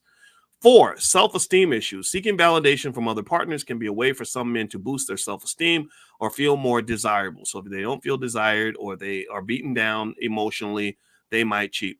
5, boredom or need for variety. A desire for new experiences or the thrill of the chase can prompt some men to engage in affairs. Okay. So that's the top 5 reasons that men cheat. All right. Now let's look at women. Let's see how much the list varies for women. And you can take notes on that, T, and let me know what you think. Top 5 reasons that women cheat. Emotional neglect is number 1. Women may seek emotional connection elsewhere if they feel neglected, unappreciated, or emotionally distant from their partner. 2, seeking emotional or physical fulfillment. Some women cheat when their emotional or physical needs are not being met in their current relationship. So either they ain't getting no good, blankety blank, or their not emotional needs aren't being met. 3, revenge or retaliation. In some cases, women may cheat as a form of retaliation against a partner who has cheated on them or hurt them in other significant ways. That's interesting because revenge was not on the men's list, and it's funny that that difference is there. Number 4, low self-esteem. Women might seek validation outside their relationship if they feel insecure or undervalued, using an affair to boost their self-esteem or feel more desired. 5 is lack of love. If the love fades in a relationship, some women might look for that connection or passion with someone else, leading them to seek an affair. So here's what I noticed first, T. Most of the reasons for cheating for women almost always connected to some kind of emotion. That's what I'm noticing. First is emotional, if they're emotionally neglected, if they need to be emotionally fulfilled, if they feel the need to get revenge, that's another emotion. Low self-esteem, that's an emotion. A lack of love, that's very emotional. Whereas when they talked about the men, they do have some emotional stuff in here, but a lot of it is not emotional, actually. They do have emotional dissatisfaction and self-esteem. Then there's, well, maybe boredom is an emotion, but that's a different emotion, right? Opportunity and temptation. I guess temptation is an emotion, but it's a different sort of emotion. They didn't mention temptation when it came to women. They also didn't mention revenge when it came to men. So what do you think about this list? What variation do you notice there? I think it's really important to know that men and women, obviously, we all know this, we're raised a little differently. Where I think women fall in love with the idea of love. I think there's a difference between men and women, right? This is my philosophy on this. Women fall in love with the idea of love from a very young age. We're watching Disney stories. We're like, Barbie, you love Ken, and he gonna love you for life. We kind of like create this fantasy, and it's over a long period of time we create that fantasy, right? So I think once we get in relationship with someone, if they don't meet those ideas of love that we had, if it's not the way it was pictured, like, well, love is supposed to look like this, love is supposed to look like that, like this is the way love is supposed to look. I think then we go to those other things like, well, I don't feel emotionally fulfilled, I don't feel this way, or I don't feel that way. And I think it's because of what we created in our minds. For men, it's a little different because you guys don't want to fall in love with women. Like, y'all, that's not the first thing you want to do. You're not like, I want to fall in love. When you meet a woman, you're going, she's cool. The woman is going, I hope I fall in love with him. He might be the one. Like, it's the whole thing. Like, we go through the whole, like, that's our experiences, right? You want everything but to fall in love with this lady. And when you do fall in love with her, you be like, she got me. Dang it. Like, it's kind of like that. Like, we got to drag you into love. And so I think men fall in love deeper that way. I think that it's easier for women to fall in and out of love based on the idea that they've created. So if it doesn't, after a while, it's like, this just doesn't feel the same. This doesn't. So everything that you said, and after a while, it's like a woman will say, like, oh, this doesn't feel the same. I want you to take me on dates or whatever the woman wants. If she doesn't get that, then at some point, I think all of those things are true. And it's really not fair, but women do it. They do it. And we, after a while, it's like, it just doesn't feel the same. My feelings don't feel the same because he's not the same. And it doesn't look like it looks in my head. And so yeah, that's my philosophy on that. But men don't want to fall in love with women. Like, I don't think you guys do. I don't think you guys do. So of course that's it. Of course that's the reason why you cheat. So yeah, that's my philosophy on that. Have you ever heard of the term love addicts? Yes. Yeah, so love addicts, and I wrote about this in my book Financial Lovemaking, actually, and I remember reading about it.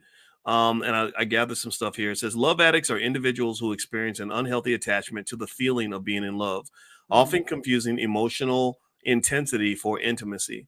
This Yeah. type of addiction is characterized by a pattern where a person becomes dependent on the euphoria associated with being in love, continually seeking out new relationships or clinging to unhealthy relationships in order to sustain these feelings. I think that addiction is high in the Black community. I really do. I think that addiction is a coping mechanism for tremendous amounts of undiagnosed, untreated trauma that doesn't just affect our mental health or in our relationships, but it affects our spending patterns and everything else, and just our ability to get along. So I think that trauma, um, it's pain, right? You're feeling pain inside. So the best way to ease pain or to relieve stress is through some sort of addiction. So maybe for men it might show up as a sexual addiction. Maybe for women it might show up as a sexual and or a romantic, a love addiction, right? I don't know a lot of men who are love addicts, but I know women who just they're in love with a new guy every 6 months. And one thing that I remember reading about, when I was reading the biology of love, because I was fascinated with how it made you feel, is really interesting. Is they're like these chemicals, phenylethylamine, that are really strong, like an emotional crack that you feel in the first 6 months. And they say that it gets triggered when you first touch a person. When you first touch them, you just have this blast of emotion. It's like hitting the pipe. When you touch somebody new, it's just a new experience. And they said that if you want to be committed to your current relationships, don't touch another person. Don't even put yourself in a situation, not touch like handshake or hug, but like a romantic touch, like that trigger, like that what'll happen is you'll be so like struck with the experience of the new person that the old person is going to seem boring. I compare it to like chewing gum. Like if you put a new piece of gum in your mouth, it's full of sugar. It's delicious. It's not that same piece you've been chewing on for the last 2 days. So in a way, it's almost like you have to protect your love by protecting your environment, sort of creating a space where it's easy for you to be committed to whatever you said you're going to do, almost like a person that's trying to eat healthy food that keeps sugary food out of the house. Because if you have all this temptation around you, this is why I feel bad for the NBA players trying to have traditional relationships, is that everything you're doing, you're constantly in these situations where you can fulfill all these temptations with nobody looking, and the world is encouraging that, everybody's going along with that. Right. So I kind of think that overall that's a factor I think we don't think enough about. So you have people that just have these relationships. They last about 6 to 9 months. And then after about 9 months, they said that the strong chemicals start to wear off. And next thing you know, the person is not as interesting. They're not as excited. I think for men, maybe it's like on the sexual side. They said the other thing that really triggers a strong emotion is like the first, like orgasms. You know, we people are obsessed with that. And they said that for women, orgasms really open up the oxytocin receptors. So you form strong bonds with the person that helped you to feel that pleasure. And that's what some would describe as like a strong spiritual connection. Like when a woman's with a man, it's almost like his spirit goes into her body. And but really it's also just biochemical. Like he's something to you almost forever sometimes, you know. And I personally kind of think if you're giving somebody that amount of power, you better make sure you vet that person, because I almost look at it as, you know, when that person gives you that feeling and they get to control whether you get to have that feeling, they almost become like your drug pusher, and you're the drug addict, and that puts you in a position of weakness relative to that person. They have a tremendous amount of power over you, and if it's an abusive person who abuses that power, you're in trouble. Oprah Winfrey, remember when Oprah got caught or was about to get caught smoking crack back in the day? And she said, I realized I wasn't addicted to the drug. I was addicted to the man. Mm-hmm. You know, I think that that's a real thing. And I think that this.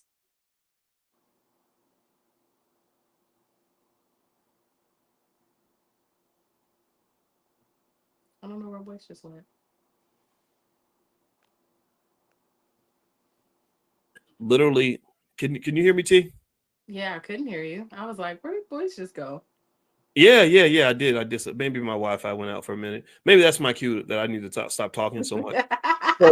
So yeah, but I just think overall, like I think these are things that I wish people got trained on. Like I think love and attraction is so powerful that kids should literally get a course on relationships and family, because it opens this Pandora's box to, you know, like you're just thinking, okay, I'm gonna hook up with so and so because they're cute, and you don't know that's like God's little dirty trick. That's they're sucking you in. They're like, yeah, come on in. We're gonna make you reproduce and multiply and all this other stuff. Then next thing you know, you're building families, and what do you have when you have a group of traumatized people that are engaged in all these trauma responses that lead to these sex and love addictions? Next thing you know, you've got these there's evidence of the addiction everywhere. You know, the same way like you can see that somebody's been smoking crystal meth because all their teeth are missing, or smoking crack because they all skinny. Well, to me, when I see a person that's got like, you know, 5 kids with 5 daddies, that's to me that's evidence of your addiction. Or if you're morbidly obese, that's evidence of your sugar addiction. So to me, when all these broken families are evidence of the addictions that are used to cope with this undiagnosed, untreated trauma. How's that theory? What do you think? I'm into it. I'm into it. I like it. I mean, I'm into it. I mean, you just told me all the scientific things. I don't have a response to that. That's great. I learned a lot. I was listening. Well, I'll tell you, I think it's interesting stuff. It's you know, it's fun to watch. I think if you figure it out, it can really work for you, right? Like family and love and sex, all this stuff is really powerful. And if you harness the power of anything, it can be to your benefit. But if you use it irresponsibly, it can cause harm to yourself and to other people. So whenever you find yourself in a situation with somebody and you think it feels like a soul tie, it feels like an addiction, you're like, oh my God, I'm having withdrawals from this person. Because we've all been there, right? You can just literally tell yourself, like, no, that's just a chemical. You're not really feeling this way. Like, it's so funny, Boyce. Talking to you always, like, it kind of takes the air out of things. It's like when I'm like, I feel love and I feel all of these things. You're like, girl, that's oxytocin. Sit down. Like, you know, it's just like you take the air out of everything. I hate talking to you. Blame it on the alcohol. That's just drugs and alcohol talking. That's true. Girl, That's true. sit down. That ain't girl. Just tell You know yourself what? that's If you want, check this out. So I looked up the breakdown of the biochemical process of falling in love. So basically, here's what happens. So when you meet somebody that you like, hormones hormones contribute to attraction and lust. There's testosterone and estrogen. They're pivotal in the initial stages of attraction. These sex hormones are not only linked to sexual arousal, but also prompt an initial attraction to potential partners. Neurotransmitters produce a high level of dopamine and norepinephrine. I said it wrong. They're released when someone is attracted to another person, which can lead to feelings of euphoria, increased energy, and a focus on the object of one's affection. Then romantic attachment is driven by dopamine. Central to the reward pathways in the brain, dopamine is heavily involved in the pleasure and reward systems associated with love, creating feelings of pleasure and reinforcement to motivate people to continue engaging in behaviors that strengthen their romantic feelings. Serotonin, levels of serotonin, another neurotransmitter, actually drop during the initial phases of love, leading to obsessive thoughts and behaviors often seen in new lovers. So you become obsessed because your levels of serotonin have dropped. See, And y'all, we ain't in love with nobody. Like, nobody's in love. It's over. Like, we're not really in love. We just got chemicals in our body going off and pheromones, and we're smelling people, and we just, they smell good, and it's not real. If you Love is not real. If all these chemicals leave your brain, then you won't fall in love with nobody. You won't even be attracted. You won't even be attached to your own kids. Ain't that crazy? That is crazy. And then, so I'm not done. Let me finish, and then we'll be done. Okay. I often called the cuddle hormone, oxytocin plays a crucial role in the bonding process. It's released in large quantities during intimate activities such as cuddling, kissing, and sex. Oxytocin helps to strengthen the bond between partners, promoting feelings of contentment and security. Vasopressin is another important hormone in long-term commitment. It's associated with behaviors that produce long-term monogamous relationships. It is released following physical intimacy and helps to maintain the bond between partners over time. And endorphins are the body's natural painkillers, which also enhance feelings of well-being and relaxation. They are released during physical intimacy and touch, contributing to the comfort and happiness of long-term partners. Now, I'm curious about vasopressin. And I want to know, do men and women have different levels of vasopressin? Because okay. Oh, you got to go? I'm sorry. No. I was going to say, and aren't some of the, could we be given some of the things to fall more in love? Like, could they make pills of certain things and we could feel more of those things? Well, I think are any of these things bottled?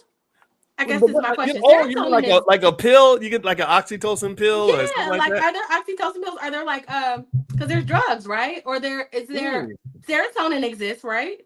So could someone take right? So could someone take something and fall in love with someone that way? I wonder. Ooh. I was just wondering, like, right? They had drugs. That's a good one. That's a good. I don't know. Let me see. There's no pill or medication that can specifically create the complex emotions that we talked about. However, certain hormones and neurotransmitters involved in the feelings associated with love, such as dopamine, oxytocin, and serotonin, can be influenced by medications or supplements. Dopamine, certain medications and recreational drugs can increase dopamine levels, right, leading to feelings of pleasure and reward, right? That's what, Molly, was it Molly? Is that right? Papa Molly, I'm sweating, like stuff like that. I think that can create like that euphoria and the connection with other people. Oxytocin is referred to the love hormone. Let's see here. There are nasal sprays that can increase oxytocin levels. They are primarily used in research settings. The effects are subtle and not akin to creating romantic love. They might enhance feelings of trust and bonding, though. Serotonin, antidepressants, particularly sedative serotonin reuptake inhibitors, SSRIs, alter serotonin levels in the brain and can impact mood and emotions. So I remember a person I knew that was taking like one of those psychiatric drugs. I forgot which one it was. It was real popular, but it was for depression. I forgot what it was. But anyway, she said that one thing that happened to her was she had no desire to sleep with anybody. She did not feel any sexual arousal, none of that. And so that's kind of like a crazy place to be, right? Yeah, and then, by the way, with vasopressin, if you remember vasopressin, we talked about that earlier. Yeah. Vasopressin, it basically, that was the thing that creates monogamy. It seemed like they said vasopressin is important in long-term commitment associated with behaviors that produce long-term monogamous relationships. And so I asked, do men and women have different levels of vasopressin? And they said, yes, men and women have different levels of vasopressin. And these differences can potentially influence behavior and physiological responses in certain contexts, including social bonding and stress management. Vasopressin, known as antidiuretic hormone, ADH, plays a crucial role in regulating the body's retention of water and has significant functions in social behavior, sexual motivation, and pair bonding. Its levels and effects can vary based on several factors, including sex, as it interacts with sex hormones like testosterone and estrogen. So for men, vasopressin is often associated with aggression, territorial behavior. So this is what happens when men start to feel monogamous. They want to kick everybody's ass and fight over you. That's true. I mean, seriously, a lot of us see that. So that's definitely yes. Holy crap, yeah. this is crazy. And then we start to not like them. Yeah, wait, say it again. I said, and then we start to not like them. It's like, no, you mine, girl. It's like, yeah, so vasopressin can create increased aggression, territorial behavior, and social bonding in males. It influences behaviors that are typically associated with male social interaction and mating. For example, in some animal studies, higher vasopressin levels have been linked to increased aggression and establishment of social hierarchies. Oh, shit. Okay. In women, the interaction between vasopressin and estrogen might influence social behaviors differently. While vasopressin also plays a role in pair bonding and social responses in females, the behavioral outcomes might be less aggressive and more affiliative. So more cooperative as opposed to competitive compared to males. However, the exact roles and the effects are built on numerous factors. Studies in humans are less definitive compared to animal studies. Let's see. They also say that they looked at voles. Voles have been studied extensively for the effects of vasopressin on monogamous versus non-monogamous behavior. Human research often focuses on correlation between vasopressin levels and social behaviors. It is essential to note that while there are differences in the effects of vasopressin among men and women, the variation of each sex and influence, blah, blah, blah, blah. Okay, so there's not much saying there, but I personally think that says a lot, right? If you think about how men and women behave differently when they are in love, it's interesting. Like I know that my father, when he loved my mother, one thing I remember hearing my father say is the reason he married my mother, because I was 3 and I had a different daddy. He married my mother, and his first reaction was, these two are mine. This is my responsibility. This is my territory. And then also he had, potentially almost borderline violent confrontations with my biological father saying, this is mine, stay away, And you think about that, I mean, but women can be territorial also, just maybe in a different sort of way. Yeah. So this is fascinating, right? You got to geek out tonight. Yeah, this was fun. I gotta do this again. This was really interesting. I think understanding who we are and how we behave and why, I think is really a great part of, being smarter and better people, and then also just emotional intelligence to me means being intelligent about your emotions. Like, why did I feel this way? What happened here? And then that way you can put yourself where you want to be. So anyway, I'm going to go ahead and let you go. I've held you hostage for an hour and a half. And it's so funny. I was real tired when I started. I told you how tired I was, but I perked up with this because this was interesting stuff. And I want everybody to know I'm talking to Tiara KJ Williams, aka Miss Black Hollywood, and her website is realvirtual.net. So her company can help you with your business. If you want to go meet Tiara, who's an awesome person and a famous person and super smart, just go to realvirtual.net and her team will work with you to help you get your business going. They can not just help you come up with the idea and the business model, but they can also help you execute the business model. Execution is everything.